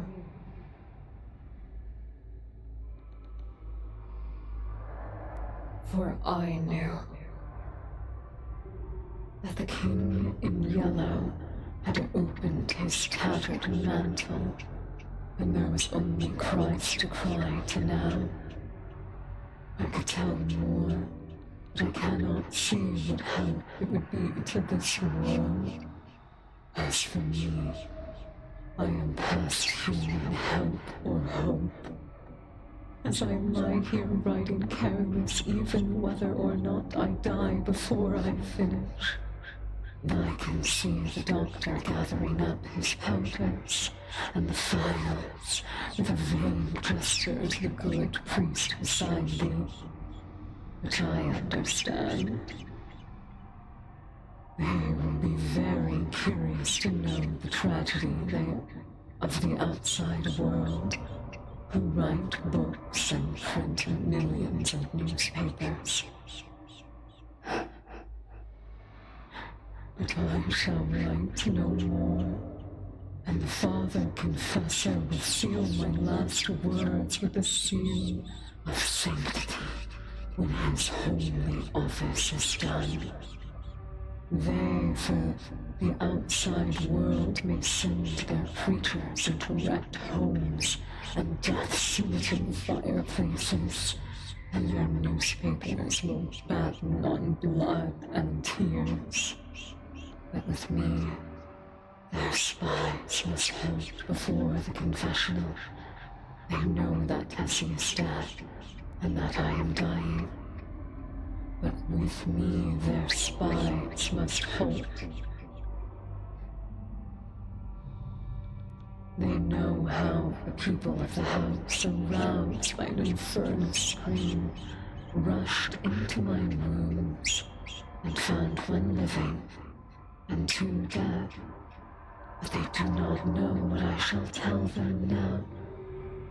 They do not know that the doctor said, as he pointed to a horrible, decomposed heap on the floor, the livid corpse of the watchman of the church. I have no theory, no explanation. That man must have been dead for months. I think I am dying, and I wish the priest would. The end. The end. What did you think? Did you like the tale of my yellow sign? All it takes is the knowledge of its form, and it will lead you down the path inescapable. All will know my play. All will know the name of the King in Yellow. I hope you liked that. I hope you liked it a lot. I had a lot of fun with that reading. I had a lot of fun with that reading. That was really enjoyable for me. I hope you all had fun. Unfortunately, my water bottle is a little bit too empty. I don't have a clapping emote. You don't? Is there not the universal one? Or do I just have that? Thank you for the subscription, Accent. I appreciate that. Thank you. I see you all appreciated it quite a lot. Yay! Yay! Is there not a clap emote? It's not applause either. Well, shoot. I thought there was a universal one. PT is the best place to get all of the emotes, especially if you have 7 TV. Never sponsored, but I like having all of the extra emotes. It makes me very happy. I'm glad you all liked it. Thank you all so much for being here. Excuse me. We are gonna take a very, very quick break. I gotta go. I have to go to the little king's room, if you will, and I also have to refill my water bottle. So, we will take this time to encourage everybody to practice some self-care, and when we come back, we'll still hang out for a little bit. I don't think there are any other shorter stories in The King in Yellow. They're all fairly long, but I might have some other fun stuff that we can read, if you'd all like to. Well, it's adorable, and it's called How to Be a Mind Reaver in a False Cthulhu. Aw, that sounds so cute. Oh, I want to take a look real quick. Let me see. Let me put my eyes to this real quick, and then we'll take our little break. That's what we like to do. If you're familiar with the podcast, horror podcast, Creepcast, it's one of my favorites. We like to do stuff like that around here. Every now and again I'll read creepypastas or no sleeps like that I really want to share with other people. Other times we read public domain horror stories. We've read Dracula before, Frankenstein a few times, because that's one of my favorites. Carmilla we've read before as well, which was really enjoyable. Dr. Jekyll and Mr. Hyde, all of that. Oh, I always love that. I love that really sketchy gothic style. That's some of my favorite, genuinely. I'm gonna take a look at it.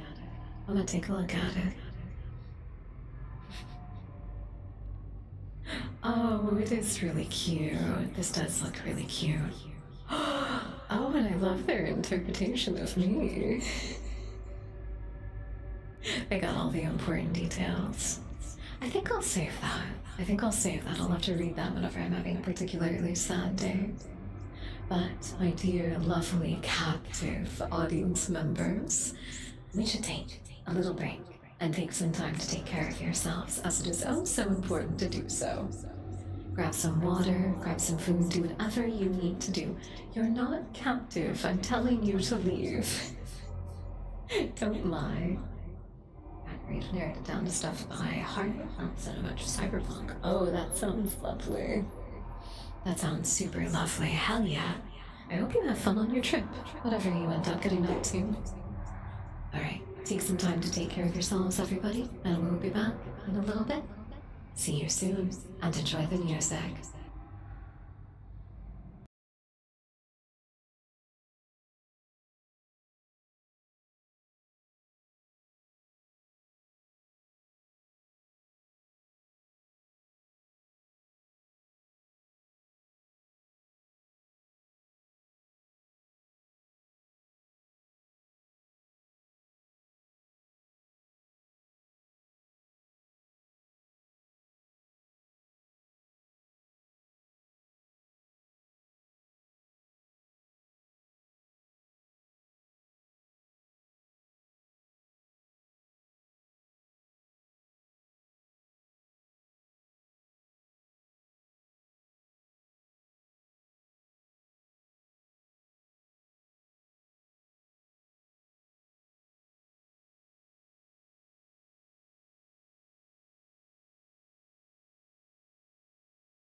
Welcome back, everybody. Hi. Hi, did I scare you? Alright, hold on, let me finish a couple of things real quick. A couple of things being some chicken nuggets, bruh. Is everybody having a good time with us tonight? Thank you all so much for being here.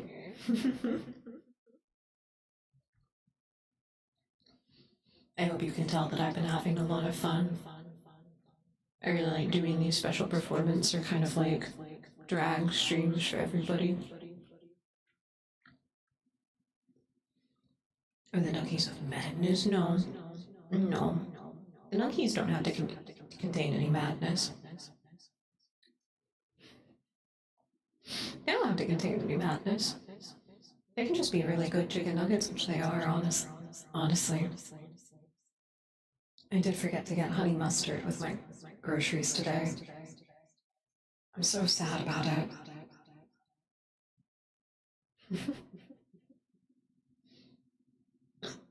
Excuse me. That's why you gotta come over to the dark side. We got cookies, pizza, chicken nuggets, tacos. I'm a hell of a baker, so anything that you want pastry-wise, I'll make. Aren't we just so much nicer and more inviting than the supposed good guys?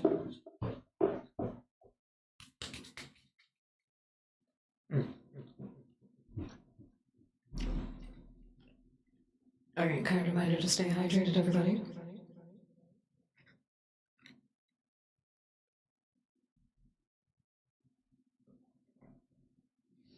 Did the pink slime era ever actually end?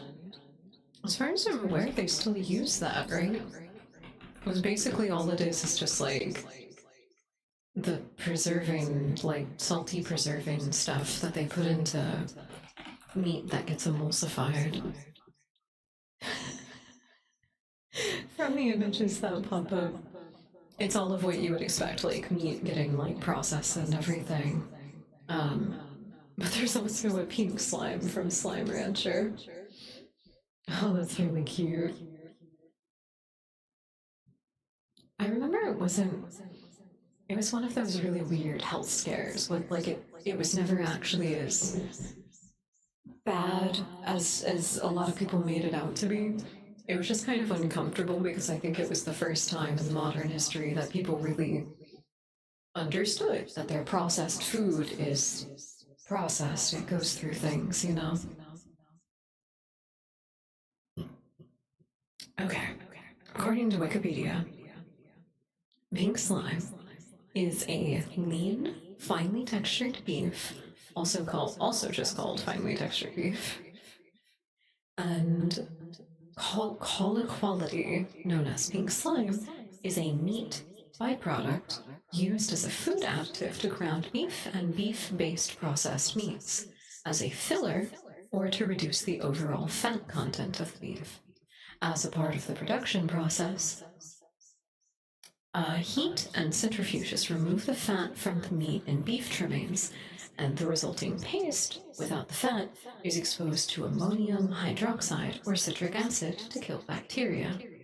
In 2001, the United States Department of Agriculture, or the USDA, approved the product for limited human consumption. The product, when prepared using ammonia gas, is banned for human consumption in Canada. Oh. Well, makes sense why nobody wants that. Never mind. And production of all mechanically separated meat from ruminants, including cattle, is prohibited, though. Okay, maybe it's a lot worse than I thought. Never mind. I may have been over-skeptic pilled. Canadians have a much better, like, food regulatory system than the United States does. It's crazy. Lean, finely textured beef. You want some finely textured beef, boy?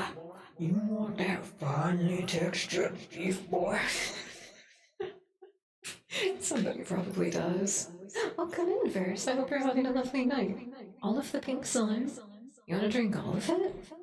That seems like a lot, though, honestly.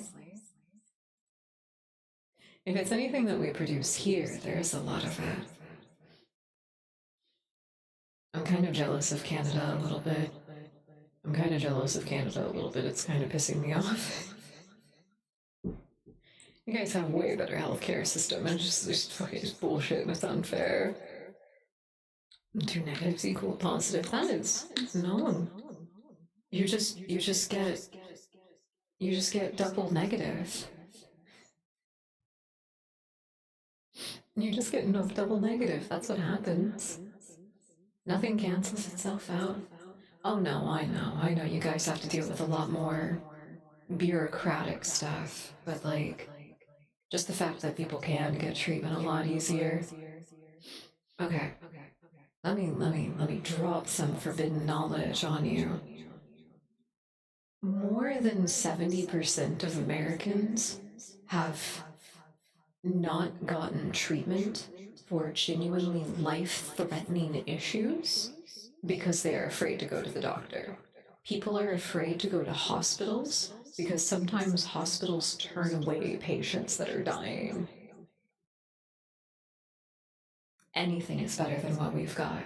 I would be okay with going through bureaucratic red tape. I'd be okay with that. Because from 1994 until 2 years to start getting red coloring that is petroleum derived, and then in 94 they banned it from cosmetics. Cosmetic abuse, but they say it's okay for. Ooh. That's so weird. I don't trust that.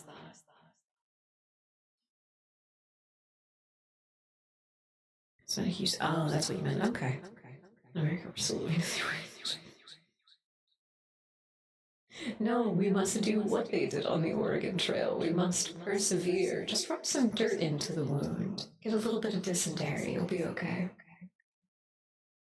Bad for external, fine for internal. That seems weird. Agreed. Seems very strange. I think somebody's lying to us. Yeah. The only one that is not is... Isn't it Red 40? It's the one that's derived from that little beetle in the Amazon. Which one is it?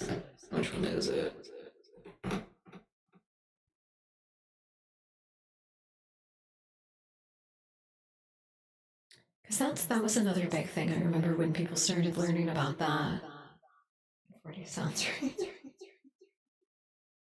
Carcian. Yeah, that sounds right. That does sound right. We all have at least a quarter of a brain cell on this particular topic. We'll figure it out.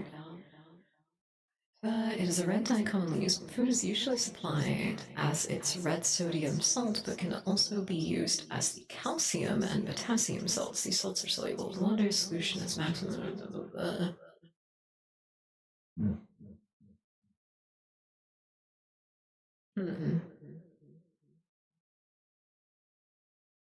No. Okay, it is Red 40 specifically, or Allura Red AC. Okay, it's just a salt-based one. What is the red food dye that was made the Beatles? Oh, thank you for that, Bats. Thank you. Red dye.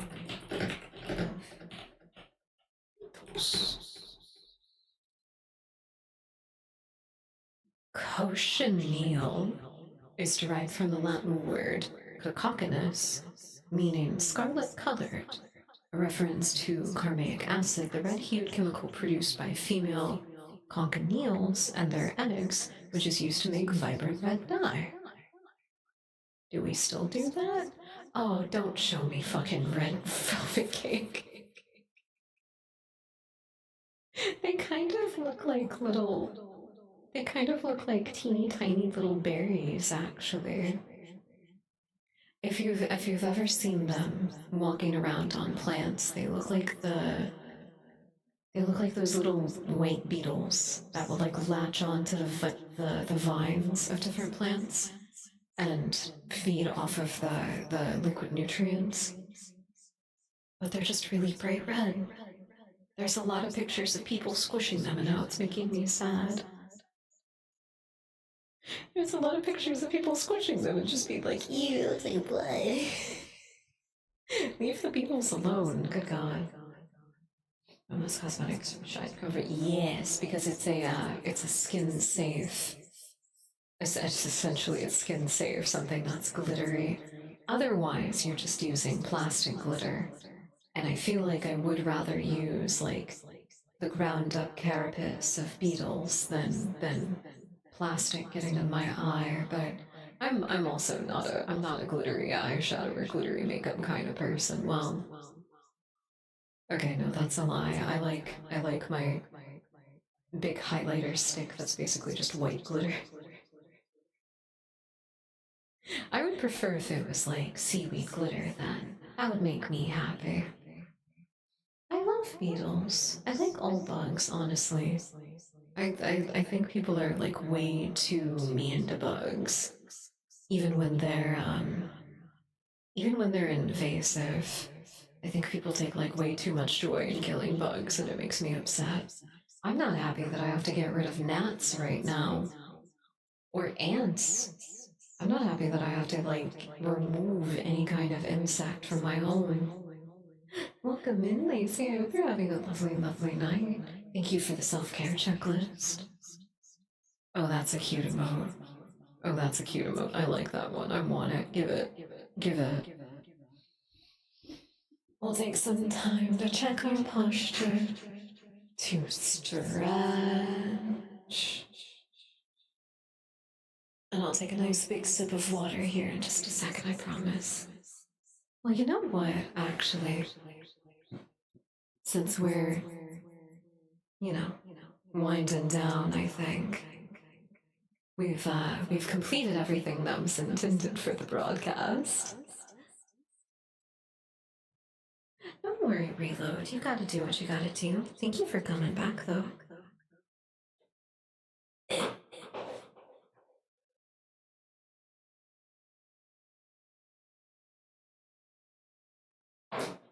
There we go. Something that's wholesome to me is that humanely. Wait, they humanely do it? I didn't know that they did it humanely, because I have heard that there's a lot of really interesting stuff that you can do with slug slime that is actually very beneficial when it's used in cosmetics. But I was sad about it because I was like, oh no, they're hurting the slugs. If they do it humanely and ethically, like, that's nice. I would try some slug cosmetics if it was ethically sourced, you know? Good, I'm glad you all liked it. I'm glad you all liked it. You can think of this as... You know what, actually, let me do... This one? No. Is this the softer one? Yeah, there we go. You got a private showing of the 3-act play The King in Yellow, and also got a lot of very personal attention from the King in Yellow. Now we're just winding down. Trying to get a pic of Chicken Nugget next to my chicken nuggets, but he was too scared. Oh, oh, poor baby. I mean, he is a pretty tiny little lizard. He probably sees something like a chicken nugget and is like, "You're not gonna turn me into food, are you?" It's such a scary situation to put him in. Keep the slugs alive. Yeah, exactly. They die no more slug juice and they love you, God Neelys. I think slugs are pretty cool. It'd be nice if people were kinder to them. Wait, I'm gonna go crazy. Wait, why? Why would you go crazy? There's no reason to go crazy. I think we're already there. I completely forgot that we were listening to music from the caretaker. It's been like so calm and homely this whole time.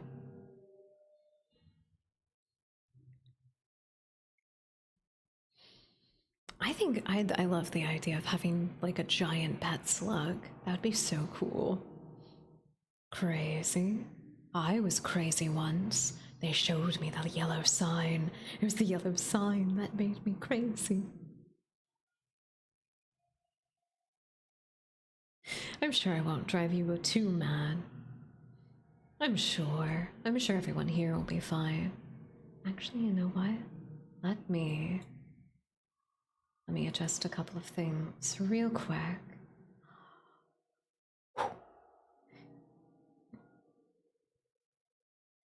There we go. I'm not nearly as blinding as I was. Is that a little bit better? You can see some of our fun little details a little more clearly. I got 2 pets in one. Isn't that cool? I really like this fact in particular. It makes us so shiny.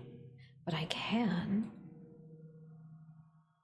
This was our reveal at the start of stream. What do you think?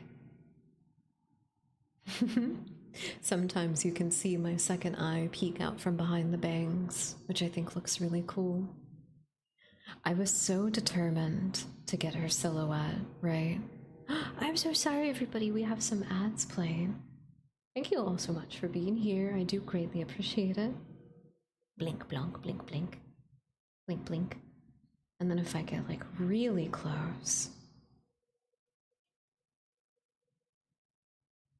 I kind of feel like Mothman, I'm not gonna lie to you.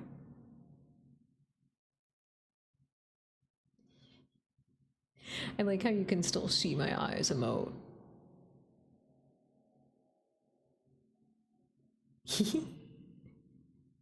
Isn't that cute? Isn't that cute? I probably had a little bit too much fun setting up everything, but you know what? That's okay. I like lamp. I need more no lamps. Give me your fucking lamps, boy. Give me your fucking lamps, boy. I need that light more than you do. There we go. I got really tired halfway through stream. I hope that it wasn't like too obvious. Hear you out on what? About Mothman? That's not a hear me out. Mothman is objectively hot. Mothman's objectively so. I hope it wasn't too obvious. I did get really tired, like, I think like halfway through everything when we were doing. I don't know what happened particularly, but I was like, I don't want to stop streaming, but my brain feels like it's melting out of my ears now. Which I guess that's okay. That happens sometimes to the best of us too. Sorry asking, but I don't think you saw. I wanted to ask how do you resubscribe? I think you just like hit the button. I think you just hit the button that says subscribe again and it'll let you resubscribe. I think, if that's what you mean. Oh, you fixed your Linux. Congratulations, Marksy. Hell yeah. It broke. I'm so sorry to hear that. I'm glad you fixed it though. I think that's why I don't want to do anything with Linux. I think that's why I just very cool, very landmine-esque. It's understandable. It's understandable. I think that's why I don't really want to fuff around with Linux, is like, I just don't want things to just break because I'm doing something wrong. I like all the easy access things of easy access OSs, you know? Good, good, good, good. I know some people have fun with it. I know some people have fun with it. But there is, unironically now, because of making the meme of it, an oversaturation of it. And I'm not the only one who's uncomfortable by those kinds of things.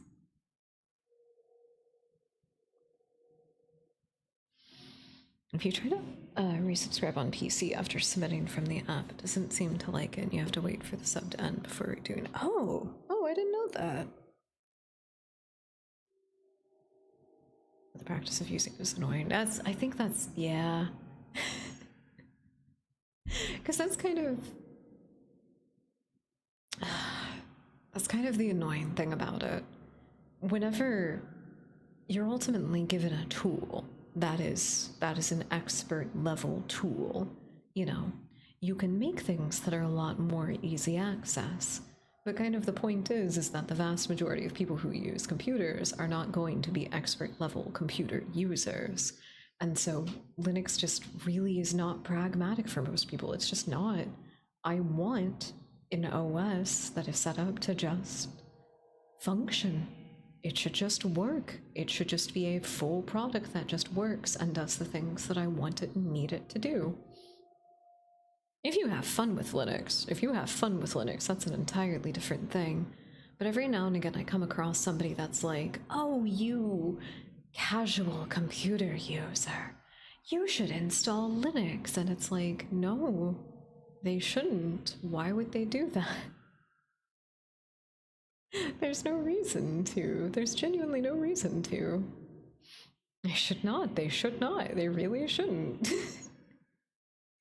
But, like, there's some people who think that Linux is just, like, the objective, like, it's the thing that everyone should be using.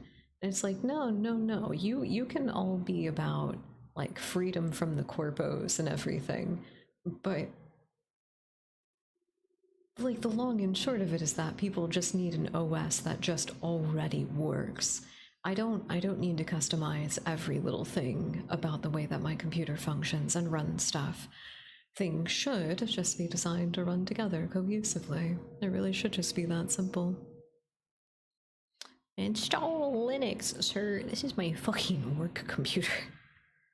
Yeah, you don't need Linux on a work computer. You don't, because your work computer should just be set up with everything that it needs to just function to do the work you need to do, you know?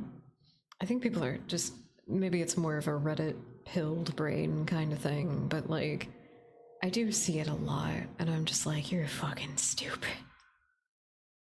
And an asshole. Let me download Linux real quick and just stare. Sometimes it's not even that.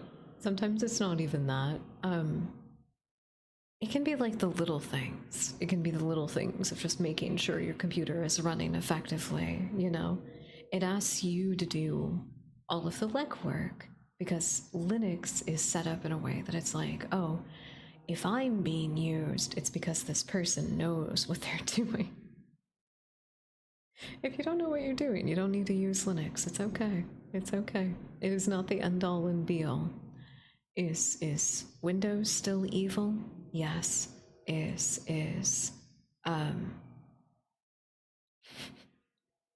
the Apple OS absolutely trash? Yes. However, having an OS that has pre-built in, completely functional, constantly being updated and developed, you know, firewall updates and stuff like that is very important. It's so much easier. There's also different Linux distros. Some of the more modern ones come with stuff installed that makes it easier to use. I would imagine so, that they just have to do that at some point. It does. But it's that's kind of supposed to be the agreement, you know? You launch a Linux and then you get started.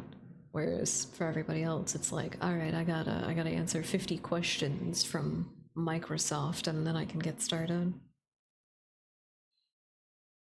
Oh, yeah. See, I do get it from like a security perspective. I get it from that perspective. But even then, for like the most part, the modern stuff is still going to be safer. It's not ideal, but it's still going to be safer than whatever ramshackle nonsense a level 1 techie comes up with in Linux, you know? I was about to sell my Apple for a Samsung. I can't totally blame you. I can't totally blame you. I use the Galaxy Z Fold because it's a very cute little clamshell phone and it works really well. It just works. It just fucking works. And it's still incredibly, incredibly customizable. I actually had a lot of fun setting up my most recent one that I got. Microsoft Surface Books are peer review. Okay, well, I also don't recommend those. Yeah, no, no. I don't use Outlook for anything. I don't use it for anything. I also, oh wait, I gotta make sure. For some reason, Copilot has been auto turning on lately, and I need to do something about that. I've got a bunch of different stuff turned off so that it doesn't. Like, what is it? There's the. I need to do a couple of things. I've got a lot of stuff turned off so it doesn't usually engage any of the more predatory Microsoft functions, but you know, they're all still in there somewhere ultimately. The right company. Yeah, I know, I know. Ultimately, none of them end up being a good choice, but you know, there's a solution to this problem, but I'm not allowed to talk about that. I'm not allowed to talk about that. So, customization. I know, right? You can't even like change the colors of stuff, can you? I really like all of the customization I can do on my phone and make it all look very cool.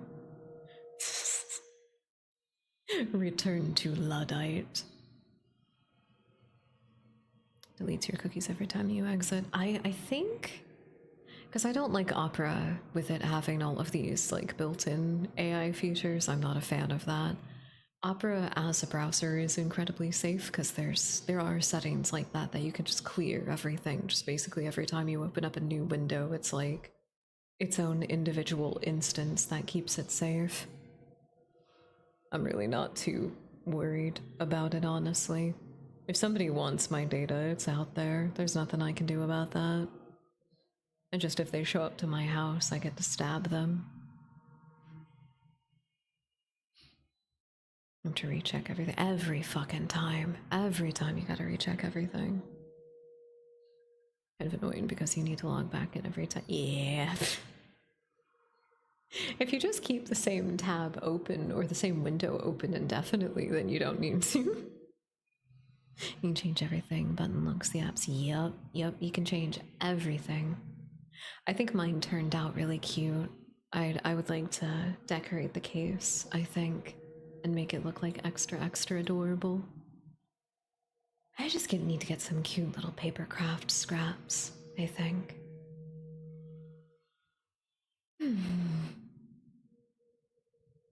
You know the worst part about like winding down to a certain point like this where I'm really relaxed?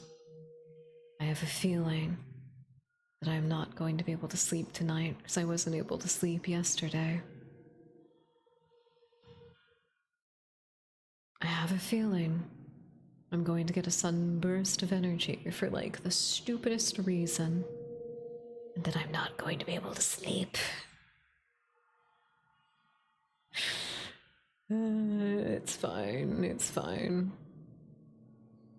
I'm returning to Denwa, the flip phones.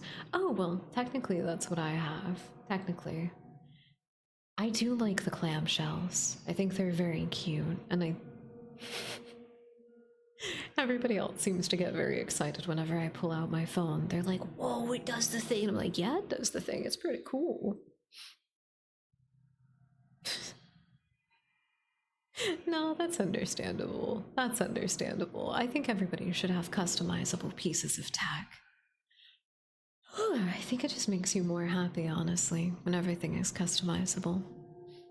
I hope you feel better, though, Jelly. I hope you do get to feel better.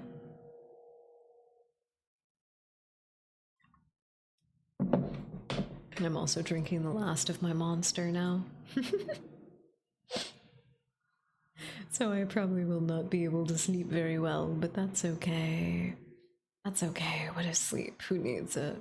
Who needs it? I'll just stay up and work on stuff. That sounds significantly more fun. Oh my god. Alright, good channel news. We are about to be at 700 here on Twitch, and on YouTube, we have 740. Holy moly, that's crazy. Holy moly, that's crazy. I know, it's basically 700. But we're just developing so quickly. My god, I don't know what to do about all of this. I still need to oh god, I still need to do the stuff for our donathon to hopefully get a new PC. I get nervous about it because I hate the idea of putting any kind of pressure on anybody, you know? Is that why I freely install programs and then buy keyboard shortcuts? Possibly. I do love me a good keyboard shortcut. Stream decks are actually really fun because of that reason. You can attach them to all kinds of different programs and just have everything on a push of a button. Yeah, exactly. I don't have it set up that way at the moment, but I really should set up my screenshot tool just for like the window itself. Thank you for the self-care checklist, Sleazy. I appreciate it. I hope you're having a lovely, lovely night. I wasn't ready to find out just how expansive my avatar acceptance rate has increased on the day. Wait, avatar acceptance rate? I'm so sorry. I have no idea what you're talking about, Light Soccer. But welcome in. I hope you're having a lovely, lovely night. Maybe we'll make it big. Who knows? Who knows?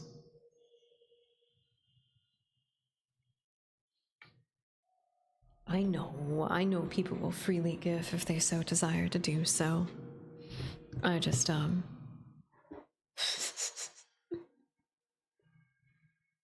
it's, you know, a new PC is like $3,000. $3,000 is a lot of money. That's a lot of money, especially to somebody like me. You have more paper? I do.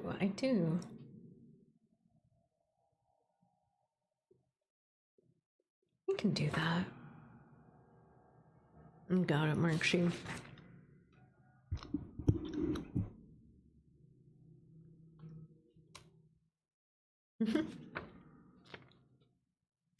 Steam decks are pretty cool.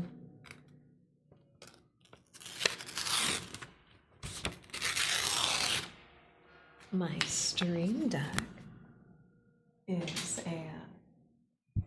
it's basically just a set of programmable buttons. Nigh infinitely programmable. They're very cool. You absolutely can. It will give us as much space as possible. Do you talk like my autocorrect? I think that's a good idea. I think all the autocorrects are trained on AI right now, so they all really suck. I know it, Anne, I know.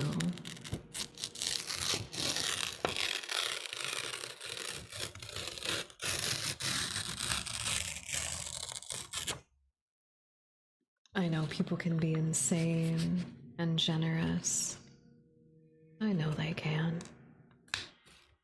With the demons in my brain, though, imagining somebody doing that. Crazy.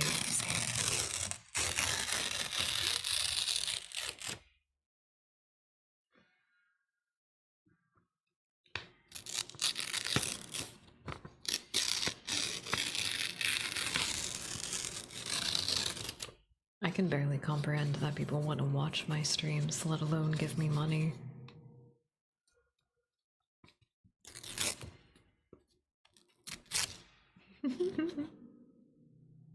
Now we just get to see all of your natural spelling mistakes. I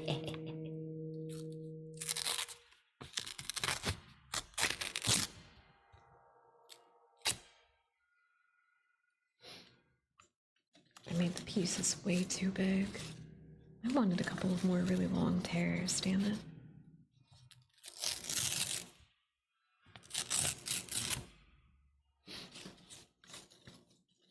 Let me just get another piece, I think, actually. I'll just get another piece of paper. I don't mind.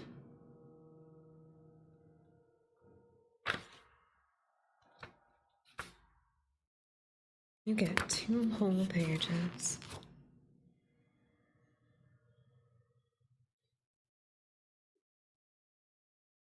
I'm gonna change our music real quick. There we go.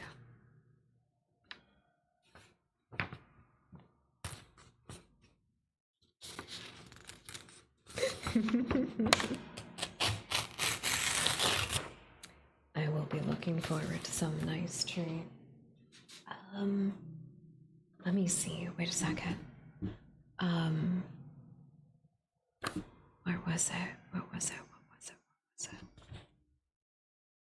I'll have to wait until next week for something.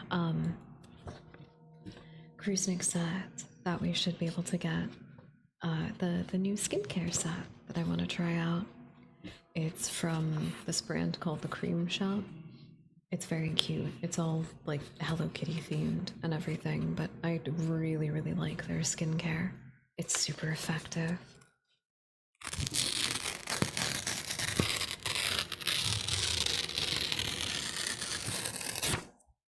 That's a nice little treat that I've been looking forward to.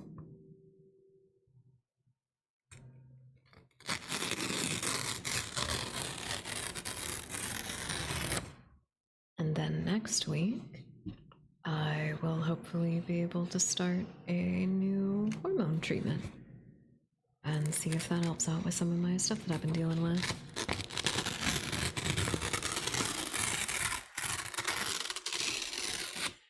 I've never actually been on one before, so I am a little scared. But I've been very good at taking care of my health lately.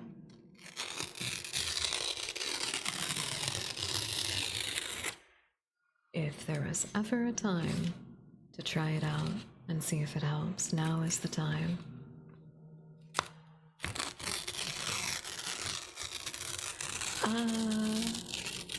Not necessarily extra.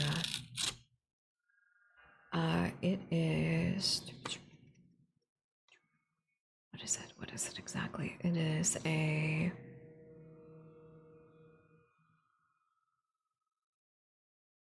What is the one? Okay, it is. It actually doesn't have estrogen in it. Was it progestin? It is a progestin birth control treatment, essentially. But we are going to be using it to see if it helps stabilize my testosterone levels.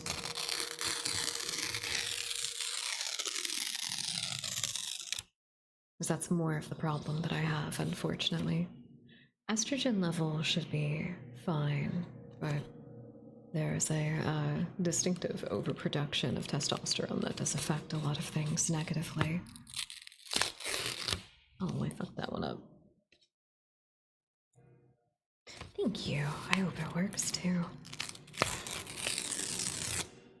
Other than that, the only other thing that I'm looking at right now, I hope you liked all the papertarian marks, so you got a lot of extra. The only other thing that I'll be reaching out to a care specialist for is basically an at-home treatment regimen, because it's not really pragmatic for me to be seeing a psychiatrist as regularly as I need to. We will be seeing about doing an at-home treatment regimen for some of my more severe BPD symptoms that I've got. And then after that, we'll see how everything goes. Balance out the hormones, tackle the autoimmune inflammatory issues,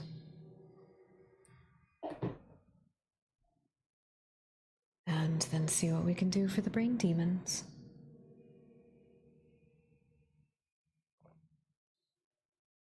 Everything should all positively affect each other,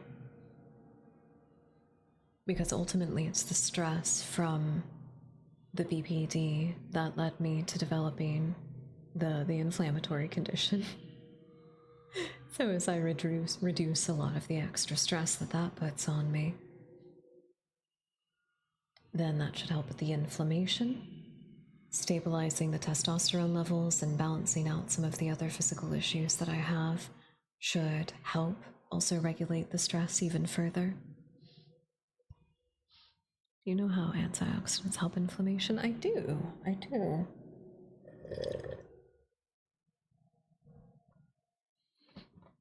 So antioxidants are in general very, very good for you.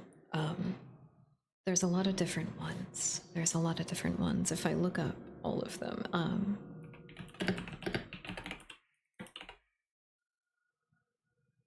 antiox. Wait. Did I not spell that right? Oh, I did not spell that. I was like, why is it not coming up? Okay.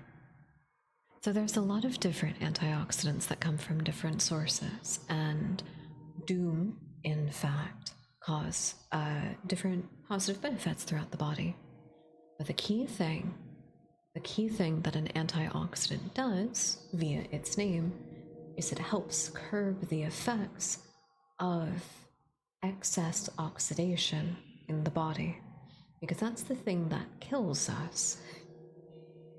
As carbon-based life forms, oxygen is the thing that kills us. When our cells oxidize, they die. So there is also a list of other things that lead to faster oxidization of the cells: stress, drug use of any kind, cigarettes, alcohol, anything else, unmitigated amounts of time in sunlight without using proper sun protection. Pollution is another big one.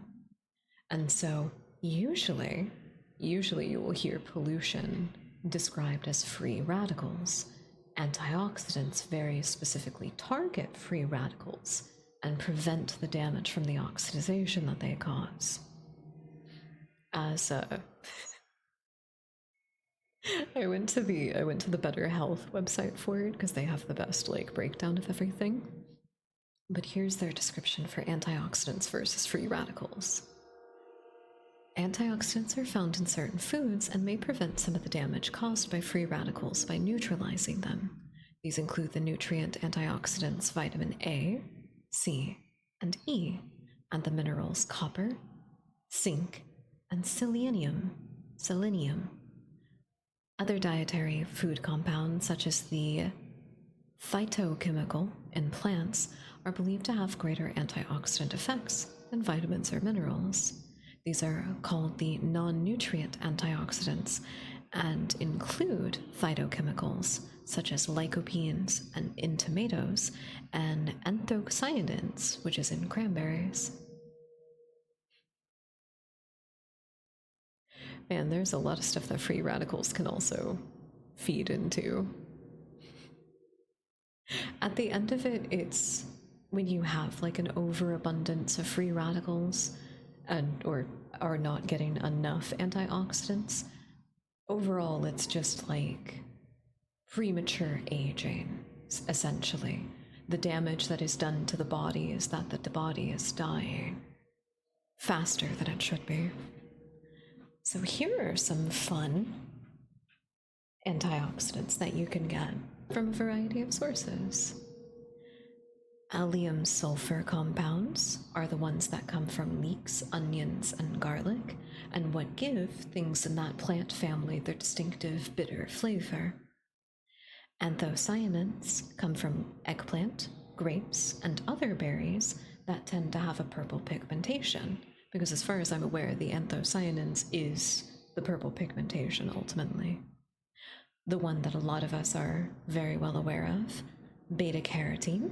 You can get that from pumpkins, mangoes, apricots, carrots, spinach, and parsley.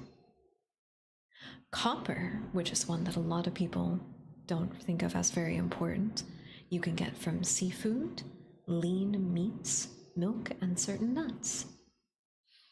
Let's see, where's my favorite one? Oh, there it is. There's zinc. Zinc you can get in abundance from seafood and milk and nuts, just like with sorry, oh my god, I got tired again for a second, just like copper.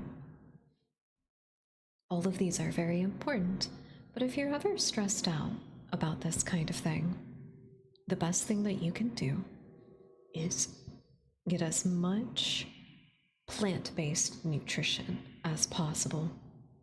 because this is where there's an overabundance of antioxidants. There are a lot though. There are a lot though. And it is just generally important to focus on nutrition. Some of the most fundamental basic things that you'll get told by almost any healthcare provider whenever you have a mental or physical condition are things that fall into the category of lifestyle changes. This is stuff that affects your daily activity, your diet, and your nutrition intake. This is stuff that it's all very simple. Because there are a lot of conditions that may appear to be chronic, but may be influenced by either long-term nutritional deficits or just a very sudden nutritional deficit. This is why it's very important to have blood work done at doctors regularly so you can see if there's gaps in your nutrition. There's a lot of people that may not realize that they have vitamin D deficiencies, but a vitamin D deficiency will greatly influence your energy and how you're able to regulate your energy. But all the basics are important. Getting your daily allotment of water, which if you need a cheat sheet for that, you can go for a gallon. You can go for a gallon of water, but if you're a little bigger, a little lighter, you may need a little more or less depending. So the general rule of thumb is you half your body weight, and then it is that number in ounces that you have to get in a day. It will probably be a little bit more than that, though, honestly, especially with the weather. Then you check your nutrition. You make sure you're getting your macros, which is your caloric intake, your proteins, your carbohydrates, your fats. Because yes, even if you are on a calorie deficit, you need to get fats. You do. There is a very short list of extreme circumstances by which you do not need to intake fat, but most of the time you need it. Your proteins, your carbohydrates, your fats, your sugars. Usually it's more healthy to reduce the amount of sugar that you have, because processed sugar, which is the vast majority of the sugar that we eat, is in fact inflammatory, even for people who don't have sensitivities to it.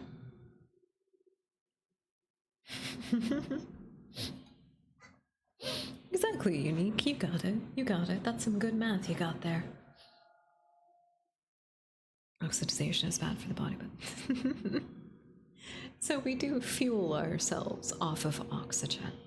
It is something that is equally good for us, because obviously it's the thing that fills our lungs. Highly oxygenated blood is what allows our body to move. But oxidization of the cells is what aging is.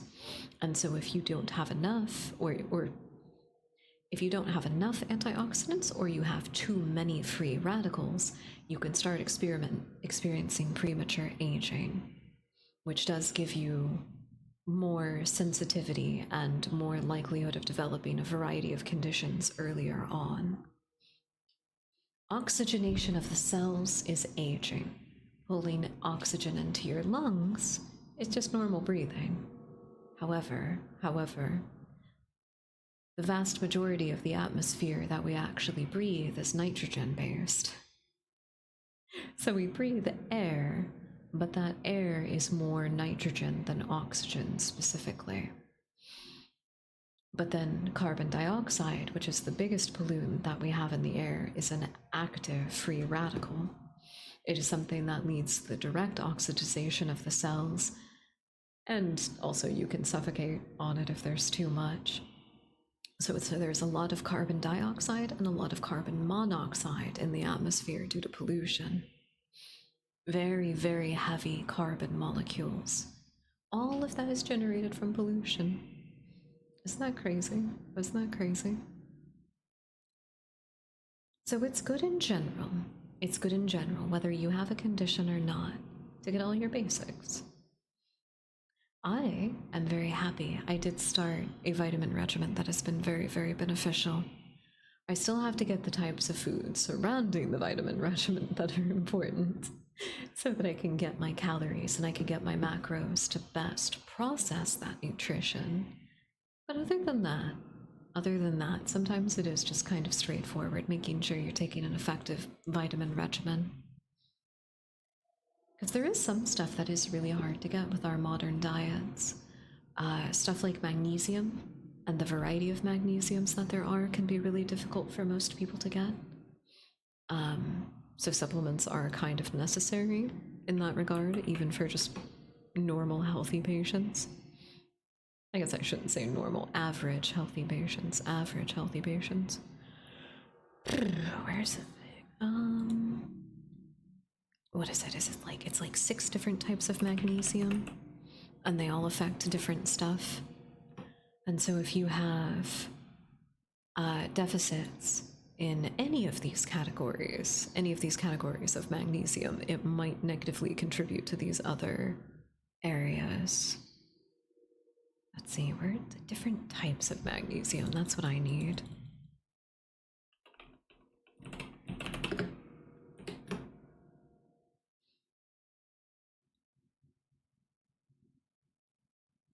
Okay, here we go. Magnesium citrate, magnesium glycinate. Oh wait, why does it not say?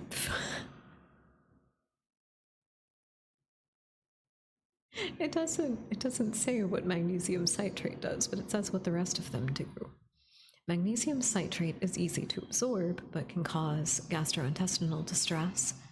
Magnesium glycinate is gentle on the stomach and calming. It may also help with sleep and anxiety. Magnesium L-threonate is a newer form that crosses the brain-blood barrier, may support memory and mood. Magnesium malate or lactate, easy to digest and also helps with energy regulation. Magnesium oxide is poorly absorbed but often used to relieve constipation.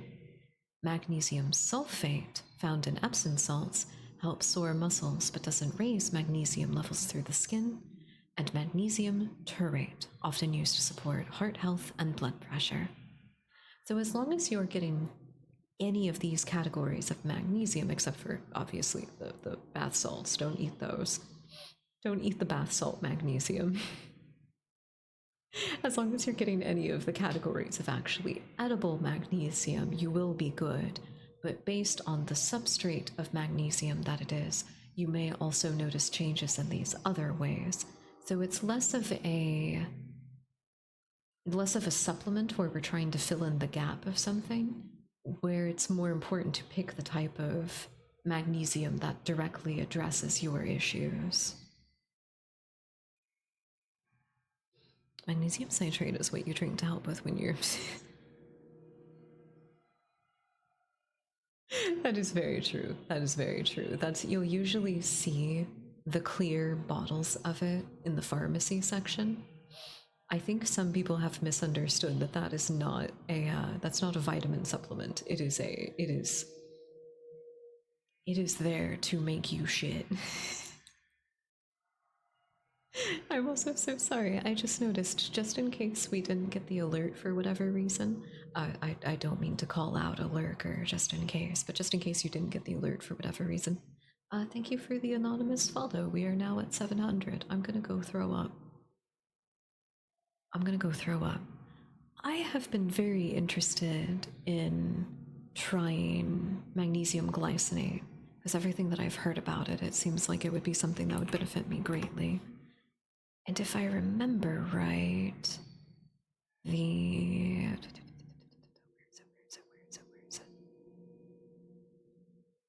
Oh no, this one is a magnesium citrate gummy. Damn it. Fuck. My favorite supplement brand, Garden of Life, is they're very expensive, very pricey. But they do have a little series of magnesium supplements. One of them is a gummy one that tastes like orange creamsicle. Welcome in, Memorial Dust. I hope you're having a lovely, lovely night. Thank you so much for the follow. I appreciate it. Welcome in. Thank you, Unique. Thank you. You are all devoted to the king in yellow. I don't think I changed the color for this, so this might look weird.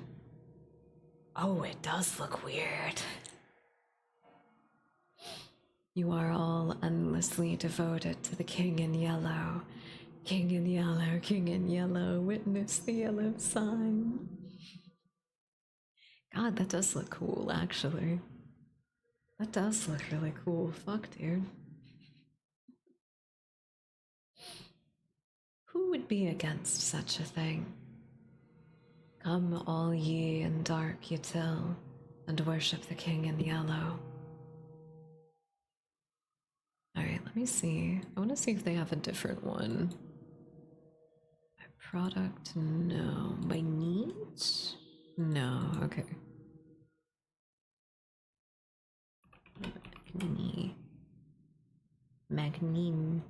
Magnesium. I always forget that there is an N there because it doesn't make sense to my brain. I don't even know if they have the kind I'm looking for. Oh shoot. They do have an iron supplement that's just called like good blood or something like that. I thought that was funny. No, wait, no, sorry. It's the vitamin code healthy blood. I thought that was pretty funny. Okay, so the ones they have, they've got a... Oh, they've got a powder version.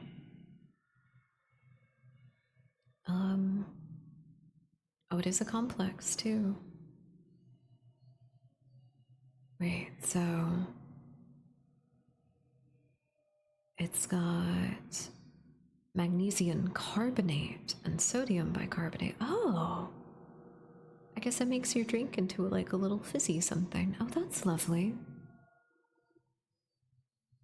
Oh, like which actual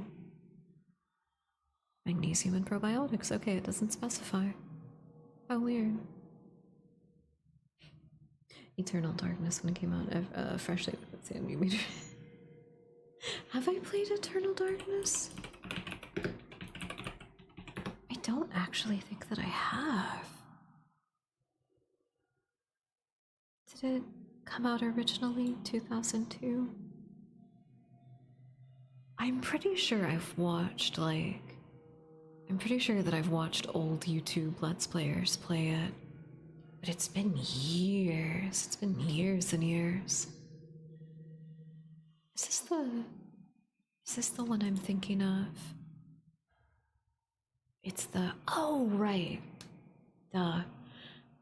I forgot. Internal Darkness. Yeah. This is the one that does all kinds of crazy, like fourth wall breaking and cognito hazard stuff. How fun. I should play it for myself. I really should. You know, I should do research into which kind of magnesium gummy I should get later. Should I put... should I put some of the supplements I want to get on the throne?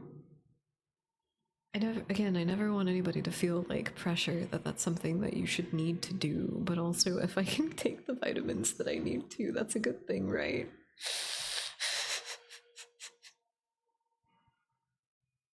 That is a good thing, right?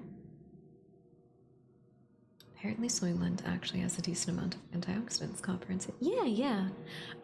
Anything that is a nutritional supplement, meal replacement, or anything like that usually has a lot of stuff in it that's like that.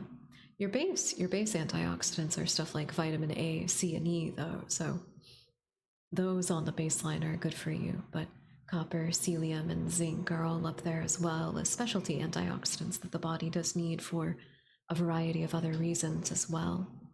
Zinc is especially good for your brain, like it's super, super important. I guess I can just add this, honestly. It says that it's magnesium citrate, but I don't think that'll necessarily, like, mess me up. I would have preferred a magnesium glycinate one. Let me see. Magnesium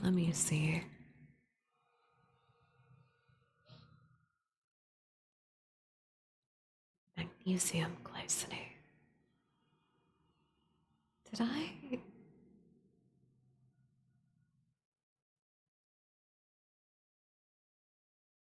Okay, the surge is telling me that the complex that I saw has it in there. I may try to get this little drinky mix then. I may try to. I did really like their pre and post workout when I was able to take it. God, it was so helpful. It was so helpful. Genuinely. I'm gonna do this later. I'm getting distracted. I'm so sorry. Sorry.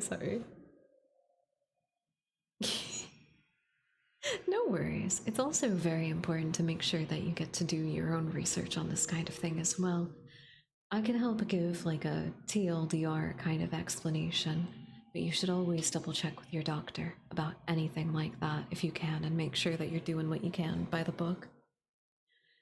We all know that I have to practice a little bit of frontier medicine on myself because of my current economic position, but if you have the ability to talk to a doctor, do an appropriate amount of research and try to run stuff past them first.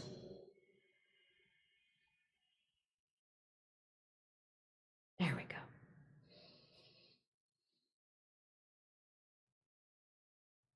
Sorry. I've been like so wiki about something lately.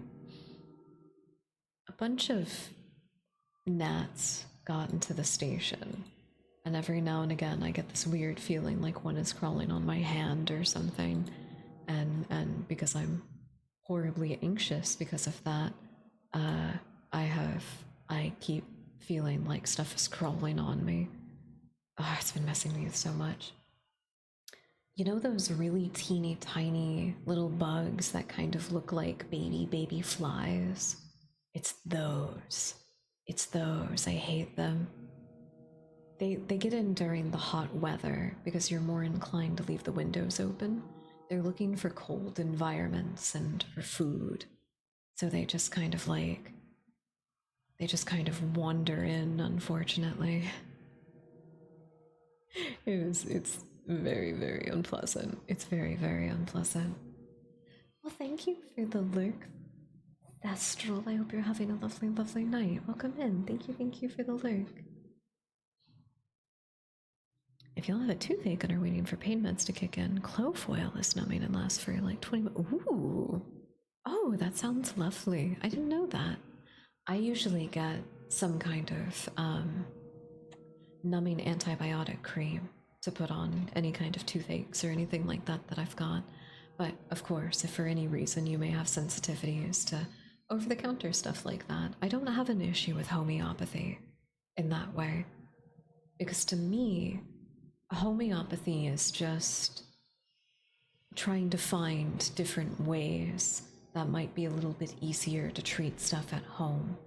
Alternative medicine comes with the philosophy of not trusting modern scientific medicine, which I don't like that. I know some patients that just need different kinds of care, but ultimately it's the advancements in scientific medicine that help us understand why these homeopathic methods work or don't work, you know. There is still also no homeopathic treatment for cancer. You have to have them zap the cancer out of you. So please don't rely on alternative medicine solutions for stuff like that. That smells like clove and your mouth burns for like Clove ain't that bad. Clove isn't that bad, honestly. I like clove, so I wouldn't be against it. I have a super zoomed in photo. Oh gosh. Yeah, that is the worst. That is the worst. I get the creepy crawly feeling, and then like every little sensation makes me feel like something is crawling on my skin. It's way too much for me. It's way too much for me. There is I've always thought it would be really cute to hold one of those really big spiders, like a tarantula that has like almost like teeny tiny little cat paws, almost. I think that would be very cute, but I would hate if I got like the creepy crawly sensation from it, you know? I don't want to scare the little spider. It's just a baby. It's just a baby. I don't want to hurt the spider. Why would anybody want to do that? I heard that clove oil was what they actually used for numbing in dentistry back in the day, but I don't know. That it's very possible. It's very possible. A lot of homeopathic stuff that you'll find in the modern day is influenced by what you would consider old wives' tales, you know? This thing works because it's something that somebody found out that it works at one point or another, you know? And then scientific processes for medicine came in, and we were able to more accurately explain why these things helped and then synthesize the exact compound and those ingredients that helped and make medicine out of that. Ultimately, that's what that is. That's what apothecaries do. They use individual herbal ingredients to synthesize and boost the effectiveness of particular compounds. It's all still science. It's all still science, and it's so important that we respect that. From both directions. Sometimes I feel like scientists can get, or like clinical scientists can get really aggressive towards homeopathic science and then vice versa, but they are ultimately the same thing. I talk about it enough where I think that there's a lot of stuff in traditional Chinese medicine. Oh, thank you for the gifted sub, Omega. Thank you. I appreciate that. I hope Tian Hack enjoys their ad-free viewing. That's very kind of you. Thank you.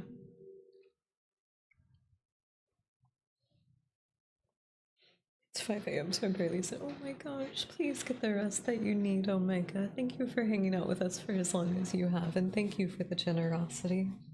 We do greatly appreciate it, but please, you gotta remember, the thing that'll always make me the most happy is you all taking care of yourselves. So don't forget to get yourself a little treat, alright? They're making nanobots that you can put in your bloodstream. Yeah, there's been stuff like that that they've been developing for quite a while. It can help fight diseases and microsurgery. That's been why that scientists have wanted to develop nanomachines in that way. Or nanobots, whatever you want to think it of. I like nanomachines, son. That's why doctors wanted to develop nanomachines. Okay, one of the gnats is trying to fly into my face, and I may grab a can of hairspray and a lighter. I shouldn't do that, but I might do it. Just don't touch my face. Don't try to crawl inside my nose. Ugh, it's horrible. Oh, no. Gnats are, effectively, they're insects that are a part of the natural decay process. They feed on decaying matter for the most part. But they really like to get inside. And they're also very tiny, so they can eat a lot of the very tiny decaying matter that is just on the surface level of your skin. They also like warmth, so they tend to like flow into the air passages of the body because of how tiny they are. They're very unpleasant. I don't like them, but I also don't like causing harm to bugs flippantly. It's not the gnat's fault that it exists in a space that it shouldn't. It's not the gnat's fault. What was I talking about before that? Oh yeah, I saw Unique mention witch hazel. So you want to know why witch hazel is so effective as a topical ointment, essentially? It's because it helps naturally balance the pH of the upper levels of epidermis with. Oh wait, no, sorry. It can sanitize to a certain degree. It can fight a certain level of bacteria. It can sanitize the upper layers of epidermis without negatively affecting the pH balance of the skin, which, if you get too dry or too oily, can obviously prevent healing from occurring the way that it's supposed to.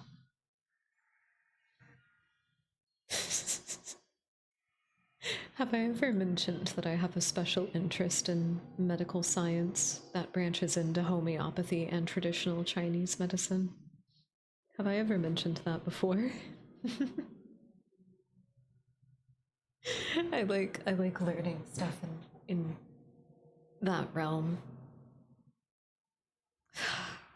God damn it, it's really sad to think about, but there was a period of my life where I was going to be a doctor. I think that's a fun part about it. I'm not gonna lie.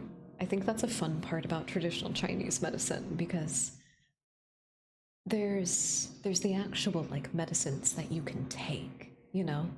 There's stuff like that, and because it all tends to be derived from that herbal or apothecaric kind of source, it does just have more of a flavor to it, and it tends to be bitter because the herbs that help us are very bitter.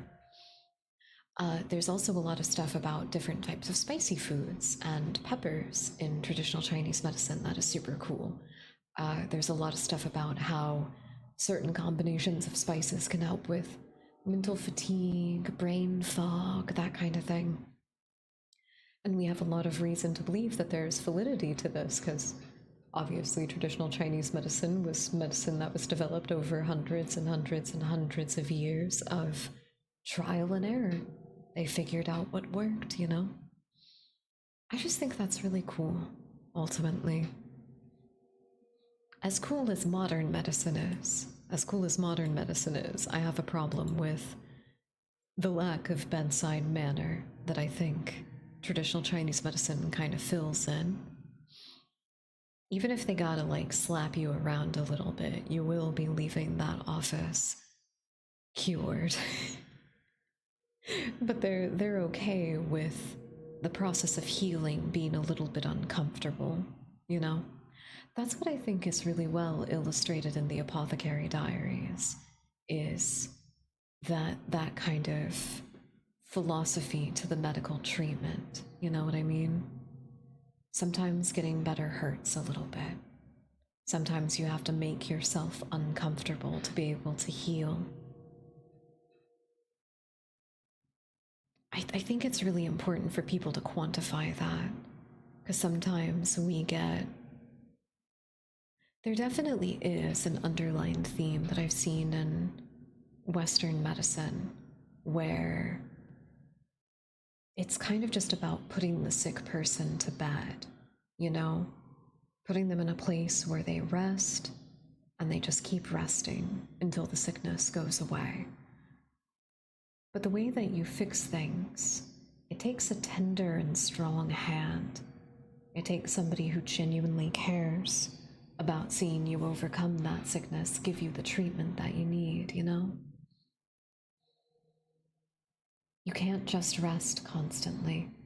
You will never enter remission if you would just rest and you just live with the sickness. Traditional Chinese medicine takes more of that position that the sickness must be purged. And now, granted, obviously, that takes us more into the negative side of the philosophy, which sometimes people can be pushed very aggressively to heal from things that don't actually have remission remission states, essentially. But you know, finding that middle ground is what's best. I feel like if you could explain a given thing, you might not be able to discover it. Wait. I don't know what you mean, Marksy. I'm so sorry. Oh, never mind. The first one was correct. I'm not totally sure what you mean, but that's okay.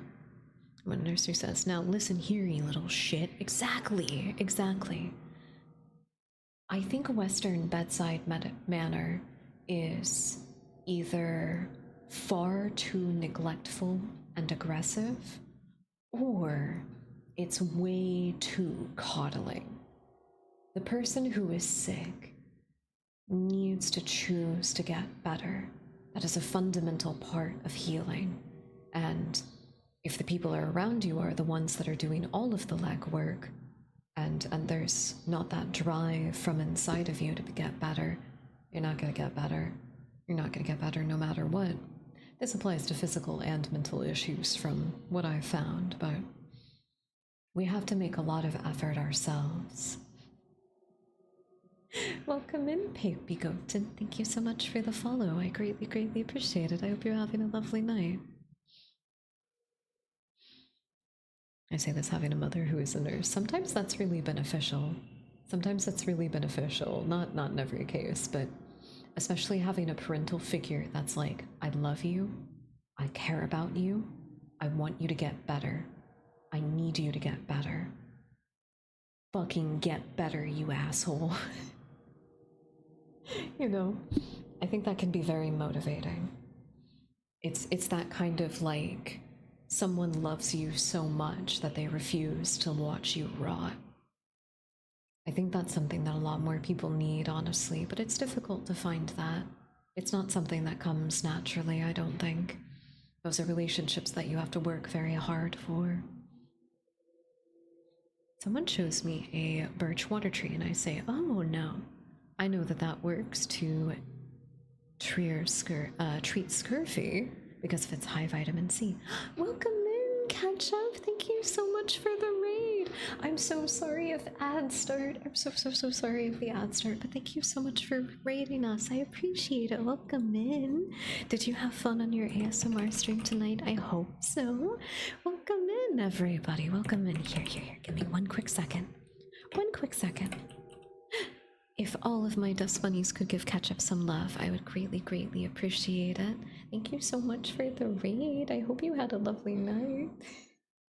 Okay, good. I was hoping that the ads would delay themselves ultimately. Welcome in, everyone. My name is TheRavenAnarchy, and I'm the host of Broadcast 160.4 Cosmic Background Radio. Tonight was a very special night. We effectively did a combination of a drag show cosplay kind of stream, essentially. If you are familiar with it, we ran The King in Yellow, which is the original progenitor to Lovecraft's work. It was very good. Welcome in, everybody. Thank you for the follow, David. I appreciate it. Thank you, and welcome in. Welcome in, Ketchup. Hi, hello. I'm making sure you treat yourselves well and succumb to madness. That's what I'm doing.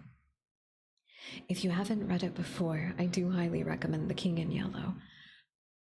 A lot of the stories that are in it are very romantic and are very sweet. Very scary, but also very sweet. But if you like eldritch horror or Lovecraftian horror, that is the place to start, ultimately.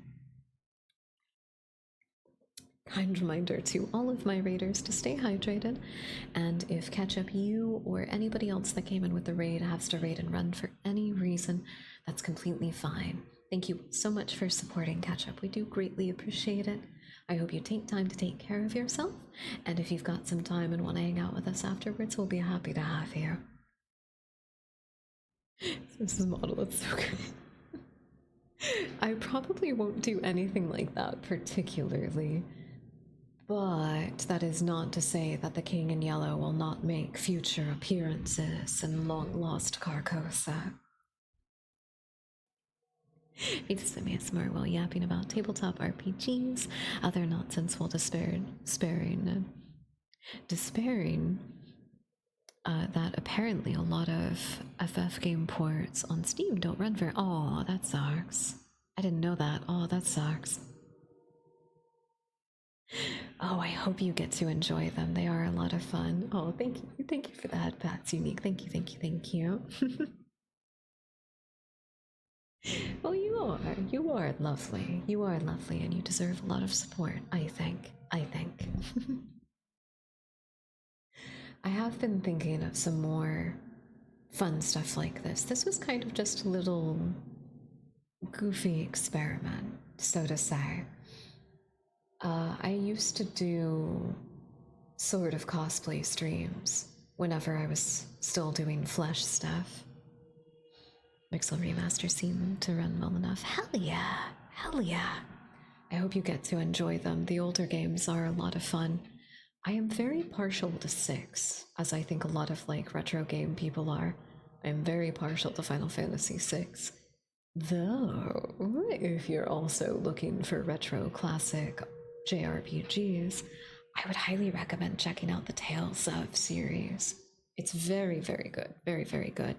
And the combat is interactive, turn-based kind of stuff. It's very fun. So I used to do cosplay streams, sort of costume cosplay streams whenever I was doing flesh tubing. I had fun with the idea, but I think that there is a limit to how far that we can go, unfortunately.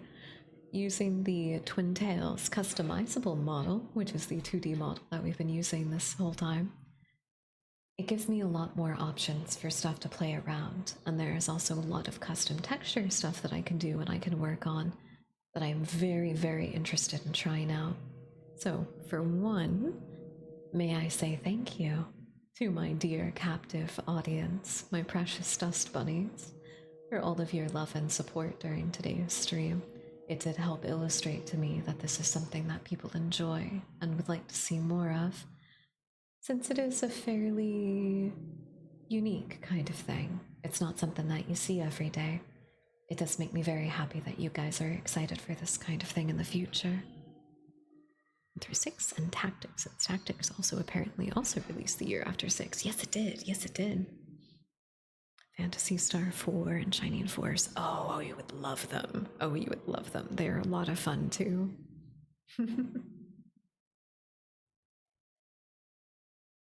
They are great. Granted, a lot of like just JRPGs in general are just a lot of fun to play. I'm really glad I don't like that Claire Obscure used AI stuff. I don't like that, and I don't want to give them props. But I'm glad that their gameplay at the very least illustrated that people are really into that more traditional JRPG kind of thing. Because they are fun. I hope more people get to experience them in the future. Since we did The King in Yellow, are there any other, more specifically Lovecraftian gods that all of you like? Are you all familiar with the game series Sucker for Love? I think it would probably be pretty appropriate to. I think it would be pretty appropriate to do a King in Yellow cosplay for a replay of those. That is the second game. That is the second game, and that's Roxanne. Okay, alright, here. To my people that may not know about it, let me get a little nerdy on you for a second.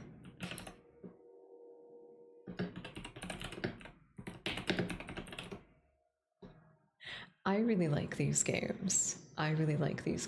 I thought that I was the only one that knew about them before the first one released. I was so excited for it. And then Markiplier played the first one the day of release, and I was like, oh, I see. I was not as clued in as I thought I was. Okay, let me.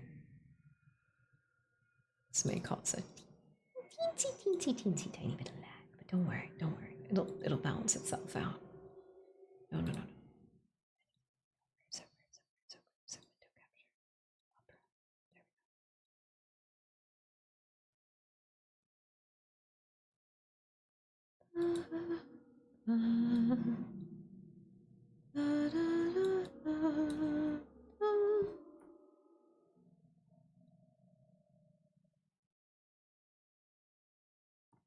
Okay, there we go. I'll put it on the other side so it doesn't cover up our redeems or anything, but right there. There we go. Okay, check this out. Check these out. I'm always really surprised when people who are in my audience especially tell me that they aren't aware of this game series, so I feel like all of you would really like it. This is Sucker for Love by Akabaka.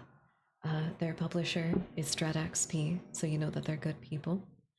The first game is all about Lynetta, who is obviously our very Cthulhu-inspired eldritch waifu. I love her. She's very pretty. She's very cute. She's my favorite. Esther, which is the King in Yellow in this context, I think she's also very cute, but she's more tsundere hime joshi for me, where Lynetta is significantly more obsessive. I love her. I think she's very cute. And then the third character is Neon Leathertap, who is a very giant cat woman. Look at how much she has to like hunch over in the apartment. She's huge. She's huge and beautiful. I love them. I love them all. Oh, what's that, Jelly? What's that? Let me show you the other two.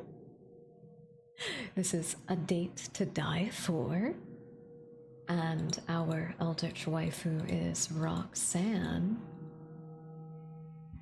Oh no, there's not a...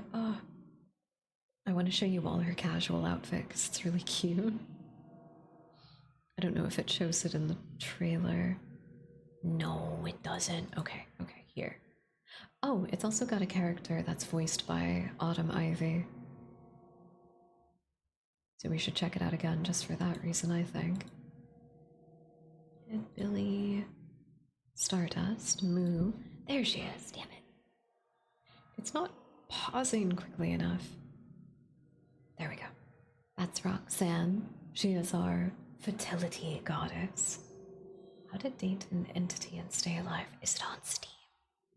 I will look it up if it's on Steam. But this one is especially really fun. They added this super cool, more point and click adventure kind of thing where you get to fully explore the environments that you're in, and it plays into some of the horror aspects of the game. It is so cool. And then there's the currently out demo for Crash Landing, which is inspired by A Color Out of Space. And our waifu is this very cute, colorful lady named Haley, after Haley's comet.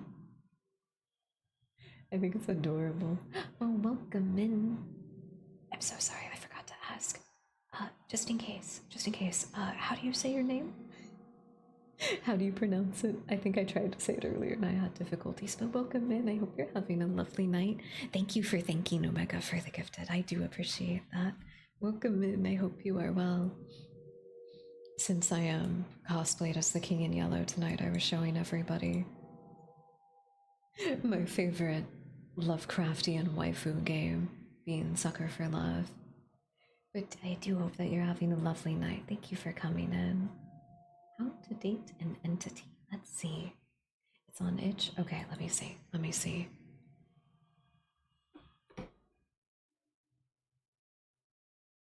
Oh, and it's a browser game. I love when they're in browser. That means they take up significantly less resources.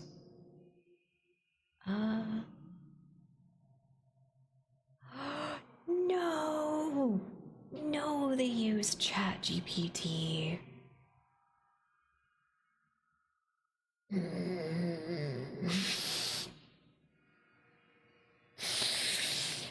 Damn it.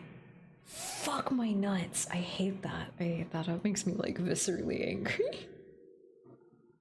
I know. Under their, why is there an AI generated tag? This platform asks whether a generated AI was used in the development process. I did use tools like ChatGPT for coding help and other suggestions and some suggestions while making the game. No! I'm sorry, I get mad about it. Ugh. That's okay. There's plenty of fantastic eldritch horror that does not involve that. I know, that's the worst, isn't it? There are 3 main ways to say it, however I collect nicknames, so go with whatever. Okay. In general, there are 3. Tianhawk, the official pronunciation, or Tinghak, or... Okay. I think, unfortunately for my accent, it will probably end up sounding like Tianhawk. I hope that's okay. You're welcome in. Thank you for being here, and I appreciate it. Thank you for your patience with that. Thank you. I think you'd have fun playing Monster of the Week or Call of Cthulhu if you found the right group to play. Oh, absolutely.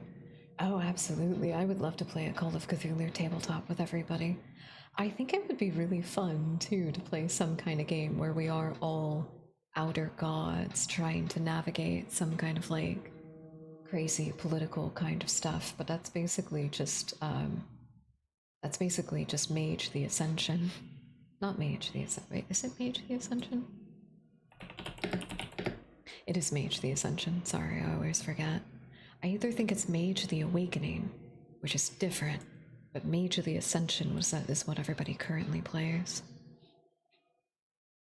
Perfectly fine. I also have a list including. Oh, that's so lovely. Thank you. That's so lovely. Thank you, Tian Hawk. I think I can do that. I think I can do Tian Hawk. I think I could do that. Well, good night, Ketchup. No worries about raiding and running. You go take care of yourself, and I hope you have a lovely, lovely rest of your night. Thank you, as always, for sharing your community with us. Good night. Good night. I feel like many people are probably a combination of too lazy or don't necessarily have a strong. I feel like that's more of what it is that people are very apathetic about the use of it. Oh, thank you. Thank you. Would you like to see the whole thing real quick before you go? I paired it up with a nice pair of golden stilettos as well. Not bad, right? King in Yellow's gotta show up.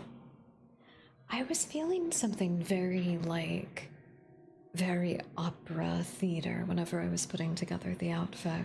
So I hope that sorry, didn't mean to whack you. So I hope that that kind of comes through. I think it also makes my hips look a lot bigger than they actually are.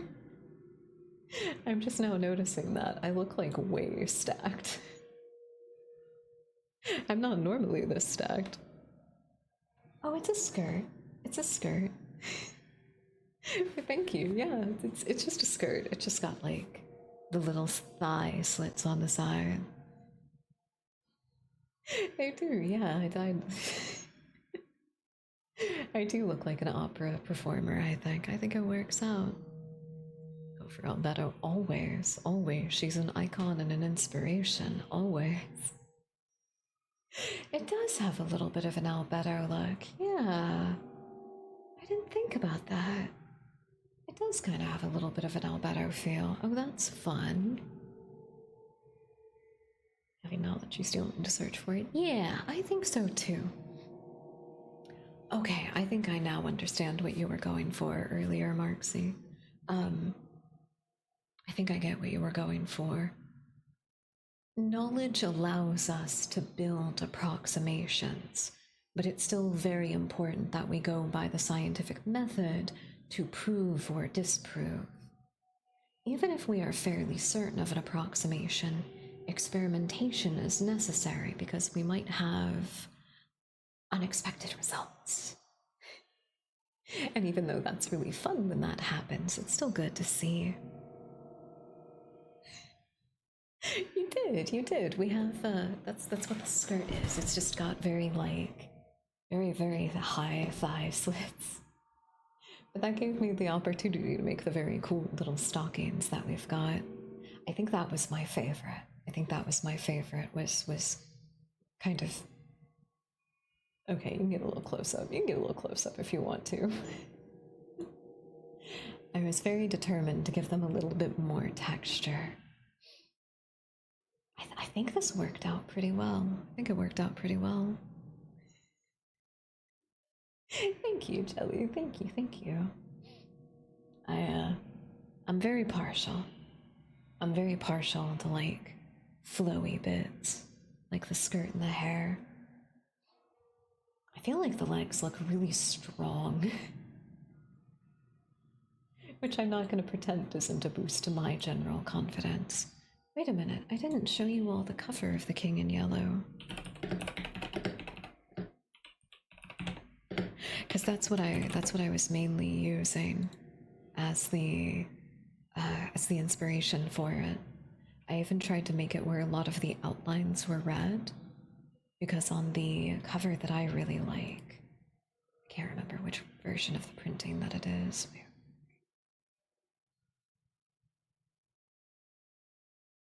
I know there's a way that I can just import images without having to save them, but I want to save this one.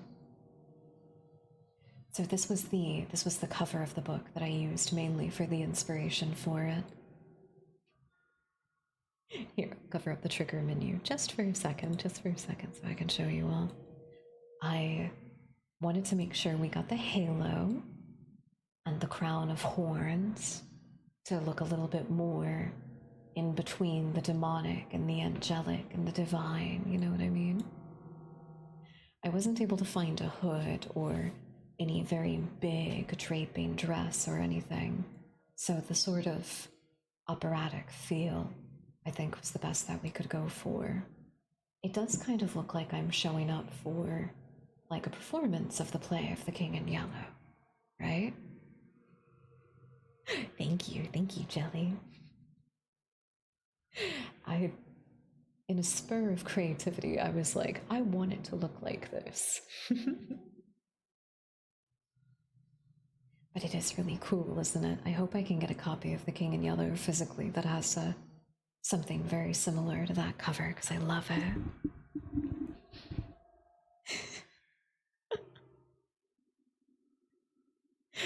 I shall now recite the holiest of texts from the Holy Bible.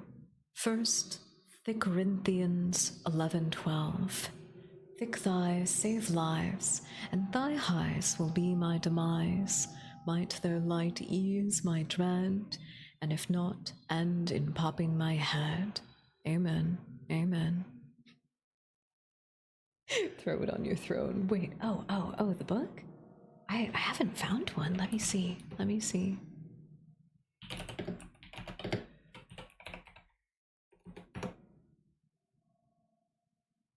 No, oh, god damn it. The first one that pops up has an AI cover. I'm gonna fucking... I'm sorry. It's all for the sake of a joke, but every time I see AI stuff, I want to commit. I hate the feeling, but I get it so viscerally in me. Oh, wait a second. I think I found it. And it's from Amazon, so it's, you can order it really easily through Throne. Oh, it's even textured. Oh, wait, no, just a soft cover. Never mind. If it seems like I forget about it at any point, shoot me a reminder in chat or in Discord to see if I can find one. I'll look for a really good one.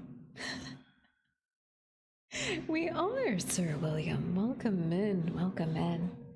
It's less of my character. Normally, I am RavenAnarchy, the voice of Broadcast 160.4 Cosmic Background Radio. But tonight you can think of it as a sort of drag performance or cosplay kind of thing. Tonight we are styled in that of The King in Yellow because tonight we read some stories from the book and performed the King in Yellow play as featured in Sucker for Love. But welcome in. I do hope you're having a lovely, lovely night. Thank you for joining us. Thou shalt not goon to weak thighs, thou shalt not speak bad on thighs. All thighs are precious in the eyes of the Lord God. All thighs that are attached to a body that practice self-love, will always be the most peak. Isn't it though? It's genuinely so good. At first, I had a couple of iterations while I was working on this one. I had one that was a little bit more inspired by Esther from Sucker for Love, but I decided to let her, be her own entity, and instead built this one based off of the design that's on the front of the cover of The King in Yellow. Unless you want to violate every principle. Amen though. We're all about AI hate. Not the red cross on the white background. I had forgotten about that. It's really silly that nobody's actually gotten in trouble for it, but yeah, you're not actually supposed to display the red cross on the white background because it's the way that people recognize medics in combat. And it is against the Geneva Convention to attack a medic even if they are on the opposite side.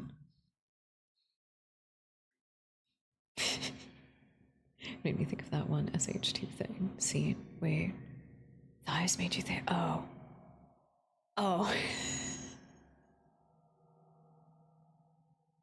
I was like, wait, which scene specifically? I know which one, I'm sorry. I thought about the one where the mannequin first shows up and you're getting the flashlight, you know? I didn't think about the pyramid head scene, my bad. Oh my god. Oh, that is such a cozy little toasty. What the hell? That's adorable. Is the king in yellow natural? Yeah. No, it is not. It is not. So, in context of the book, The King in Yellow, which all of this originates from, written by R.W. Chambers, that's the copy of the book that I would like to get, it is a series of short stories. The first 4, specifically, are rooted in one of the characters getting exposed to the in context, the play, The King in Yellow, which is a 3-act play that describes the fall of the city of Carcosa whenever the King in Yellow arrives. Oh, I actually didn't do this earlier, but there are... Where did it go? Oh shoot, I had forgot that I had closed it. At the start of each of the short stories, there's a small excerpt from the play in context, but there is no actual in-canon version of the play. So the one that I rely on is the one that's in Sucker for Love, because it's really good. It's super, super good. Oh, that's perfectly fine, Toasty. That's perfectly fine. I don't mind if people just lurk with us on in the background. Thank you for lurking, honestly. So, the first story in the book is called The Repairer of Reputations. This passage is from Act 1, Scene 2.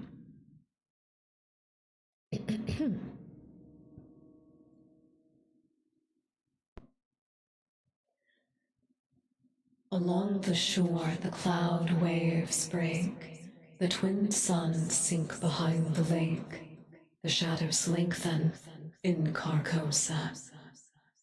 Strange is the night where black stars rise, and strange moons circle through the skies. But stranger still is lost Carcosa. Songs that the Hades shall sing, where flap the tatters of the king, must die unheard in dim Carcosa. Song of my soul, my voice is dead. Die thou unsung, as tears unshed shall dry and die in lost Carcosa.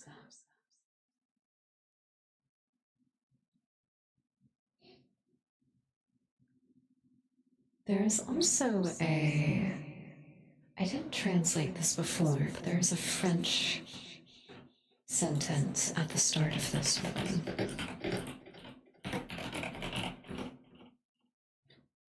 Oh, this song is a bop, but this is a little more high energy than we should be doing right now. I'm saving that one for later. There we go. Let us not mock the madmen, their madness lasts longer than ours. That is the whole difference.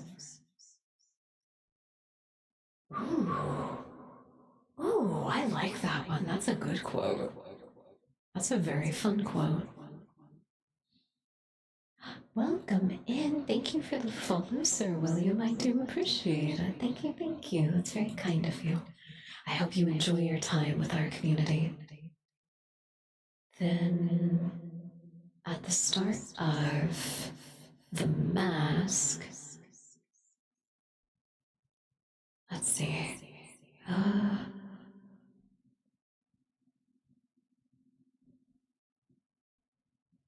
Where is it? I have to like scroll through because the pages aren't actually accurate to the index. Unfortunately. Unfortunately. Okay, there's the mask. This also comes from The King in Yellow, Act 1, Scene 2. It is the character Camilla talking to a stranger. You, sir, should surely unmask. Indeed. Indeed, it's time. We all have laid aside disguise, but you. I wear no mask. Camilla, terrified. No mask. No mask. This part sort of implies that the King in Yellow is the stranger, who is not disguising himself for the masquerade as the King in Yellow. I do like the first part, because it effectively describes Carcosa as if it's a different planet altogether.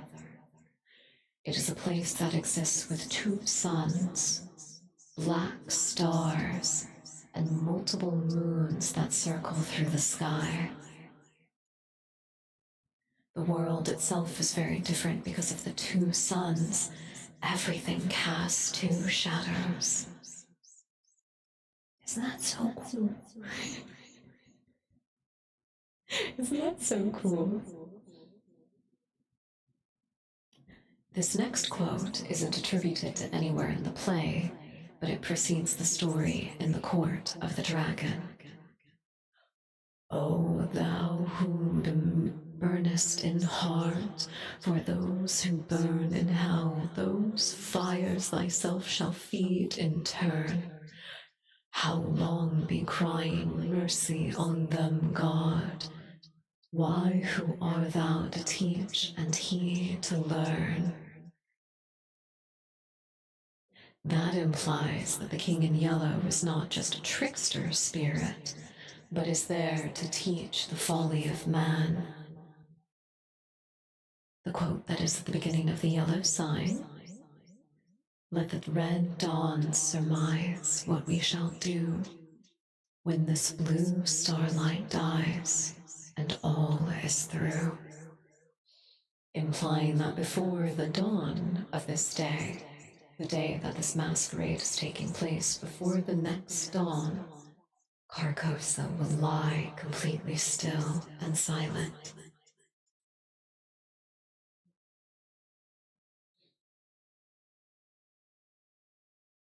From there's the Divorcé dévoilé. This next one is also a quote in French.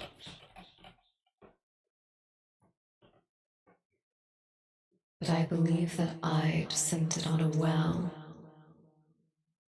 Tenebrous Oliac, Heracles Astray, hidden truth.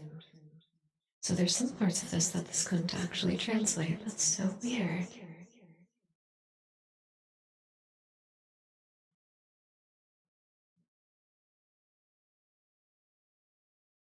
After the sign, the rest of the stories that are here don't actually have very much to do with the King in Yellow, the play in context, or the yellow sign itself. But there's still some other quotes that make me think that they're all connected. Before the prophet's paradise, if but the vine and love abjuring band are in the prophet's paradise to stand alack, I doubt the prophet's paradise were empty as the hollow of one hand. This one I'm not sure of. We'll have to read what it could be referring to. I think the rest of them are their own little abstract quotes and are not necessarily talking about the King in Yellow play. That's why I like the transcript that's in Sucker for Love, though, is it takes a lot of the hints that were given from the story itself about what is in the play. There's something about reading to the second act, something within the second act itself that allows the cognito hazard to sink in further. which I think is pretty cool. I think that's pretty cool. Oh, excuse me, I am so sorry. Well, I was about to say that I am getting pretty sleepy. I want to thank all of my dear, lovely listeners, lurkers, and watchers for taking so much time out of your day to spend it with us. I do hope that you enjoyed this very special ASMR radio broadcast. I had a lot of fun, and I hope you're all looking forward to more that are like this. I think I will be doing a lot more like this, actually. Funny enough, I didn't think that a lot of people would be interested in it. Boo, my poor, poor, terrible, evil brain, right? So thank you all so much for being here. I hope you had a lot of fun. I will see you again this upcoming Friday. Same bat time, same bat channel, 6 p.m. Central Standard, right here. So if you have not had a chance to yet and would like to keep up with us, please feel free to follow, subscribe if you would like to and have the means to do so, and don't forget to join our Discord, !Discord in the chat, or link us in the panels down below. We would love to have you. We also have a lot of other socials that you can follow us on for all kinds of stuff, including YouTube, TikTok, Instagram, Twitter, all of that, Blue Sky if you prefer as well. But as long as you're here, it's exactly where I want you to be. Thank you, Unique. Thank you for that. I will see you all again on Friday.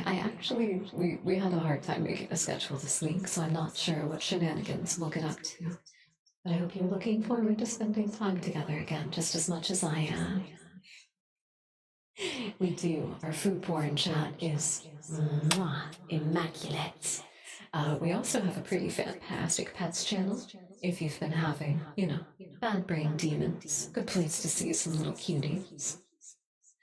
I think we have a very lovely community that is ever growing there, and we would love to have you join. But until Friday, my dear bunnies, I will see you all again then.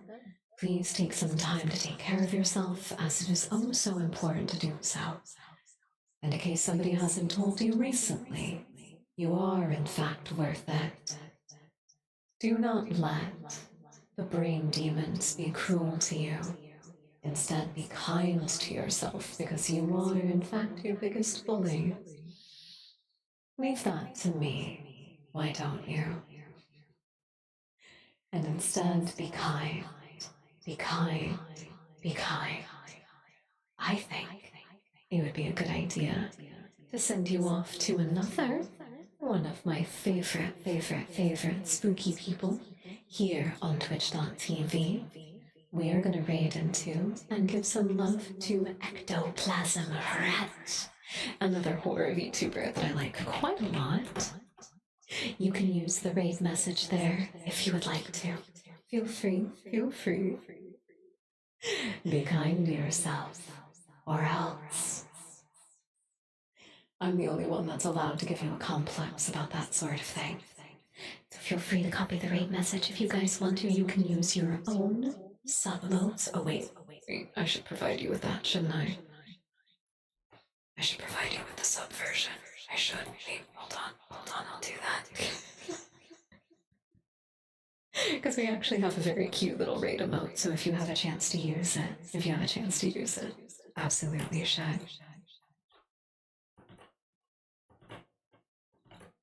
I love Control C, Control V.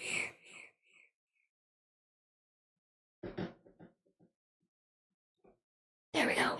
Yay. Look at all those little golden radio hosts. Aren't they lovely? All right. Feel free to copy the raid message that you guys are able to use. We are going to raid into Ectoplasm Rat, or Ecto. Please give her a lot of love, as she's one of my favorite spooky little ladies here on twitch.tv. And I will see you all again next time on Friday. Until then, my dear dust bunnies, take care of yourselves. Sorry, we've got a countdown. Got the countdown. 6, 5, 4, 3, 2, 1. This is your host, signing off. And good night, my dear listeners.